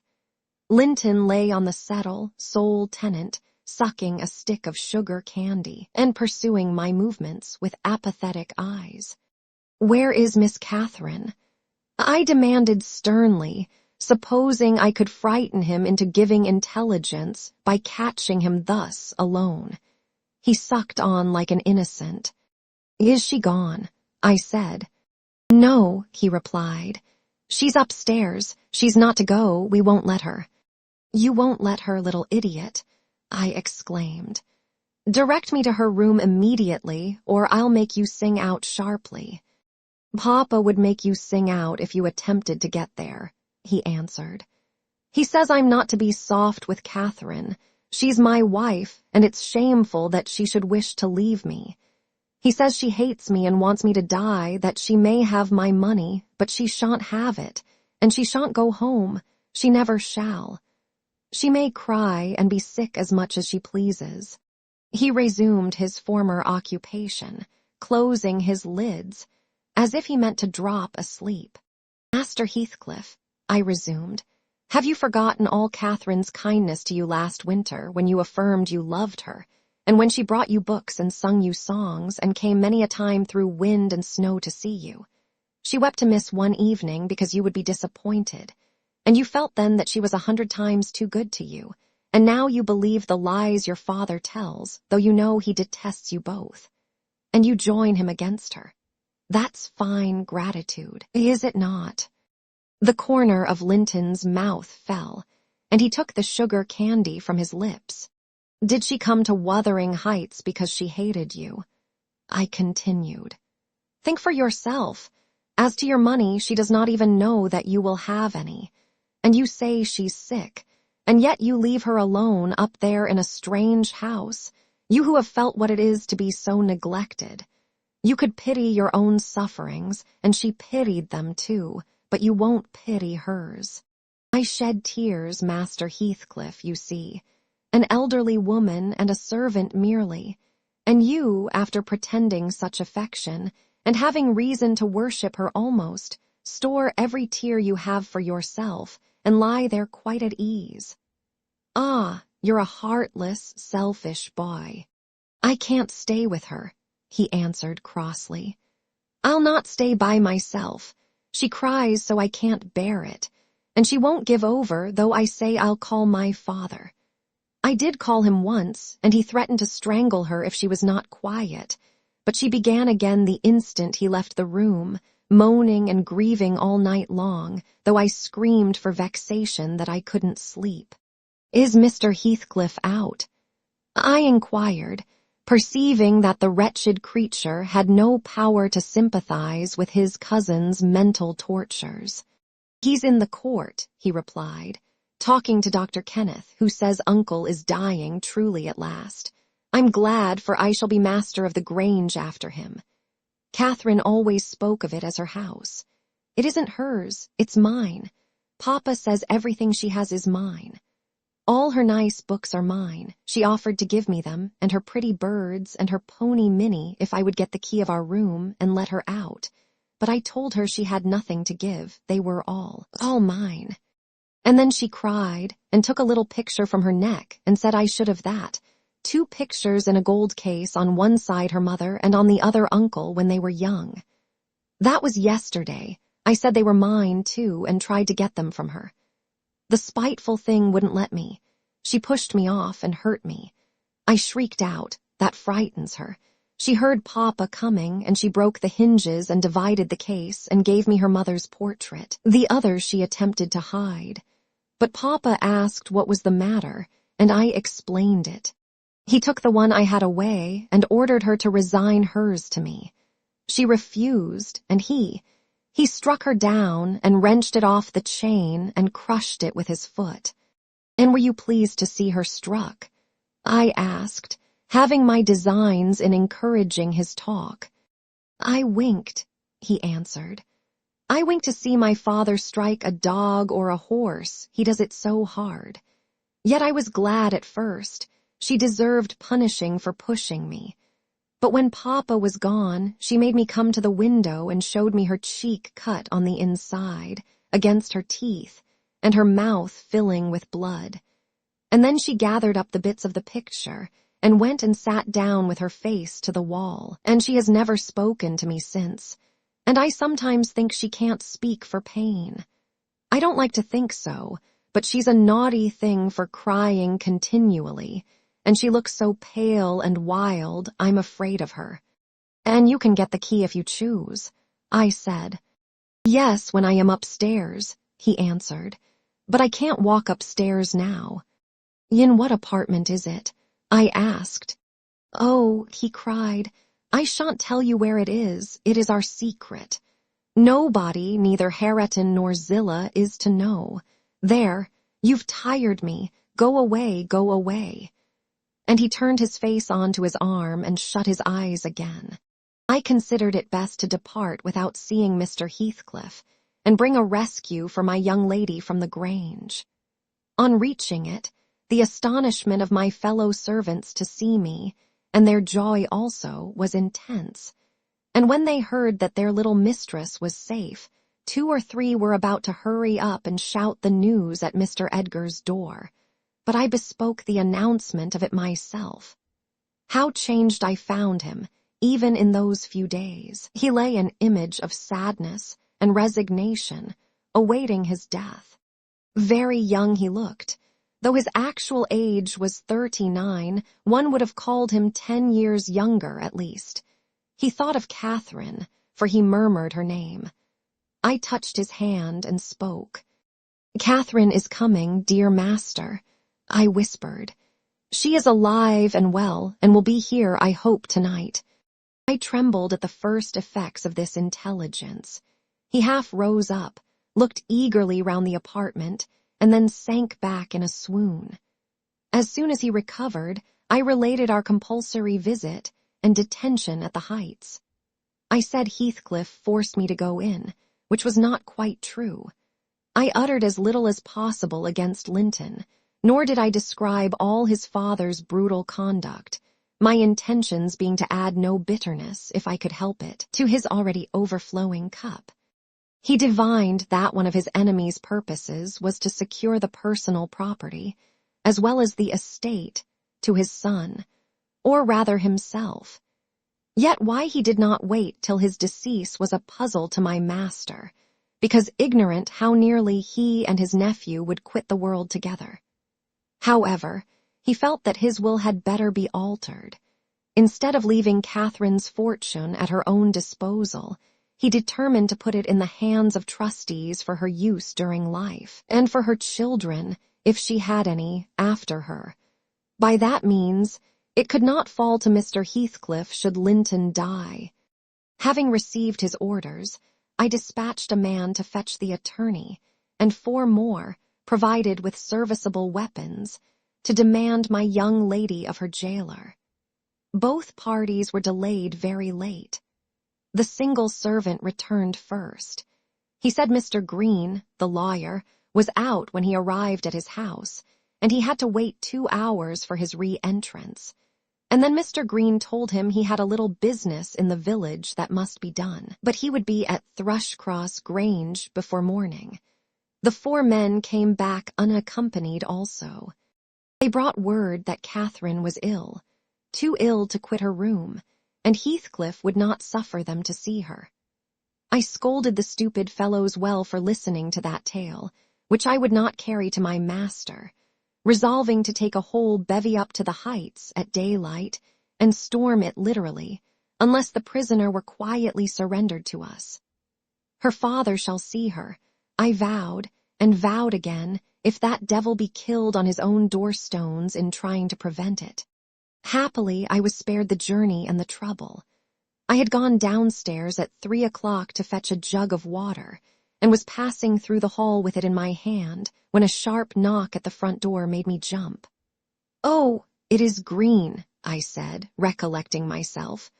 Only Green, and I went on, intending to send somebody else to open it, but the knock was repeated, not loud and still importunately. I put the jug on the banister and hastened to admit him myself. The harvest moon shone clear outside. It was not the attorney. My own sweet little mistress sprang on my neck sobbing, "Ellen, Ellen, is Papa alive?" "Yes," I cried. "Yes, my angel, he is. God be thanked, you are safe with us again." She wanted to run, breathless as she was, upstairs to Mr. Linton's room, but I compelled her to sit down on a chair and made her drink, and washed her pale face, chafing it into a faint color with my apron. Then I said I must go first, and tell of her arrival, imploring her to say she should be happy with young Heathcliff. She stared, but soon comprehending why I counselled her to utter the falsehood, she assured me she would not complain. I couldn't abide to be present at their meeting. I stood outside the chamber door a quarter of an hour, and hardly ventured near the bed then. All was composed, however. Catherine's despair was as silent as her father's joy. She supported him calmly, in appearance, and he fixed on her features his raised eyes that seemed dilating with ecstasy. He died blissfully, Mr. Lockwood, he died so. Kissing her cheek, he murmured, "I am going to her, and you, darling child, shall come to us," and never stirred or spoke again, but continued that rapt, radiant gaze till his pulse imperceptibly stopped and his soul departed. None could have noticed the exact minute of his death. It was so entirely without a struggle. Whether Catherine had spent her tears, or whether the grief were too weighty to let them flow, She sat there dry-eyed till the sun rose. She sat till noon, and would still have remained brooding over that deathbed, but I insisted on her coming away and taking some repose. It was well I succeeded in removing her, for at dinner-time appeared the lawyer, having called at Wuthering Heights to get his instructions how to behave. He had sold himself to Mr. Heathcliff. That was the cause of his delay in obeying my master's summons. Fortunately, no thought of worldly affairs crossed the latter's mind to disturb him after his daughter's arrival. Mr. Green took upon himself to order everything and everybody about the place. He gave all the servants but me notice to quit. He would have carried his delegated authority to the point of insisting that Edgar Linton should not be buried beside his wife, but in the chapel with his family. There was the will, however, to hinder that, and my loud protestations against any infringement of its directions. The funeral was hurried over. Catherine, Mrs. Linton Heathcliff now, was suffered to stay at the Grange till her father's corpse had quitted it. She told me that her anguish had at last spurred Linton to incur the risk of liberating her. She heard the men I sent disputing at the door, and she gathered the sense of Heathcliff's answer. It drove her desperate. Linton, who had been conveyed up to the little parlor soon after I left, was terrified into fetching the key before his father reascended. He had the cunning to unlock and relock the door without shutting it, and when he should have gone to bed, he begged to sleep with Hareton, and his petition was granted for once. Catherine stole out before break of day. She dared not try the doors lest the dogs should raise an alarm. She visited the empty chambers and examined their windows, and luckily, lighting on her mother's, she got easily out of its lattice and on to the ground by means of the fir tree close by. Her accomplice suffered for his share in the escape, notwithstanding his timid contrivances. Chapter 29. The evening after the funeral, my young lady and I were seated in the library, now musing mournfully, one of us despairingly, on our loss, now venturing conjectures as to the gloomy future. We had just agreed the best destiny which could await Catherine would be a permission to continue resident at the Grange, at least during Linton's life, he being allowed to join her there, and I to remain as housekeeper. That seemed rather too favorable an arrangement to be hoped for, and yet I did hope, and began to cheer up under the prospect of retaining my home and my employment, and above all, my beloved young mistress, when a servant, one of the discarded ones not yet departed, rushed hastily in and said that Devil Heathcliff was coming through the court. Should he fasten the door in his face? If we had been mad enough to order that proceeding, we had not time. He made no ceremony of knocking or announcing his name. He was master, and availed himself of the master's privilege to walk straight in, without saying a word. The sound of our informant's voice directed him to the library. He entered and, motioning him out, shut the door. It was the same room into which he had been ushered as a guest 18 years before. The same moon shone through the window, and the same autumn landscape lay outside. We had not yet lighted a candle, but all the apartment was visible, even to the portraits on the wall, the splendid head of Mrs. Linton and the graceful one of her husband. Heathcliff advanced to the hearth. Time had little altered his person either. There was the same man, his dark face rather sallower and more composed, his frame a stone or two heavier, perhaps, and no other difference. Catherine had risen with an impulse to dash out when she saw him. "Stop," he said, arresting her by the arm. "No more runnings away. Where would you go?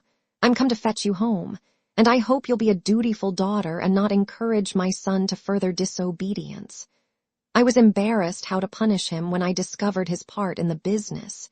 He's such a cobweb, a pinch would annihilate him, but you'll see by his look that he has received his due. I brought him down one evening the day before yesterday and just set him in a chair and never touched him afterwards.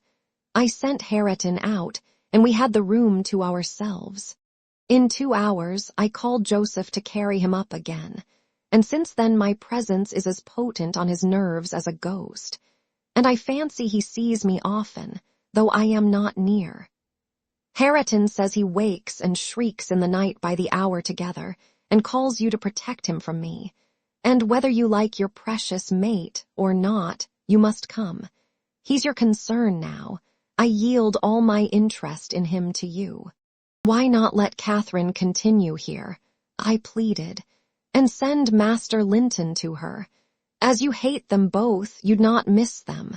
They can only be a daily plague to your unnatural heart. I'm seeking a tenant for the Grange, he answered, and I want my children about me to be sure. Besides, that lass owes me her services for her bread. I'm not going to nurture her in luxury and idleness after Linton is gone. Make haste and get ready now, and don't oblige me to compel you. I shall, said Catherine.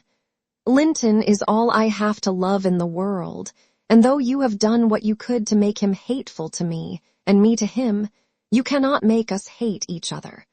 And I defy you to hurt him when I am by, and I defy you to frighten me.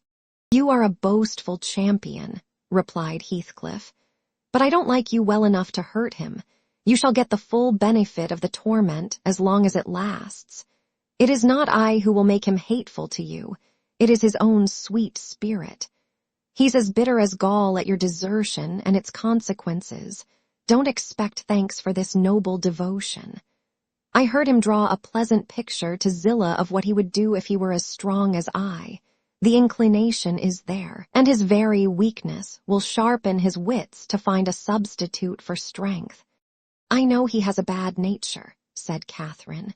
He's your son, but I'm glad I've a better to forgive it, and I know he loves me, and for that reason I love him. Mr. Heathcliff, you have nobody to love you, and however miserable you make us, we shall still have the revenge of thinking that your cruelty arises from your greater misery. You are miserable, are you not? Lonely, like the devil, and envious like him. Nobody loves you. Nobody will cry for you when you die. I wouldn't be you. Catherine spoke with a kind of dreary triumph. She seemed to have made up her mind to enter into the spirit of her future family, and draw pleasure from the griefs of her enemies. You shall be sorry to be yourself presently, said her father-in-law, if you stand there another minute. Begone, witch, and get your things. She scornfully withdrew. In her absence, I began to beg for Zillah's place at the Heights, offering to resign mine to her, but he would suffer it on no account. He bid me be silent, and then, for the first time, allowed himself a glance round the room and a look at the pictures. Having studied Mrs. Linton's, he said, I shall have that home. Not because I need it, but— He turned abruptly to the fire and continued with what, for lack of a better word, I must call a smile. I'll tell you what I did yesterday. I got the sexton, who was digging Linton's grave, to remove the earth off her coffin lid, and I opened it. I thought once I would have stayed there. When I saw her face again, it is hers yet. He had hard work to stir me, but he said it would change if the air blew on it, and so I struck one side of the coffin loose and covered it up. Not Linton's side, damn him. I wish he'd been soldered in lead. And I bribed the sexton to pull it away when I'm laid there, and slide mine out too. I'll have it made so. And then by the time Linton gets to us, he'll not know which is which. You were very wicked, Mr. Heathcliff, I exclaimed. Were you not ashamed to disturb the dead? I disturbed nobody, Nellie, he replied, and I gave some ease to myself. I shall be a great deal more comfortable now, and you'll have a better chance of keeping me underground when I get there. Disturbed her? No, she has disturbed me night and day through 18 years, incessantly, remorselessly, till yesternight, and yesternight I was tranquil. I dreamt I was sleeping the last sleep by that sleeper, with my heart stopped and my cheek frozen against hers. And if she had been dissolved into earth, or worse, what would you have dreamt of then? I said. Of dissolving with her and being more happy still. He answered. Do you suppose I dread any change of that sort? I expected such a transformation on raising the lid, but I'm better pleased that it should not commence till I share it. Besides, unless I had received a distinct impression of her passionless features, that strange feeling would hardly have been removed. It began oddly. You know, I was wild after she died, and eternally, from dawn to dawn, praying her to return to me her spirit. I have a strong faith in ghosts. I have a conviction that they can, and do, exist among us. The day she was buried, there came a fall of snow. In the evening I went to the churchyard. It blew bleak as winter, all round was solitary. I didn't fear that her fool of a husband would wander up the glen so late, and no one else had business to bring them there. Being alone, and conscious 2 yards of loose earth was the sole barrier between us, I said to myself, I'll have her in my arms again. If she be cold, I'll think it is this north wind that chills me, and if she be motionless, it is sleep. I got a spade from the tool house and began to delve with all my might. It scraped the coffin. I fell to work with my hands. The wood commenced cracking about the screws. I was on the point of attaining my object, when it seemed that I heard a sigh from someone above, close at the edge of the grave and bending down. If I can only get this off, I muttered, I wish they may shovel in the earth over us both. And I wrenched at it more desperately still. There was another sigh, close at my ear. I appeared to feel the warm breath of it displacing the sleet-laden wind. I knew no living thing in flesh and blood was by, but as certainly as you perceive the approach to some substantial body in the dark, though it cannot be discerned, so certainly I felt that Kathy was there. Not under me, but on the earth. A sudden sense of relief flowed from my heart through every limb. I relinquished my labor of agony and turned consoled at once, unspeakably consoled. Her presence was with me. It remained while I refilled the grave and led me home. You may laugh if you will, but I was sure I should see her there.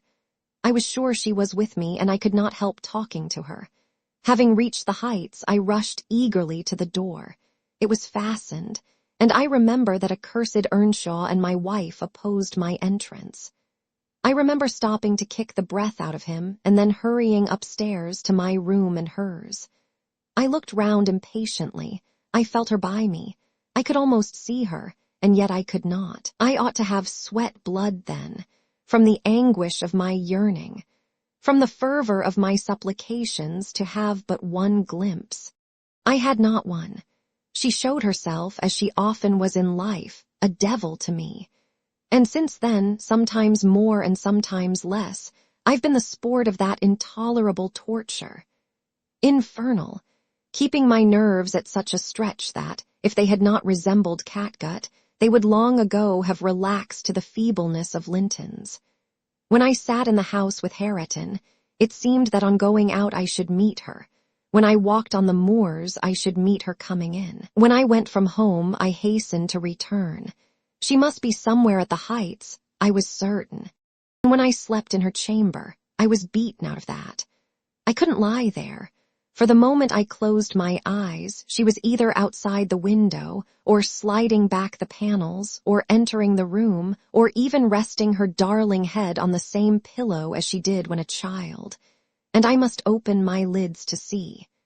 And so I opened and closed them 100 times a night, to be always disappointed. It racked me. I've often groaned aloud, till that old rascal Joseph no doubt believed that my conscience was playing the fiend inside of me.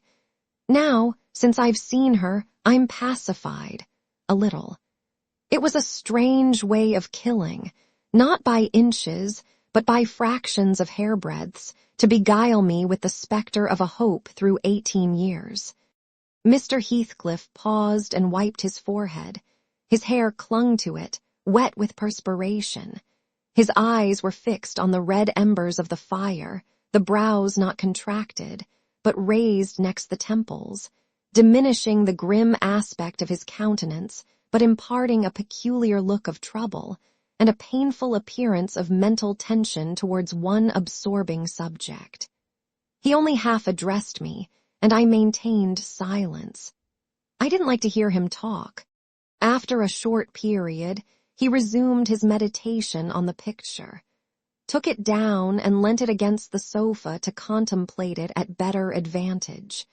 And while so occupied, Catherine entered, announcing that she was ready when her pony should be saddled. "Send that over tomorrow," said Heathcliff to me. Then turning to her, he added, "You may do without your pony. It is a fine evening, and you'll need no ponies at Wuthering Heights. For what journeys you take, your own feet will serve you. Come along." "Goodbye, Ellen," whispered my dear little mistress. As she kissed me, her lips felt like ice. "Come and see me, Ellen, don't forget." "Take care you do no such thing, Mrs. Dean," said her new father. "When I wish to speak to you, I'll come here. I want none of your prying at my house." He signed her to precede him, and casting back a look that cut my heart, she obeyed.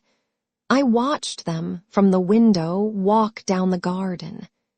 Heathcliff fixed Catherine's arm under his, though she disputed the act at first evidently, and with rapid strides he hurried her into the alley, whose trees concealed them. Chapter 30. I have paid a visit to the Heights, but I have not seen her since she left. Joseph held the door in his hand when I called to ask after her, and wouldn't let me pass. He said Mrs. Linton was thrang, and the master was not in. Zillah has told me something of the way they go on, otherwise I should hardly know who was dead and who living. She thinks Catherine haughty, and does not like her, I can guess by her talk. My young lady asked some aid of her when she first came, but Mr. Heathcliff told her to follow her own business, and let his daughter-in-law look after herself, and Zillah willingly acquiesced, being a narrow-minded, selfish woman. Catherine evinced a child's annoyance at this neglect, repaid it with contempt, and thus enlisted my informant among her enemies, as securely as if she had done her some great wrong. I had a long talk with Zillah about 6 weeks ago, a little before you came, one day when we foregathered on the moor, and this is what she told me. "The first thing Mrs. Linton did," she said, "on her arrival at the Heights was to run upstairs without even wishing good evening to me and Joseph. She shut herself into Linton's room and remained till morning. Then, while the master and Earnshaw were at breakfast, she entered the house and asked all in a quiver if the doctor might be sent for. Her cousin was very ill." "We know that," answered Heathcliff, "but his life is not worth a farthing, and I won't spend a farthing on him." "But I cannot tell how to do," she said, "and if nobody will help me, he'll die." "Walk out of the room," cried the master, "and let me never hear a word more about him. None here care what becomes of him. If you do, act the nurse. If you do not, lock him up and leave him." Then she began to bother me, and I said I'd had enough plague with the tiresome thing. We each had our tasks, and hers was to wait on Linton. Mr. Heathcliff bid me leave that labor to her. How they managed together, I can't tell. I fancy he fretted a great deal and moaned hissel night and day, and she had precious little rest.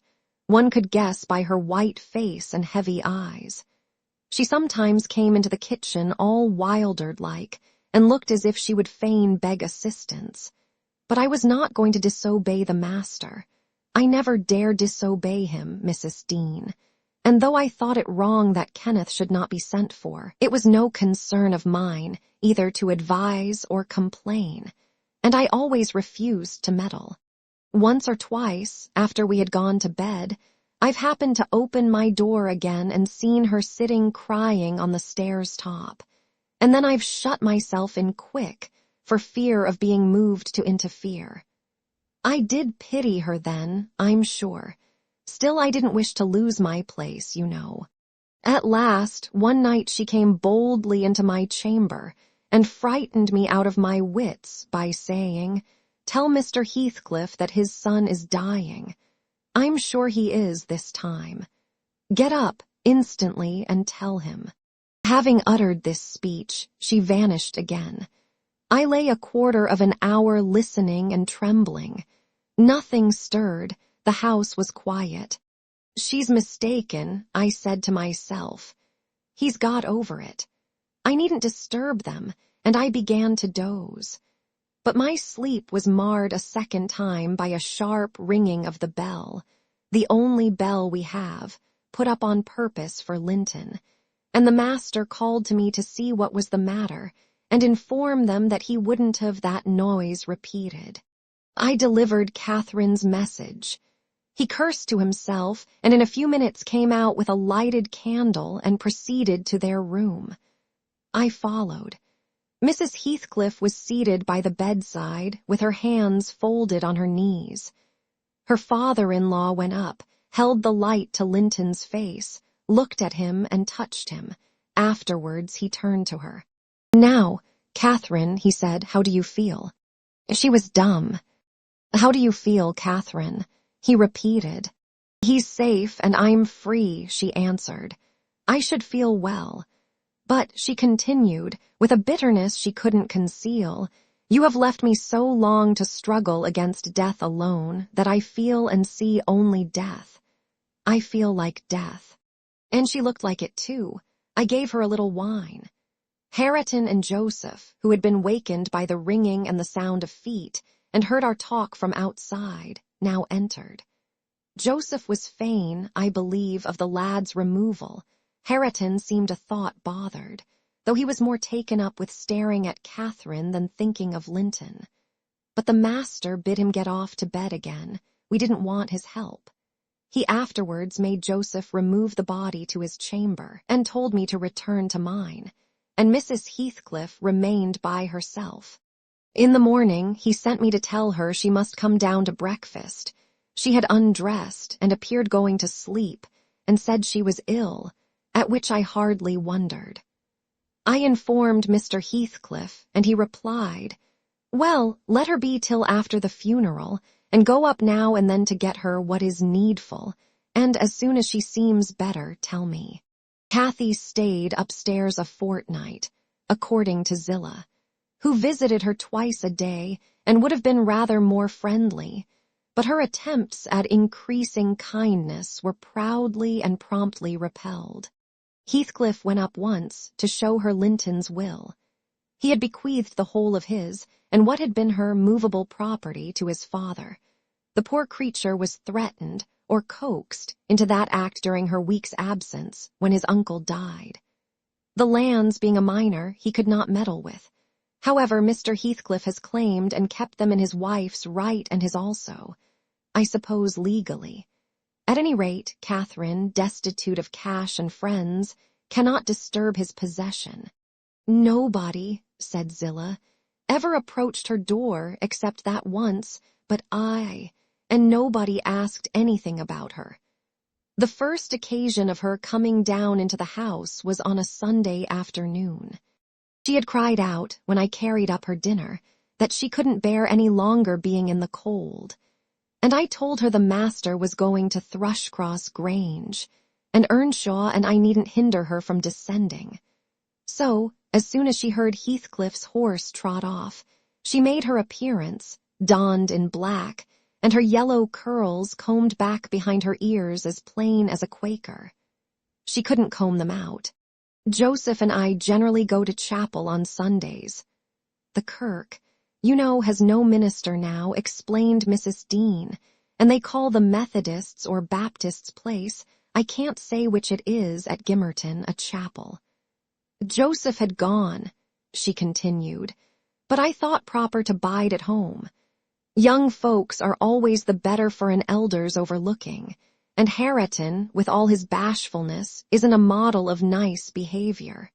I let him know that his cousin would very likely sit with us, and she had been always used to see the Sabbath respected, so he had as good leave his guns and bits of indoor work alone while she stayed. He colored up at the news and cast his eyes over his hands and clothes. The train oil and gunpowder were shoved out of sight in a minute. I saw he meant to give her his company, and I guessed, by his way, he wanted to be presentable. So, laughing, as I durst not laugh when the master is by, I offered to help him if he would, and joked at his confusion. He grew sullen and began to swear. "Now, Mrs. Dean," Zillah went on, seeing me not pleased by her manner, "you happen think your young lady too fine for Mr. Hareton, and happen you're right, but I own I should love well to bring her pride a peg lower. And what will all her learning and her daintiness do for her now? She's as poor as you or I. Poorer, I'll be bound. You're saving, and I'm doing my little all that road." Hareton allowed Zillah to give him her aid, and she flattered him into a good humor. So, when Catherine came, half forgetting her former insults, he tried to make himself agreeable by the housekeeper's account. "Missus walked in," she said, "as chill as an icicle and as high as a princess. I got up and offered her my seat in the armchair. No, she turned up her nose at my civility. Earnshaw rose, too, and bid her come to the settle and sit close by the fire. He was sure she was starved. "I've been starved a month and more," she answered, resting on the word as scornful as she could. And she got a chair for herself and placed it at a distance from both of us. Having sat till she was warm, she began to look round and discovered a number of books on the dresser.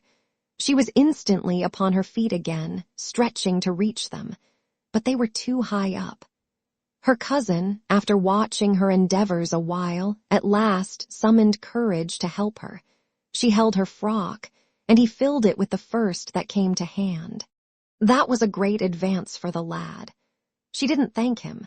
Still, he felt gratified that she had accepted his assistance, and ventured to stand behind as she examined them, and even to stoop and point out what struck his fancy in certain old pictures which they contained. Nor was he daunted by the saucy style in which she jerked the page from his finger.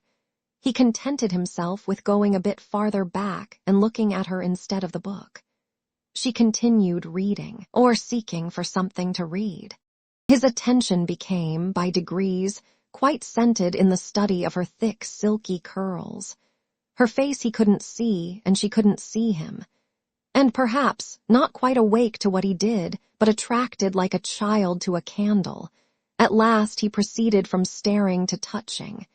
He put out his hand and stroked one curl as gently as if it were a bird. He might have stuck a knife into her neck. She started round in such a taking. "Get away this moment. How dare you touch me? Why are you stopping there?" she cried in a tone of disgust. "I can't endure you. I'll go upstairs again if you come near me." Mr. Hareton recoiled, looking as foolish as he could do. He sat down in the settle very quiet, and she continued turning over her volumes another half-hour.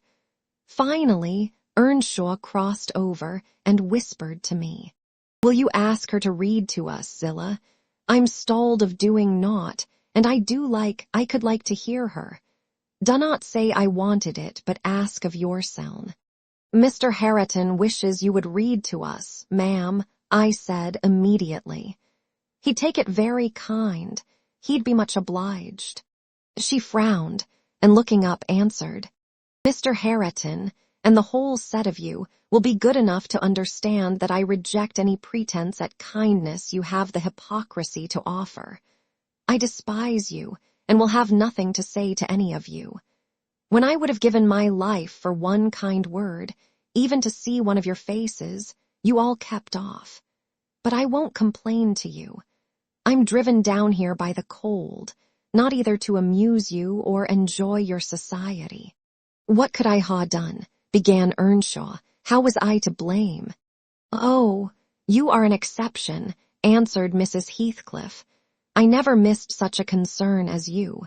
But I offered more than once, and asked, he said, kindling up at her pertness, I asked Mr. Heathcliff to let me wake for you. Be silent. I'll go out of doors or anywhere rather than have your disagreeable voice in my ear, said my lady. Hareton muttered she might go to hell for him, and unslinging his gun, restrained himself from his Sunday occupations no longer. He talked now, freely enough, and she presently saw fit to retreat to her solitude. But the frost had set in, and in spite of her pride, she was forced to condescend to our company, more and more. However, I took care there should be no further scorning at my good nature. Ever since, I've been as stiff as herself, and she has no lover or liker among us, and she does not deserve one, for let them say the least word to her, and she'll curl back without respect of anyone. She'll snap at the master himself, and as good as dares him to thrash her, and the more hurt she gets, the more venomous she grows. At first, on hearing this account from Zillah, I determined to leave my situation, take a cottage, and get Catherine to come and live with me. But Mr. Heathcliff would as soon permit that as he would set up Hareton in an independent house, and I can see no remedy at present unless she could marry again. And that scheme it does not come within my province to arrange. Thus ended Mrs. Dean's story. Notwithstanding the doctor's prophecy, I am rapidly recovering strength, and though it be only the second week in January, I propose getting out on horseback in a day or two, and riding over to Wuthering Heights, to inform my landlord that I shall spend the next 6 months in London. And, if he likes, he may look out for another tenant to take the place after October. I would not pass another winter here for much. Chapter 31. Yesterday was bright, calm, and frosty. I went to the Heights as I proposed. My housekeeper entreated me to bear a little note from her to her young lady, and I did not refuse, for the worthy woman was not conscious of anything odd in her request. The front door stood open, but the jealous gate was fastened, as at my last visit. I knocked and invoked Earnshaw from among the garden beds. He unchained it, and I entered. The fellow is as handsome a rustic as need be seen. I took particular notice of him this time. But then he does his best, apparently, to make the least of his advantages. I asked if Mr. Heathcliff were at home. He answered no, but he would be in at dinner time. It was 11 o'clock, and I announced my intention of going in and waiting for him, at which he immediately flung down his tools and accompanied me in the office of watchdog, not as a substitute for the host. We entered together. Catherine was there, making herself useful in preparing some vegetables for the approaching meal. She looked more sulky and less spirited than when I had seen her first. She hardly raised her eyes to notice me, and continued her employment with the same disregard to common forms of politeness as before, never returning my bow and good morning by the slightest acknowledgment. She does not seem so amiable, I thought, as Mrs. Dean would persuade me to believe. She's a beauty, it is true, but not an angel. Earnshaw surlily bid her remove her things to the kitchen. "Remove them yourself," she said, pushing them from her as soon as she had done, and retiring to a stool by the window where she began to carve figures of birds and beasts out of the turnip parings in her lap. I approached her, pretending to desire a view of the garden, and as I fancied, adroitly dropped Mrs. Dean's note onto her knee, unnoticed by Hareton, but she asked aloud, "What is that?" and chucked it off.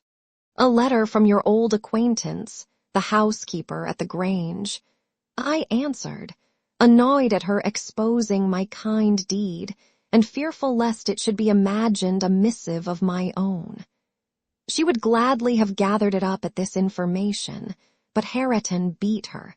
He seized and put it in his waistcoat, saying Mr. Heathcliff should look at it first. Thereat, Catherine silently turned her face from us, and very stealthily drew out her pocket handkerchief and applied it to her eyes. And her cousin, after struggling a while to keep down his softer feelings, pulled out the letter and flung it on the floor beside her, as ungraciously as he could. Catherine caught and perused it eagerly. Then she put a few questions to me concerning the inmates, rational and irrational, of her former home, and gazing towards the hills, murmured in soliloquy, "I should like to be riding Minnie down there. I should like to be climbing up there. Oh, I'm tired. I'm stalled, Herr Etten." And she leant her pretty head back against the sill, with half a yawn and half a sigh, and lapsed into an aspect of abstracted sadness, neither caring nor knowing whether we remarked her. "Mrs. Heathcliff," I said, after sitting some time mute, "you are not aware that I am an acquaintance of yours, so intimate that I think it strange you won't come and speak to me. My housekeeper never wearies of talking about and praising you, and she'll be greatly disappointed if I return with no news of or from you, except that you received her letter and said nothing." She appeared to wonder at this speech, and asked, "Does Ellen like you?" "Yes, very well," I replied hesitatingly. "You must tell her," she continued, "that I would answer her letter, but I have no materials for writing, not even a book from which I might tear a leaf." "No books," I exclaimed. "How do you contrive to live here without them, if I may take the liberty to inquire? Though provided with a large library, I'm frequently very dull at the Grange. Take my books away, and I should be desperate." "I was always reading when I had them," said Catherine, "and Mr. Heathcliff never reads, so he took it into his head to destroy my books. I have not had a glimpse of one for weeks. Only once I searched through Joseph's store of theology, to his great irritation, and once, Hareton, I came upon a secret stock in your room, some Latin and Greek, and some tales and poetry, all old friends. I brought the last here, and you gathered them as a magpie gathers silver spoons, for the mere love of stealing. They are of no use to you, or else you concealed them in the bad spirit that, as you cannot enjoy them, nobody else shall.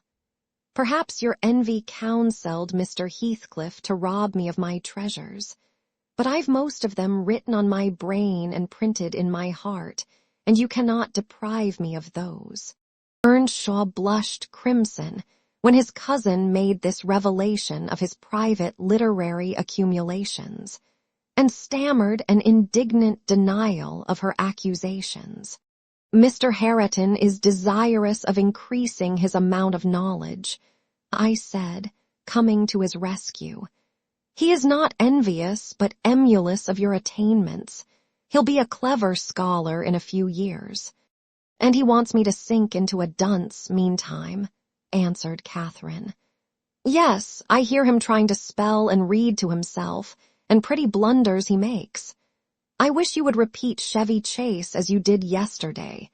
It was extremely funny. I heard you, and I heard you turning over the dictionary to seek out the hard words, and then cursing because you couldn't read their explanations.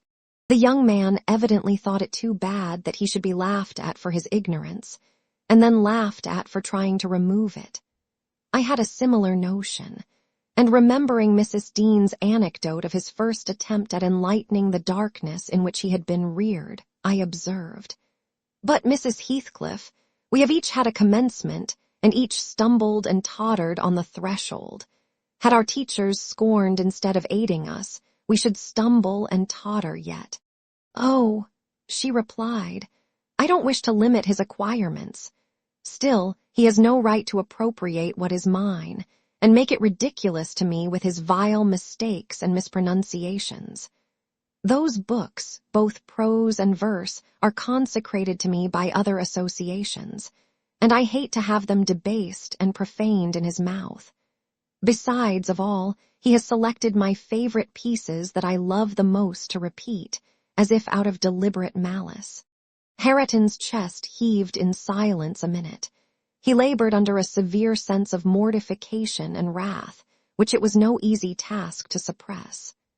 I rose, and from a gentlemanly idea of relieving his embarrassment, took up my station in the doorway, surveying the external prospect as I stood.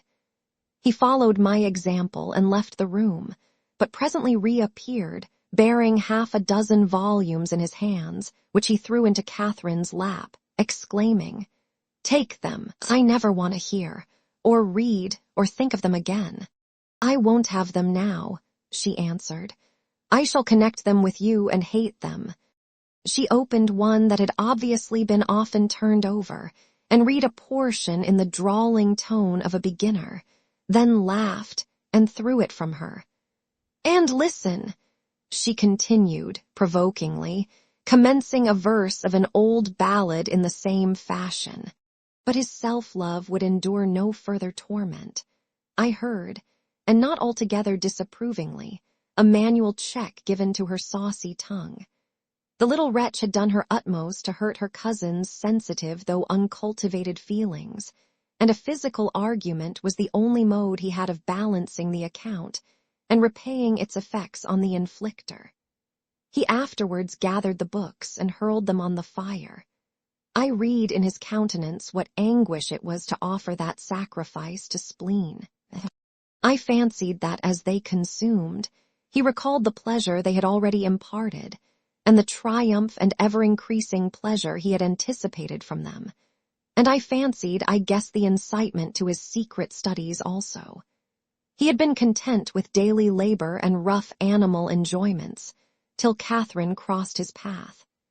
Shame at her scorn and hope of her approval were his first prompters to higher pursuits, and instead of guarding him from one and winning him to the other, his endeavors to raise himself had produced just the contrary result.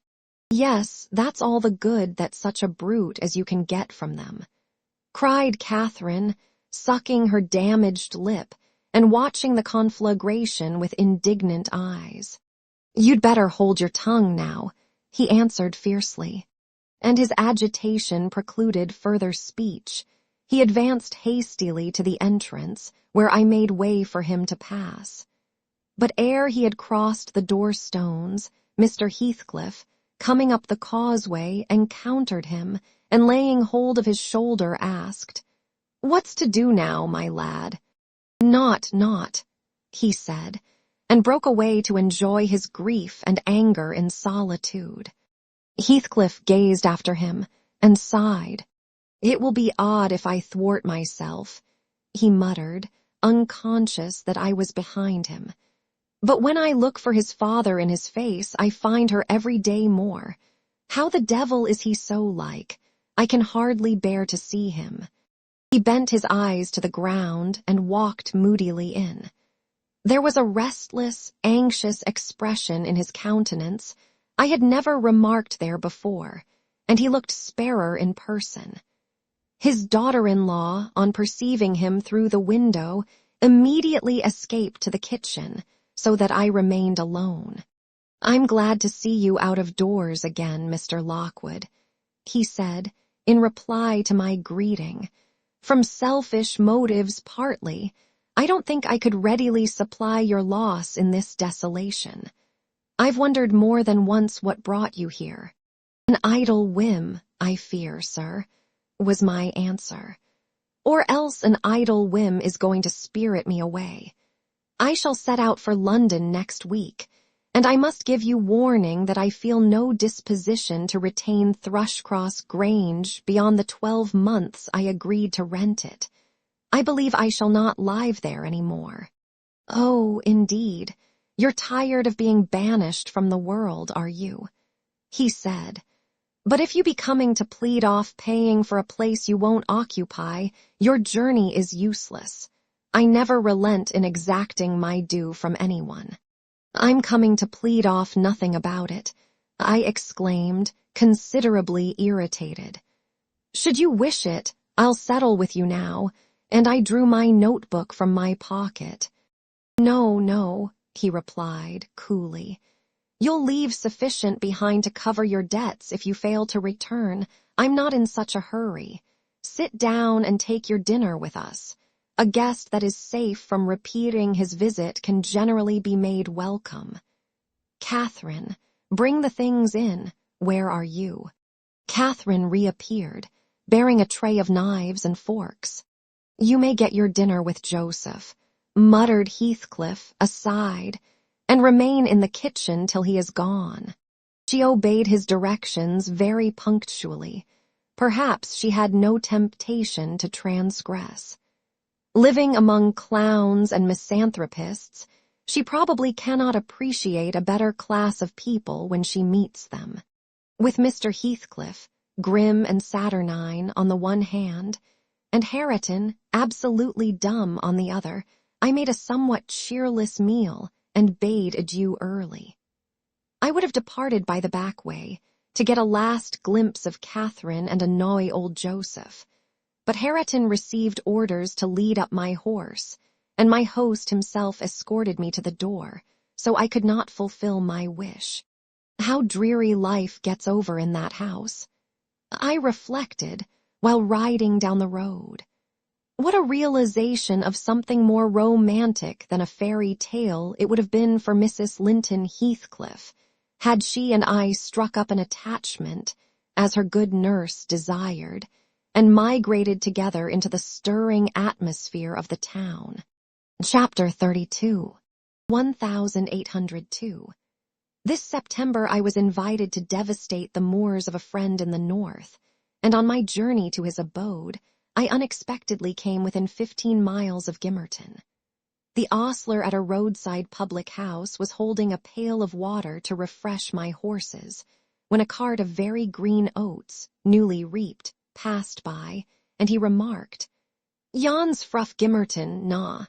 They are Allah's 3 wick after other folk why their harvest." Gimmerton, I repeated. My residence in that locality had already grown dim and dreamy. "Ah, I know. How far is it from this?" "Happen 14 mile or th hills, and a rough road," he answered. A sudden impulse seized me to visit Thrushcross Grange. It was scarcely noon, and I conceived that I might as well pass the night under my own roof as in an inn. Besides, I could spare a day easily to arrange matters with my landlord, and thus save myself the trouble of invading the neighborhood again. Having rested a while, I directed my servant to inquire the way to the village, and with great fatigue to our beasts, we managed the distance in some 3 hours. I left him there and proceeded down the valley alone. The grey church looked greyer, and the lonely churchyard lonelier. I distinguished a moorsheep cropping the short turf on the graves. It was sweet, warm weather, too warm for traveling, but the heat did not hinder me from enjoying the delightful scenery above and below. Had I seen it nearer August, I'm sure it would have tempted me to waste a month among its solitudes. In winter nothing more dreary, in summer nothing more divine, than those glens shut in by hills, and those bluff, bold swells of heath. I reached the Grange before sunset and knocked for admittance, but the family had retreated into the back premises, I judged by one thin blue wreath curling from the kitchen chimney, and they did not hear. I rode into the court. Under the porch, a girl of 9 or 10 sat knitting, and an old woman reclined on the house steps, smoking a meditative pipe. "Is Mrs. Dean within?" I demanded of the dame. "Mistress Dean, nay." She answered, "She doesn't bide here, she's up at Th Heights." "Are you the housekeeper, then?" I continued. "Ia, I'll keep Th Haws," she replied. "Well, I'm Mr. Lockwood, the master. Are there any rooms to lodge me in, I wonder? I wish to stay all night." "T Maester," she cried in astonishment. "Wet, wyver knew ya were coming. Ya sud ha send word. They's nout norther dry nor mensful about tea place, nout there isn't." She threw down her pipe and bustled in. The girl followed, and I entered too, soon perceiving that her report was true, and moreover that I had almost upset her wits by my unwelcome apparition. I bade her be composed. I would go out for a walk, and meantime she must try to prepare a corner of a sitting room for me to sup in, and a bedroom to sleep in. No sweeping and dusting, only good fire and dry sheets were necessary. She seemed willing to do her best, though she thrust the hearth brush into the grates in mistake for the poker, and malappropriated several other articles of her craft. But I retired, confiding in her energy for a resting place against my return. Wuthering Heights was the goal of my proposed excursion. An afterthought brought me back when I had quitted the court. Was all well at the Heights? I inquired of the woman. Ia effer oat ina. She answered, scurrying away with a pan of hot cinders. I would have asked why Mrs. Dean had deserted the Grange, but it was impossible to delay her at such a crisis, so I turned away and made my exit, rambling leisurely along, with the glow of a sinking sun behind, and the mild glory of a rising moon in front, one fading and the other brightening, as I quitted the park and climbed the stony by-road branching off to Mr. Heathcliff's dwelling. Before I arrived in sight of it, all that remained of day was a beamless amber light along the west, but I could see every pebble on the path and every blade of grass by that splendid moon. I had neither to climb the gate nor to knock. It yielded to my hand. That is an improvement, I thought. And I noticed another by the aid of my nostrils. A fragrance of stocks and wallflowers wafted on the air from amongst the homely fruit trees. Both doors and lattices were open, and yet, as is usually the case in a coal district, a fine red fire illumined the chimney. The comfort which the eye derives from it renders the extra heat endurable. But the house of Wuthering Heights is so large that the inmates have plenty of space for withdrawing out of its influence, and accordingly, what inmates there were had stationed themselves not far from one of the windows. I could both see them and hear them talk before I entered, and looked and listened in consequence, being moved thereto by a mingled sense of curiosity and envy that grew as I lingered. "Contrary," said a voice as sweet as a silver bell. "That for the third time, you dunce. I'm not going to tell you again. Recollect, or I'll pull your hair." "Contrary, then," answered another in deep but softened tones. "And now kiss me for minding so well." "No, read it over first correctly, without a single mistake." The male speaker began to read. He was a young man, respectably dressed and seated at a table, having a book before him. His handsome features glowed with pleasure, and his eyes kept impatiently wandering from the page to a small white hand over his shoulder, which recalled him by a smart slap on the cheek, whenever its owner detected such signs of inattention. Its owner stood behind, her light, shining ringlets blending, at intervals with his brown locks, as she bent to superintend his studies, and her face. It was lucky he could not see her face, or he would never have been so steady. I could, and I bit my lip in spite at having thrown away the chance I might have had of doing something besides staring at its smiting beauty. The task was done, not free from further blunders, but the pupil claimed a reward and received at least 5 kisses, which, however, he generously returned. Then they came to the door, and from their conversation I judged they were about to issue out and have a walk on the moors. I supposed I should be condemned in Harriot and Earnshaw's heart, if not by his mouth, to the lowest pit in the infernal regions if I showed my unfortunate person in his neighborhood then, and feeling very mean and malignant, I skulked round to seek refuge in the kitchen. There was unobstructed admittance on that side also, and at the door sat my old friend Nellie Dean, sewing and singing a song, which was often interrupted from within by harsh words of scorn and intolerance, uttered in far from musical accents. I'd rather, by T.H. Half, have him swearing I my lugs fra morn to neat, nor hearken ye hossever, said the tenant of the kitchen, in answer to an unheard speech of Nelly's.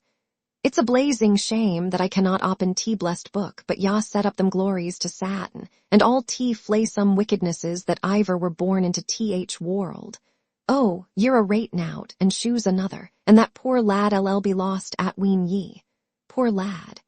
He added with a groan, he's witched, I'm sartin on't.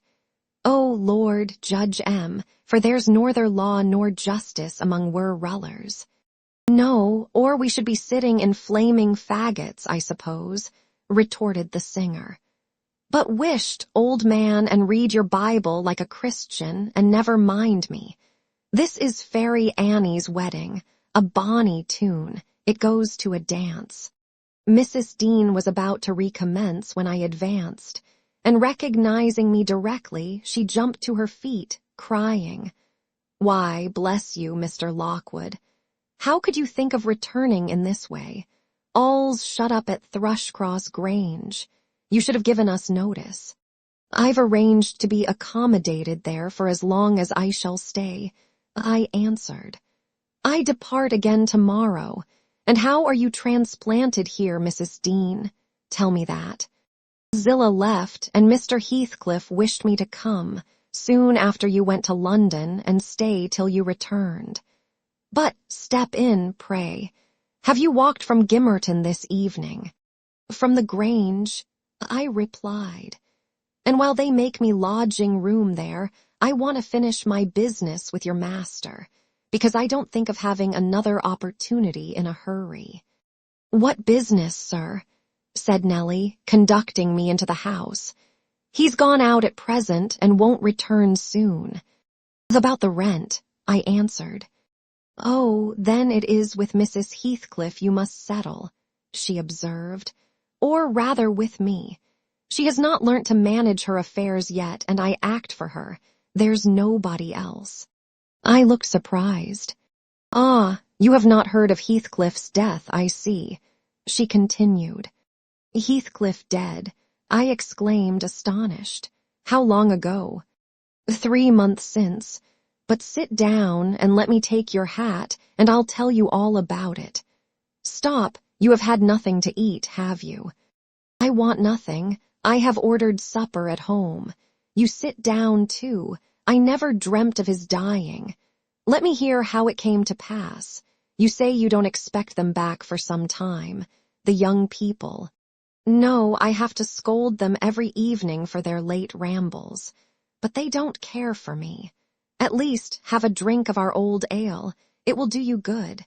You seem weary." She hastened to fetch it before I could refuse, and I heard Joseph asking whether it warrant a crying scandal that she should have followers at her time of life. And then, to get them jocks out o' T. Maister's cellar. He fair shammed to bide still and see it. She did not stay to retaliate, but re-entered in a minute, bearing a reaming silver pint, whose contents I lauded with becoming earnestness. And afterwards she furnished me with the sequel of Heathcliff's history. He had a queer end, as she expressed it.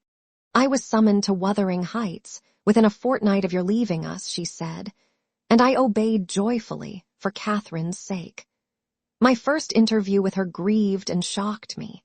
She had altered so much since our separation. Mr. Heathcliff did not explain his reasons for taking a new mind about my coming here. He only told me he wanted me, and he was tired of seeing Catherine. I must make the little parlor my sitting room and keep her with me. It was enough if he were obliged to see her once or twice a day. She seemed pleased at this arrangement, and by degrees I smuggled over a great number of books and other articles that had formed her amusement at the Grange, and flattered myself we should get on in tolerable comfort. The delusion did not last long. Catherine, contented at first, in a brief space grew irritable and restless. For one thing, she was forbidden to move out of the garden, and it fretted her sadly to be confined to its narrow bounds as spring drew on. For another, in following the house, I was forced to quit her frequently, and she complained of loneliness. She preferred quarreling with Joseph in the kitchen to sitting at peace in her solitude. I did not mind their skirmishes, but Hareton was often obliged to seek the kitchen also, when the master wanted to have the house to himself. And though in the beginning she either left it at his approach or quietly joined in my occupations, and shunned remarking or addressing him, and though he was always as sullen and silent as possible, after a while she changed her behavior and became incapable of letting him alone, talking at him, commenting on his stupidity and idleness, expressing her wonder how he could endure the life he lived, how he could sit a whole evening staring into the fire and dozing. "He's just like a dog, is he not, Ellen?" she once observed, "or a cart horse. He does his work, eats his food, and sleeps eternally. What a blank, dreary mind he must have. Do you ever dream, Hareton? And if you do, what is it about? But you can't speak to me." Then she looked at him, but he would neither open his mouth nor look again. "He's perhaps dreaming now," she continued. He twitched his shoulder as Juno twitches hers. "Ask him, Ellen. Mr. Hareton will ask the master to send you upstairs if you don't behave," I said. He had not only twitched his shoulder but clenched his fist, as if tempted to use it. "I know why Hareton never speaks when I am in the kitchen," she exclaimed on another occasion. "He is afraid I shall laugh at him. Ellen, what do you think? He began to teach himself to read once, and because I laughed he burned his books and dropped it. Was he not a fool?" "Were not you naughty?" I said. "Answer me that." "Perhaps I was," she went on, "but I did not expect him to be so silly. Hareton, if I gave you a book, would you take it now? I'll try." She placed one she had been perusing on his hand. He flung it off and muttered if she did not give over, he would break her neck. "Well, I shall put it here," she said, "in the table drawer, and I'm going to bed." Then she whispered me to watch whether he touched it and departed. But he would not come near it, and so I informed her in the morning, to her great disappointment. I saw she was sorry for his persevering sulkiness and indolence. Her conscience reproved her for frightening him off improving himself. She had done it effectually. But her ingenuity was at work to remedy the injury, while I ironed, or pursued other such stationary employments as I could not well do in the parlor. She would bring some pleasant volume and read it aloud to me. When Hareton was there, she generally paused in an interesting part and left the book lying about. That she did repeatedly. But he was as obstinate as a mule, and instead of snatching at her bait, in wet weather he took to smoking with Joseph. And they sat like automatons, one on each side of the fire, the elder happily too deaf to understand her wicked nonsense, as he would have called it, the younger doing his best to seem to disregard it. On fine evenings the latter followed his shooting expeditions, and Catherine yawned and sighed, and teased me to talk to her, and ran off into the court or garden the moment I began, and as a last resource cried, and said she was tired of living. Her life was useless. Mr. Heathcliff, who grew more and more disinclined to society, had almost banished Earnshaw from his apartment. Owing to an accident at the commencement of March, he became for some days a fixture in the kitchen. His gun burst while out on the hills by himself. A splinter cut his arm, and he lost a good deal of blood before he could reach home. The consequence was that, perforce, he was condemned to the fireside and tranquillity till he made it up again.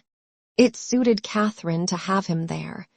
At any rate, it made her hate her room upstairs more than ever, and she would compel me to find out business below, that she might accompany me. On Easter Monday, Joseph went to Gimmerton Fair with some cattle, and in the afternoon I was busy getting up linen in the kitchen. Earnshaw sat, morose as usual, at the chimney corner, and my little mistress was beguiling an idle hour with drawing pictures on the window panes, varying her amusement by smothered bursts of songs and whispered ejaculations, and quick glances of annoyance and impatience in the direction of her cousin, who steadfastly smoked and looked into the grate. At a notice that I could do with her no longer intercepting my light, she removed to the hearthstone. I bestowed little attention on her proceedings, but presently I heard her begin. "I've found out, Hareton, that I'm glad, that I should like you to be my cousin now if you had not grown so cross to me and so rough." Hareton returned no answer. "Hareton, Hareton, Hareton, do you hear?" she continued. "Get off, why ye," he growled with uncompromising gruffness. "Let me take that pipe," she said, cautiously advancing her hand and abstracting it from his mouth. Before he could attempt to recover it, it was broken and behind the fire. He swore at her and seized another. "Stop," she cried. "You must listen to me first, and I can't speak while those clouds are floating in my face." "Will you go to the devil?" he exclaimed ferociously, "and let me be." "No," she persisted. "I won't. I can't tell what to do to make you talk to me, and you are determined not to understand. When I call you stupid, I don't mean anything. I don't mean that I despise you. Come, you shall take notice of me, Hareton. You are my cousin, and you shall own me. I shall have naught to do why you and your mucky pride, and your damned mocking tricks." He answered, "I'll go to hell, body and soul, before I look sideways after you again. Side out O.T. gate now this minute." Catherine frowned, and retreated to the window seat chewing her lip, and endeavoring, by humming an eccentric tune, to conceal a growing tendency to sob. "You should be friends with your cousin, Mr. Hareton," I interrupted, "since she repents of her sauciness. It would do you a great deal of good. It would make you another man to have her for a companion." "A companion," he cried, "when she hates me and does not think me fit to wipe her shoon. Nay, if it made me a king, I'd not be scorned for seeking her goodwill any more. It is not I who hate you, it is you who hate me," wept Cathy, no longer disguising her trouble. "You hate me as much as Mr. Heathcliff does, and more." "You're a damned liar," began Earnshaw. "Why have I made him angry by taking your part, then, 100 times? And that when you sneered at and despised me, and go on plaguing me, and I'll step in yonder and say you worried me out of the kitchen." "I didn't know you took my part," she answered, drying her eyes. "And I was miserable and bitter at everybody. But now I thank you and beg you to forgive me. What can I do besides?" She returned to the hearth and frankly extended her hand. He blackened and scowled like a thunder cloud, and kept his fists resolutely clenched, and his gaze fixed on the ground. Catherine, by instinct, must have divined it was obdurate perversity, and not dislike, that prompted this dogged conduct, for after remaining an instant undecided, she stooped and impressed on his cheek a gentle kiss. The little rogue thought I had not seen her, and drawing back, she took her former station by the window quite demurely. I shook my head reprovingly, and then she blushed and whispered, "Well, what should I have done, Ellen? He wouldn't shake hands and he wouldn't look.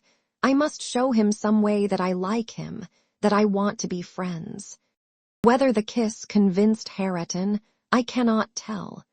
He was very careful for some minutes that his face should not be seen, and when he did raise it, he was sadly puzzled where to turn his eyes.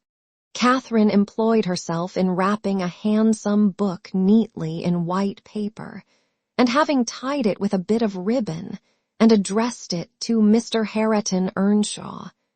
She desired me to be her ambassadress and convey the present to its destined recipient. And tell him if you'll take it, I'll come and teach him to read it right, she said. And if he refuse it, I'll go upstairs and never tease him again. I carried it and repeated the message, anxiously watched by my employer. Hareton would not open his fingers, so I laid it on his knee. He did not strike it off either. I returned to my work. Catherine leaned her head and arms on the table till she heard the slight rustle of the covering being removed. Then she stole away and quietly seated herself beside her cousin. He trembled, and his face glowed. All his rudeness and all his surly harshness had deserted him. He could not summon courage, at first, to utter a syllable in reply to her questioning look and her murmured petition. "Say you forgive me, Hareton, do. You can make me so happy by speaking that little word." He muttered something inaudible. "And you'll be my friend," added Catherine interrogatively. "Nay, you'll be ashamed of me every day of your life," he answered. "And the more ashamed, the more you know me, and I cannot bide it. So you won't be my friend," she said, smiling as sweet as honey and creeping close up. I overheard no further distinguishable talk, but on looking round again, I perceived two such radiant countenances bent over the page of the accepted book, that I did not doubt the treaty had been ratified on both sides, and the enemies were, thenceforth, sworn allies. The work they studied was full of costly pictures, and those and their position had charm enough to keep them unmoved till Joseph came home. He, poor man, was perfectly aghast at the spectacle of Catherine seated on the same bench with Hareton Earnshaw, leaning her hand on his shoulder, and confounded at his favourite's endurance of her proximity. It affected him too deeply to allow an observation on the subject that night. His emotion was only revealed by the immense sighs he drew, as he solemnly spread his large Bible on the table, and overlaid it with dirty banknotes from his pocket-book, the produce of the day's transactions. At length he summoned Hareton from his seat. "Tack these in to T. Meester, lad," he said, "and bide there. I's gang up to my own rom. This hoyle's neither mensful nor seemly for us. We mun side out and see arch another." "Come, Catherine," I said, "we must side out too. I've done my ironing. Are you ready to go?" "It is not 8 o'clock," she answered, rising unwillingly. "Hareton, I'll leave this book upon the chimney-piece, and I'll bring some more tomorrow." "Ony books that yaw leave, I shall tack into T.H. Hoss," said Joseph, "and it'll be mitch if yaw find 'em Aegean, so yaw may plaze yourseln." Cathy threatened that his library should pay for hers, and, smiling as she passed Hareton, went singing upstairs. Lighter of heart, I venture to say, than ever she had been under that roof before, except, perhaps, during her earliest visits to Linton. The intimacy thus commenced grew rapidly, though it encountered temporary interruptions. Earnshaw was not to be civilized with a wish, and my young lady was no philosopher, and no paragon of patience, but both their minds tending to the same point, one loving and desiring to esteem, and the other loving and desiring to be esteemed, they contrived in the end to reach it. You see, Mr. Lockwood, it was easy enough to win Mrs. Heathcliff's heart, but now I'm glad you did not try. The crown of all my wishes will be the union of those two. I shall envy no one on their wedding day. There won't be a happier woman than myself in England. Chapter 33. On the morrow of that Monday, Earnshaw being still unable to follow his ordinary employments, and therefore remaining about the house, I speedily found it would be impracticable to retain my charge beside me, as heretofore. She got downstairs before me and out into the garden, where she had seen her cousin performing some easy work. And when I went to bid them come to breakfast, I saw she had persuaded him to clear a large space of ground from currant and gooseberry bushes, and they were busy planning together an importation of plants from the Grange. I was terrified at the devastation which had been accomplished in a brief half-hour. The black currant trees were the apple of Joseph's eye, and she had just fixed her choice of a flower bed in the midst of them. "There, that will be all shown to the master," I exclaimed, "the minute it is discovered. And what excuse have you to offer for taking such liberties with the garden? We shall have a fine explosion on the head of it. See if we don't. Mr. Hareton, I wonder you should have no more wit than to go and make that mess at her bidding." "I'd forgotten they were Joseph's," answered Earnshaw, rather puzzled, "but I'll tell him I did it. We always ate our meals with Mr. Heathcliff. I held the mistress's post in making tea and carving, so I was indispensable at table. Catherine usually sat by me, but today she stole nearer to Hareton, and I presently saw she would have no more discretion in her friendship than she had in her hostility. "Now, mind you don't talk with and notice your cousin too much," were my whispered instructions as we entered the room. "It will certainly annoy Mr. Heathcliff, and he'll be mad at you both." "I'm not going to," she answered. The minute after, she had sidled to him, and was sticking primroses in his plate of porridge. He dared not speak to her there. He dared hardly look, and yet she went on teasing till he was twice on the point of being provoked to laugh. I frowned, and then she glanced towards the master, whose mind was occupied on other subjects than his company, as his countenance evinced, and she grew serious for an instant, scrutinizing him with deep gravity. Afterwards she turned and recommenced her nonsense. At last, Hareton uttered a smothered laugh.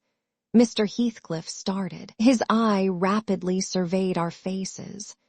Catherine met it with her accustomed look of nervousness, and yet defiance, which he abhorred. "It is well you are out of my reach," he exclaimed. "What fiend possesses you to stare back at me continually with those infernal eyes? Down with them, and don't remind me of your existence again. I thought I had cured you of laughing." "It was me," muttered Hareton. "What do you say?" demanded the master. Hareton looked at his plate, and did not repeat the confession. Mr. Heathcliff looked at him a bit, and then silently resumed his breakfast and his interrupted musing. We had nearly finished, and the two young people prudently shifted wider asunder, so I anticipated no further disturbance during that sitting. When Joseph appeared at the door, revealing by his quivering lip and furious eyes that the outrage committed on his precious shrubs was detected. He must have seen Cathy and her cousin about the spot before he examined it, for while his jaws worked like those of a cow chewing its cud, and rendered his speech difficult to understand, he began, "I mun have my wage, and I mun goa. I had aimed to weir I'd sarved fur 60 year, and I thought I'd lug my books up into tea garret and all my bits o' stuff, and they sud have tea kitchen to Thairseln, for tea sake o' quietness. It were hard to jye up my on hearthstone, but I thought I could do that. But na, shoes ton my garden fro me, and by th heart, maester, I cannot stand it. Ya may bend to th yoke, and ye will. I known used to tea, and an old man doesn't soon get used to new barthens. I'd rather arn my bite and my sup why a hammer in th road."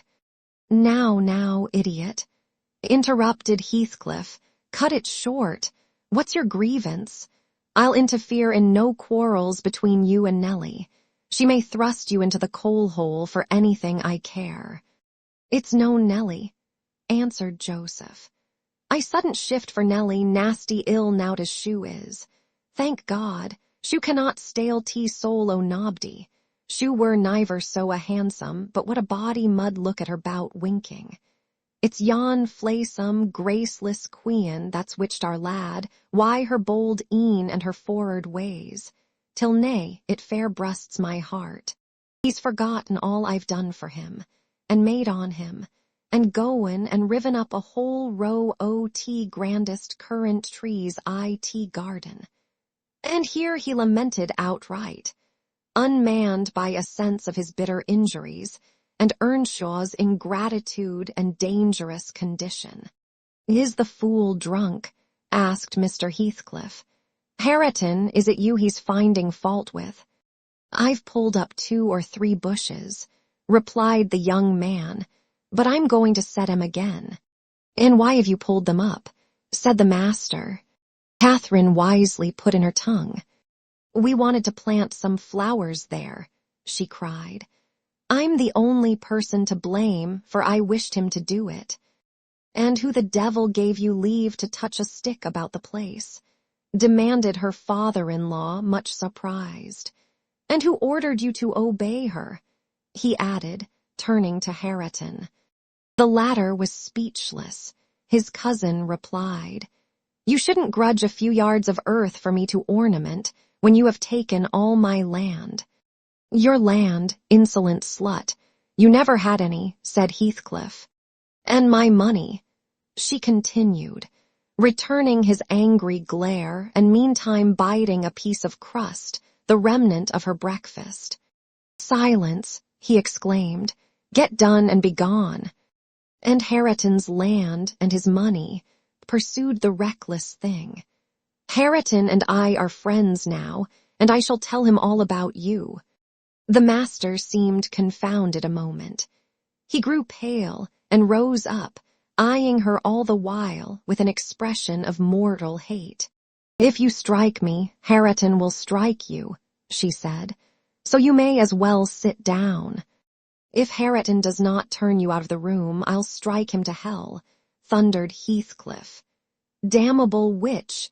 Dare you pretend to rouse him against me? Off with her! Do you hear? Fling her into the kitchen. I'll kill her, Ellen Dean, if you let her come into my sight again." Hareton tried, under his breath, to persuade her to go.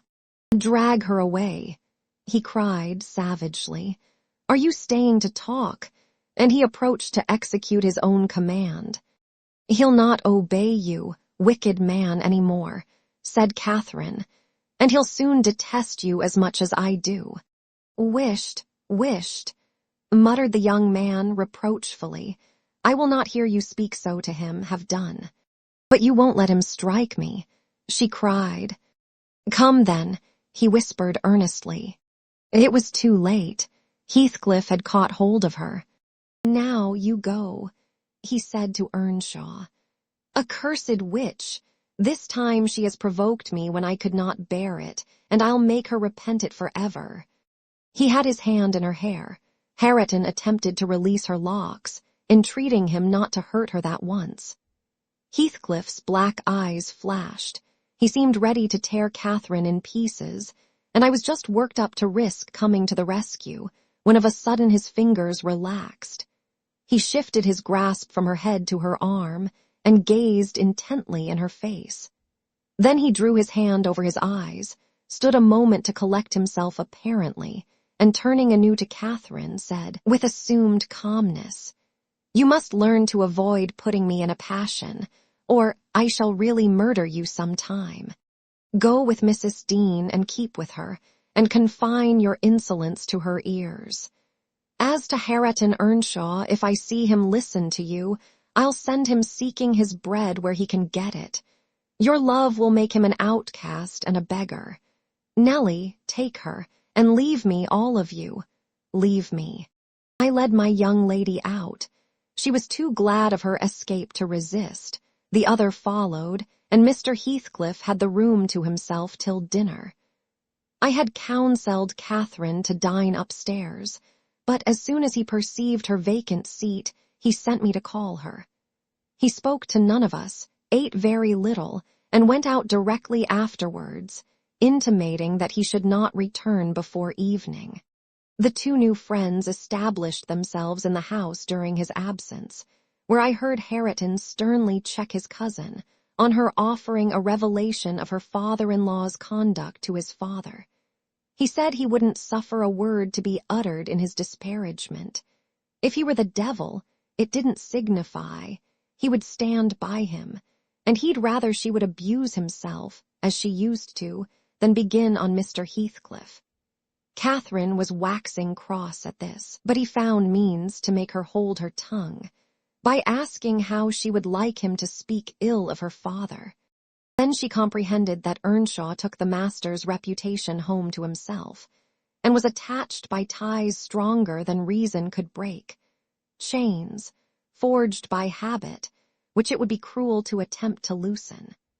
She showed a good heart, thenceforth, in avoiding both complaints and expressions of antipathy concerning Heathcliff, and confessed to me her sorrow that she had endeavored to raise a bad spirit between him and Hareton.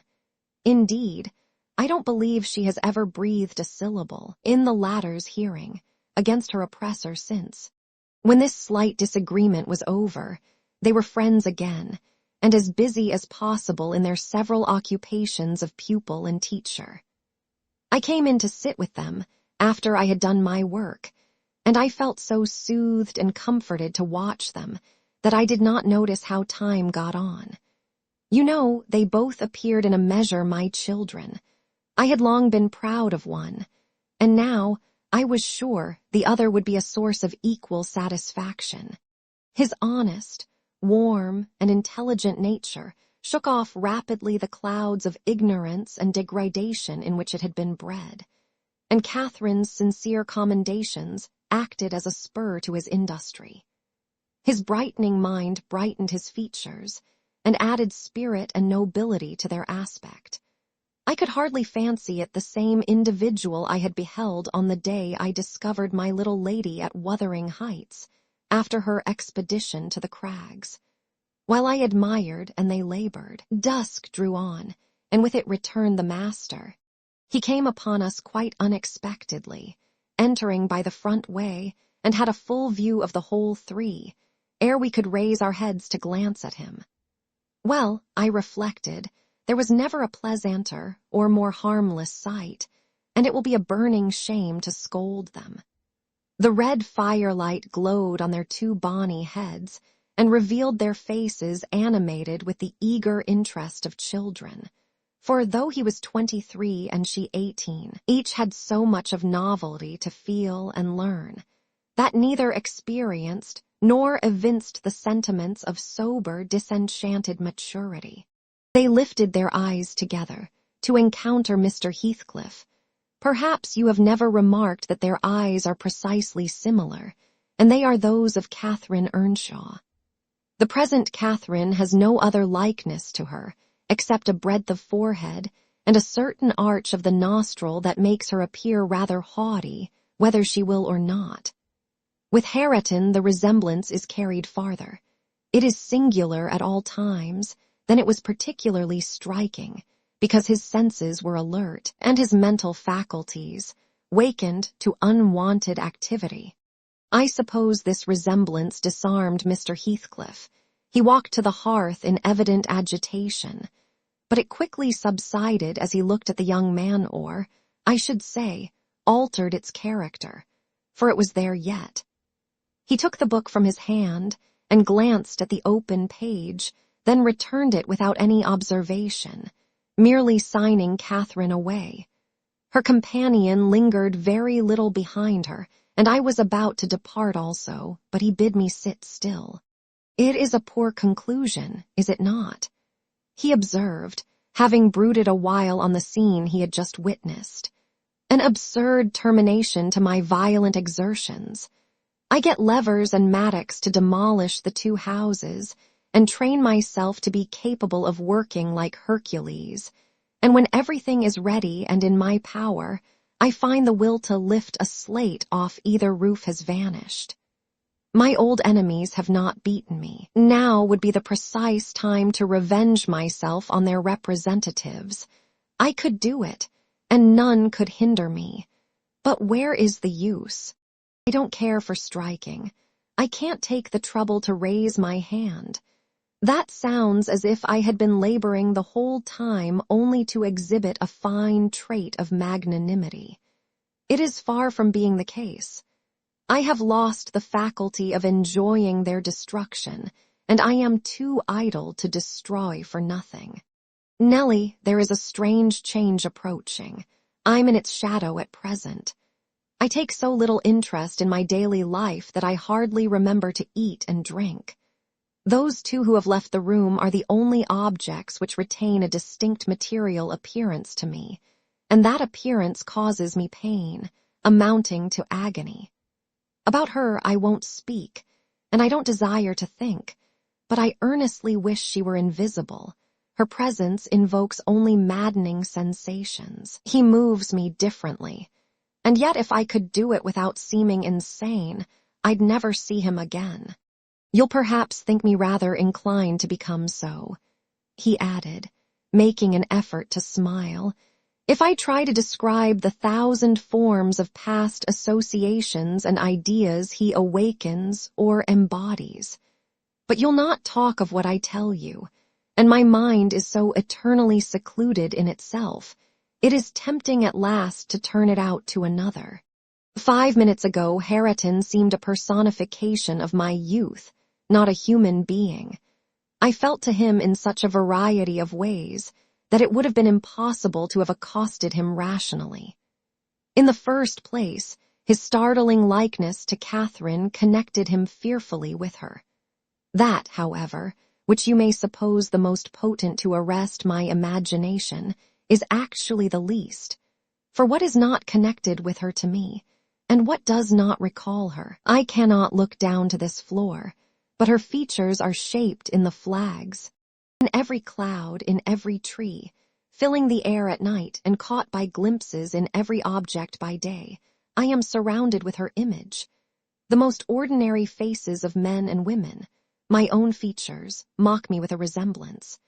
The entire world is a dreadful collection of memoranda that she did exist, and that I have lost her.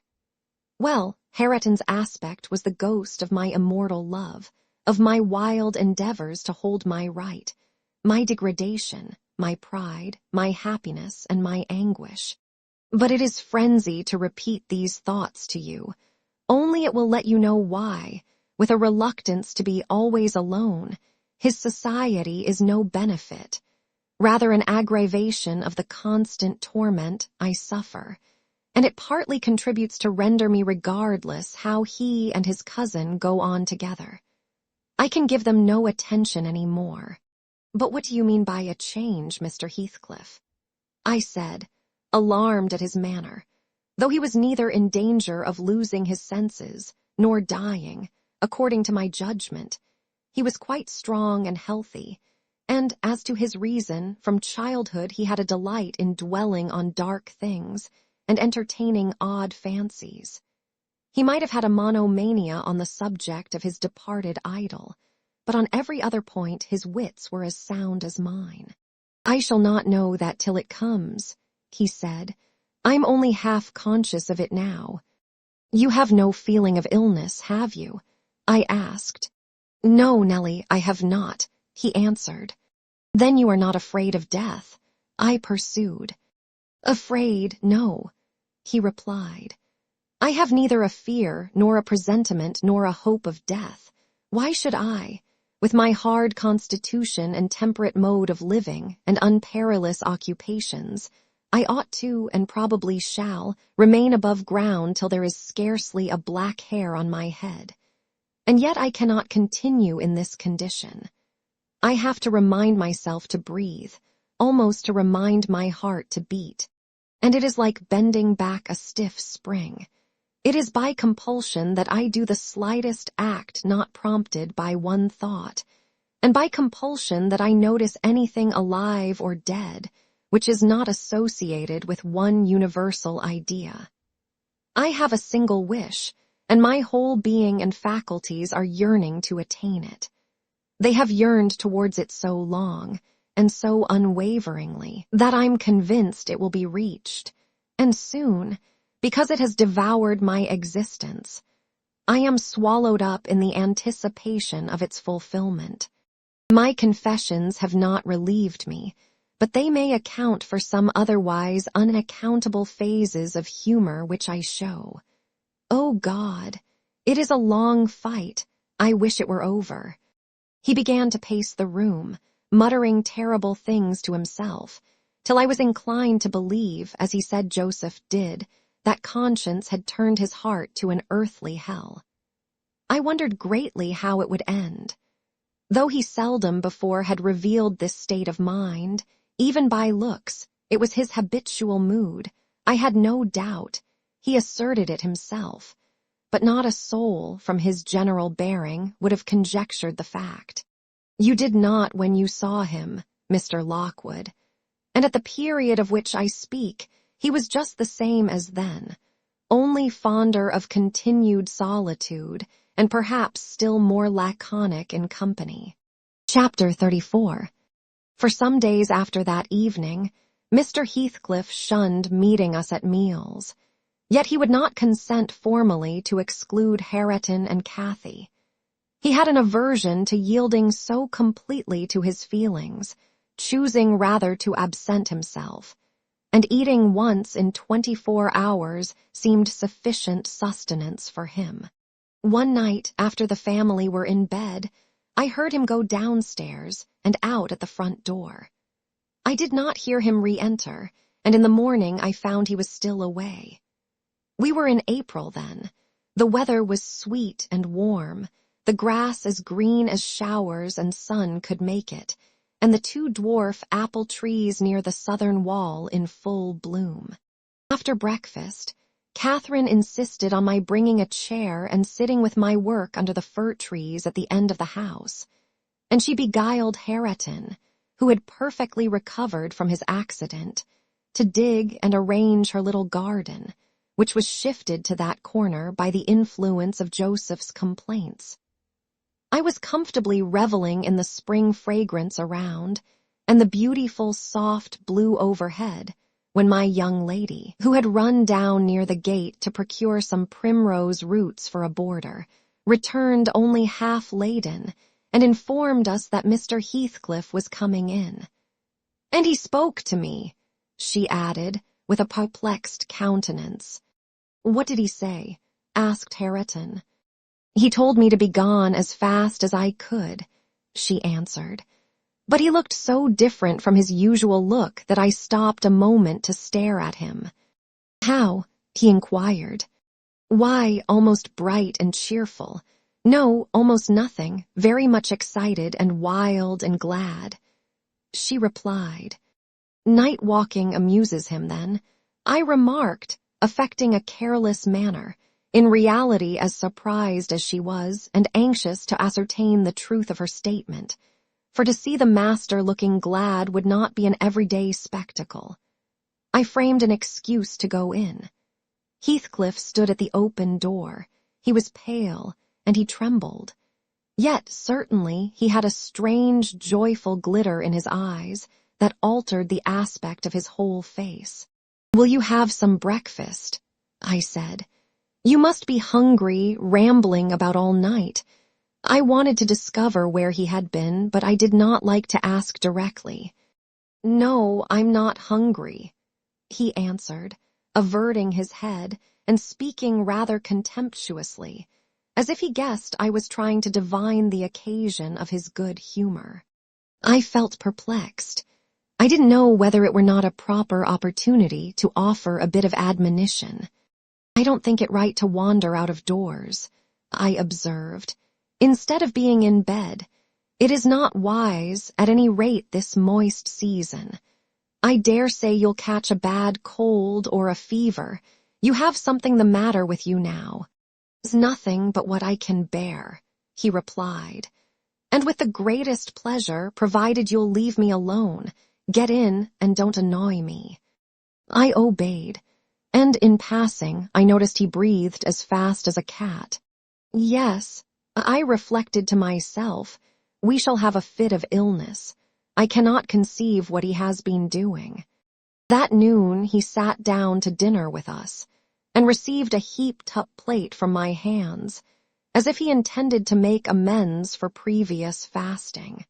"I've neither cold nor fever, Nellie," he remarked, in allusion to my morning's speech, "and I'm ready to do justice to the food you give me." He took his knife and fork and was going to commence eating, when the inclination appeared to become suddenly extinct. He laid them on the table, looked eagerly towards the window, then rose and went out. We saw him walking to and fro in the garden while we concluded our meal, and Earnshaw said he'd go and ask why he would not dine. He thought we had grieved him some way. "Well, is he coming?" cried Catherine when her cousin returned. "Nay," he answered, "but he's not angry. He seemed rarely pleased indeed. Only I made him impatient by speaking to him twice, and then he bid me be off to you. He wondered how I could want the company of anybody else." I set his plate to keep warm on the fender, and after an hour or two he re-entered when the room was clear, in no degree calmer.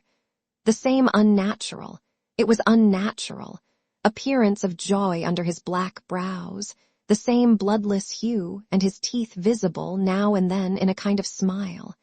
His frame shivering, not as one shivers with chill or weakness, but as a tight-stretched cord vibrates.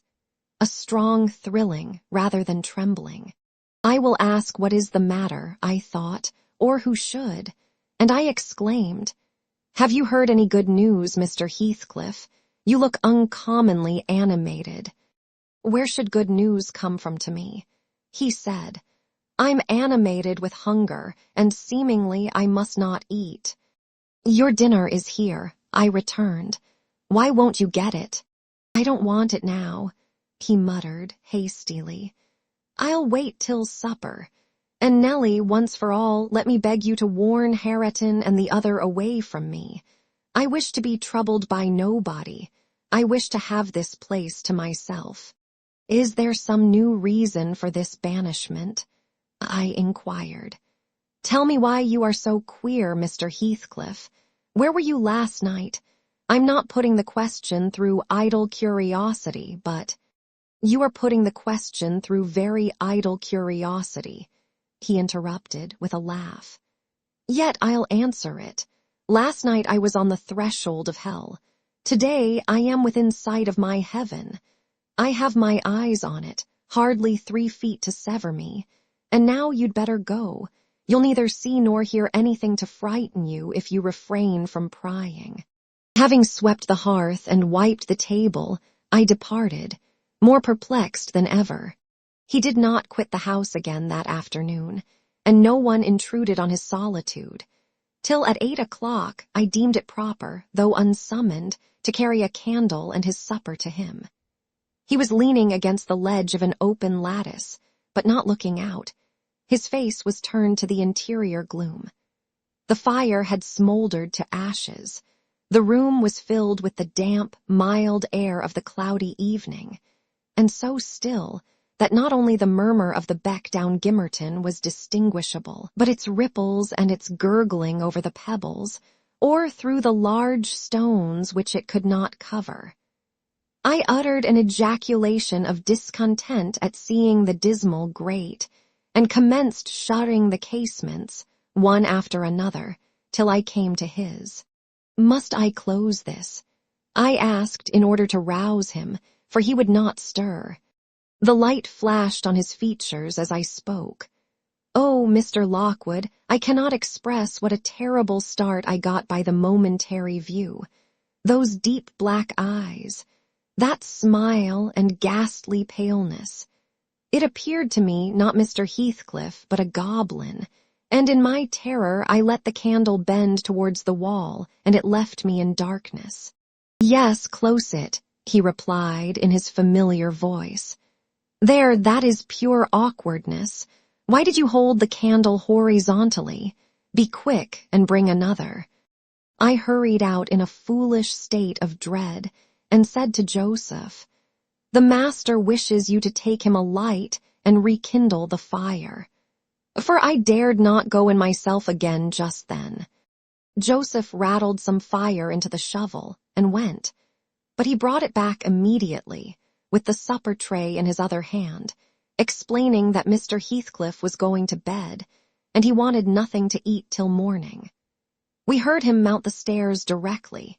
He did not proceed to his ordinary chamber, but turned into that with the paneled bed.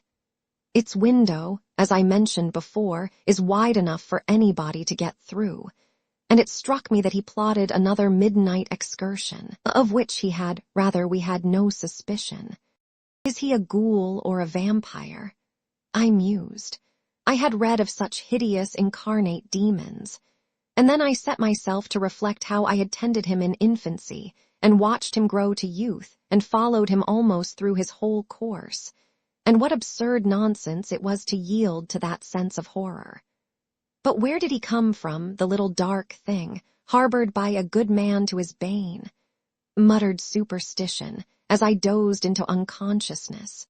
And I began, half dreaming, to weary myself with imagining some fit parentage for him, and repeating my waking meditations, I tracked his existence over again with grim variations.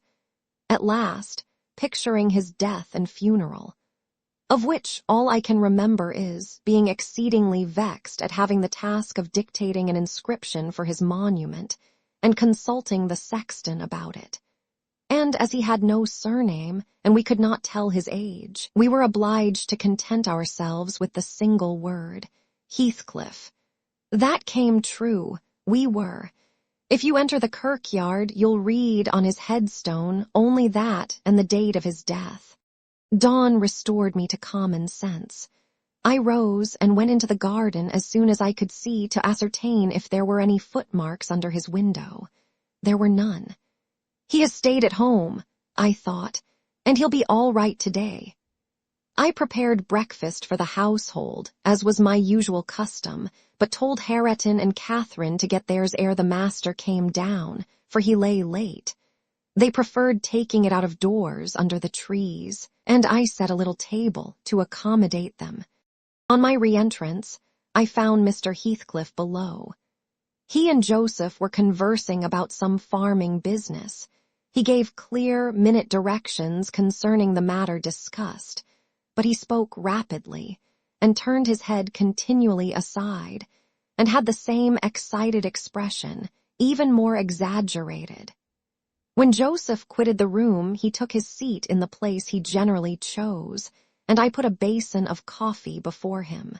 He drew it nearer, and then rested his arms on the table, and looked at the opposite wall, as I supposed, surveying one particular portion, up and down, with glittering, restless eyes, and with such eager interest that he stopped breathing during half a minute together. "Come now," I exclaimed, pushing some bread against his hand. "Eat and drink that while it is hot. It has been waiting near an hour." He didn't notice me, and yet he smiled. I'd rather have seen him gnash his teeth than smile so.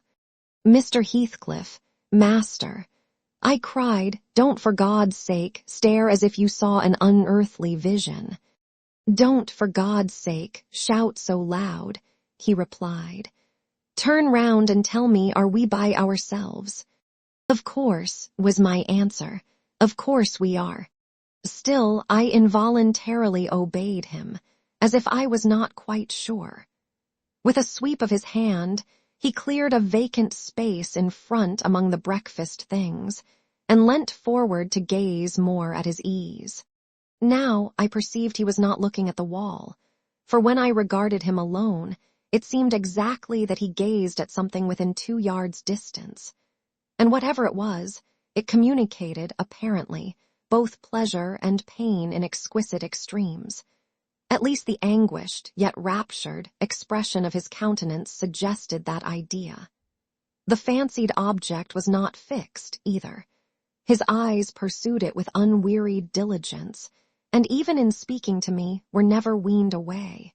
I vainly reminded him of his protracted abstinence from food. If he stirred to touch anything in compliance with my entreaties, if he stretched his hand out to get a piece of bread, his fingers clenched before they reached it and remained on the table, forgetful of their aim.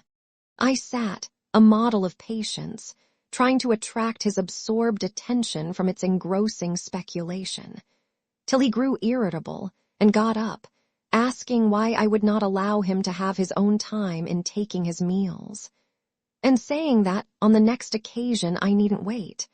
I might set the things down and go. Having uttered these words, he left the house, slowly sauntered down the garden path, and disappeared through the gate. The hours crept anxiously by. Another evening came. I did not retire to rest till late, and when I did, I could not sleep. He returned after midnight, and instead of going to bed, shut himself into the room beneath. I listened, and tossed about, and finally dressed and descended. It was too irksome to lie there, harassing my brain with 100 idle misgivings. I distinguished Mr. Heathcliff's step, restlessly measuring the floor, and he frequently broke the silence by a deep inspiration, resembling a groan. He muttered detached words also.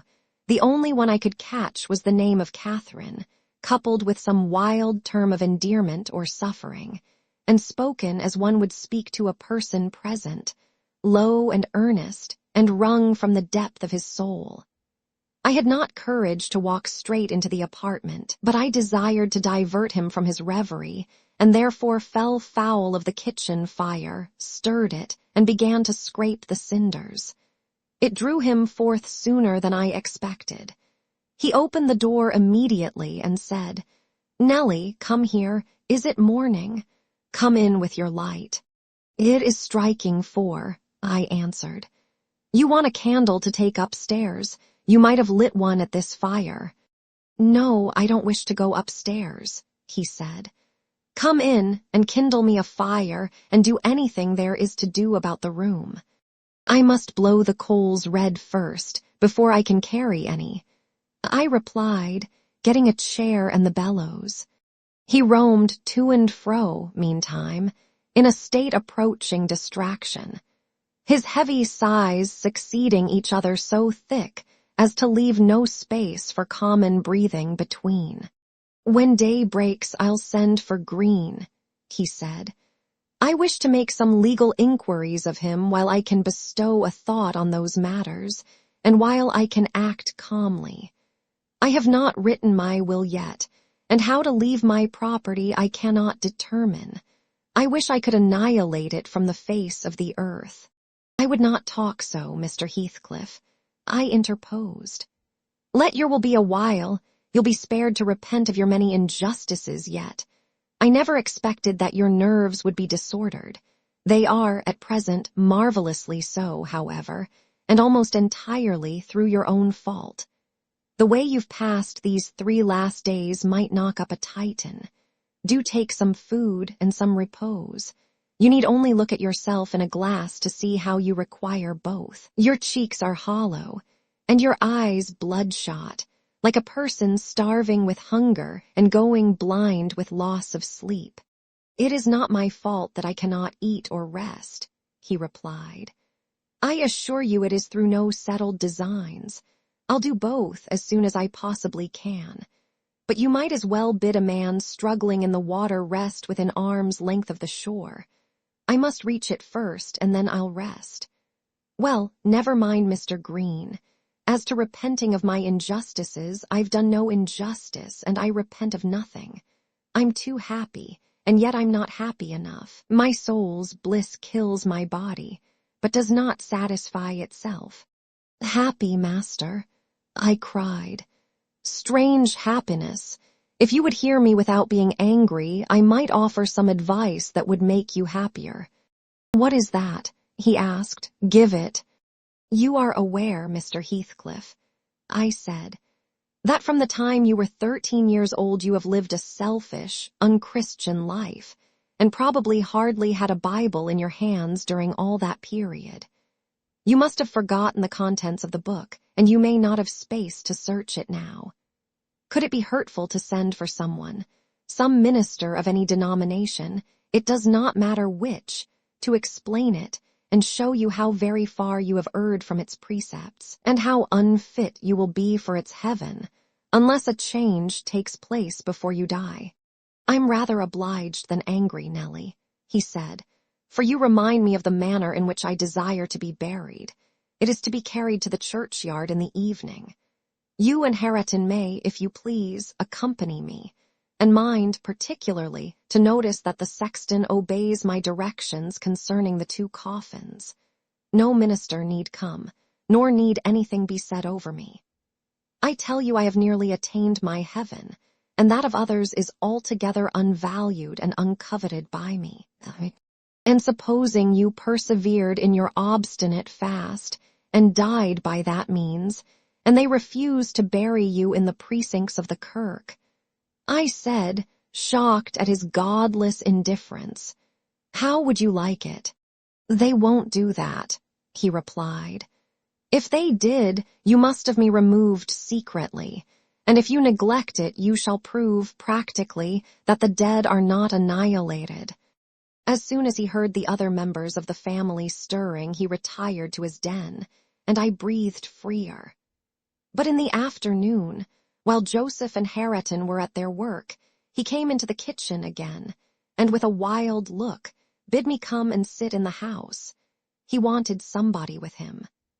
I declined, telling him plainly that his strange talk and manner frightened me, and I had neither the nerve nor the will to be his companion alone. I believe you think me a fiend, he said with his dismal laugh, something too horrible to live under a decent roof. Then turning to Catherine, who was there and who drew behind me at his approach, he added half-sneeringly, "Will you come, Chuck? I'll not hurt you. No, to you I've made myself worse than the devil. Well, there is one who won't shrink from my company. By God, she's relentless. Oh, damn it. It's unutterably too much for flesh and blood to bear, even mine." He solicited the society of no one more. At dusk he went into his chamber. Through the whole night and far into the morning we heard him groaning and murmuring to himself. Hareton was anxious to enter, but I bid him fetch Mr. Kenneth, and he should go in and see him. When he came, and I requested admittance and tried to open the door, I found it locked, and Heathcliff bid us be damned. He was better and would be left alone, so the doctor went away. The following evening was very wet. Indeed, it poured down till day dawn, and as I took my morning walk round the house, I observed the master's window swinging open and the rain driving straight in. He cannot be in bed, I thought. Those showers would drench him through. He must either be up or out. But I'll make no more ado, I'll go boldly and look. Having succeeded in obtaining entrance with another key, I ran to unclose the panels, for the chamber was vacant. Quickly pushing them aside, I peeped in. Mr. Heathcliff was there, laid on his back. His eyes met mine so keen and fierce, I started, and then he seemed to smile. I could not think him dead, but his face and throat were washed with rain, the bedclothes dripped, and he was perfectly still. The lattice, flapping to and fro, had grazed one hand that rested on the sill. No blood trickled from the broken skin, and when I put my fingers to it, I could doubt no more. He was dead and stark. I hasped the window. I combed his black long hair from his forehead. I tried to close his eyes, to extinguish, if possible, that frightful, lifelike gaze of exultation before anyone else beheld it. They would not shut. They seemed to sneer at my attempts, and his parted lips and sharp white teeth sneered too.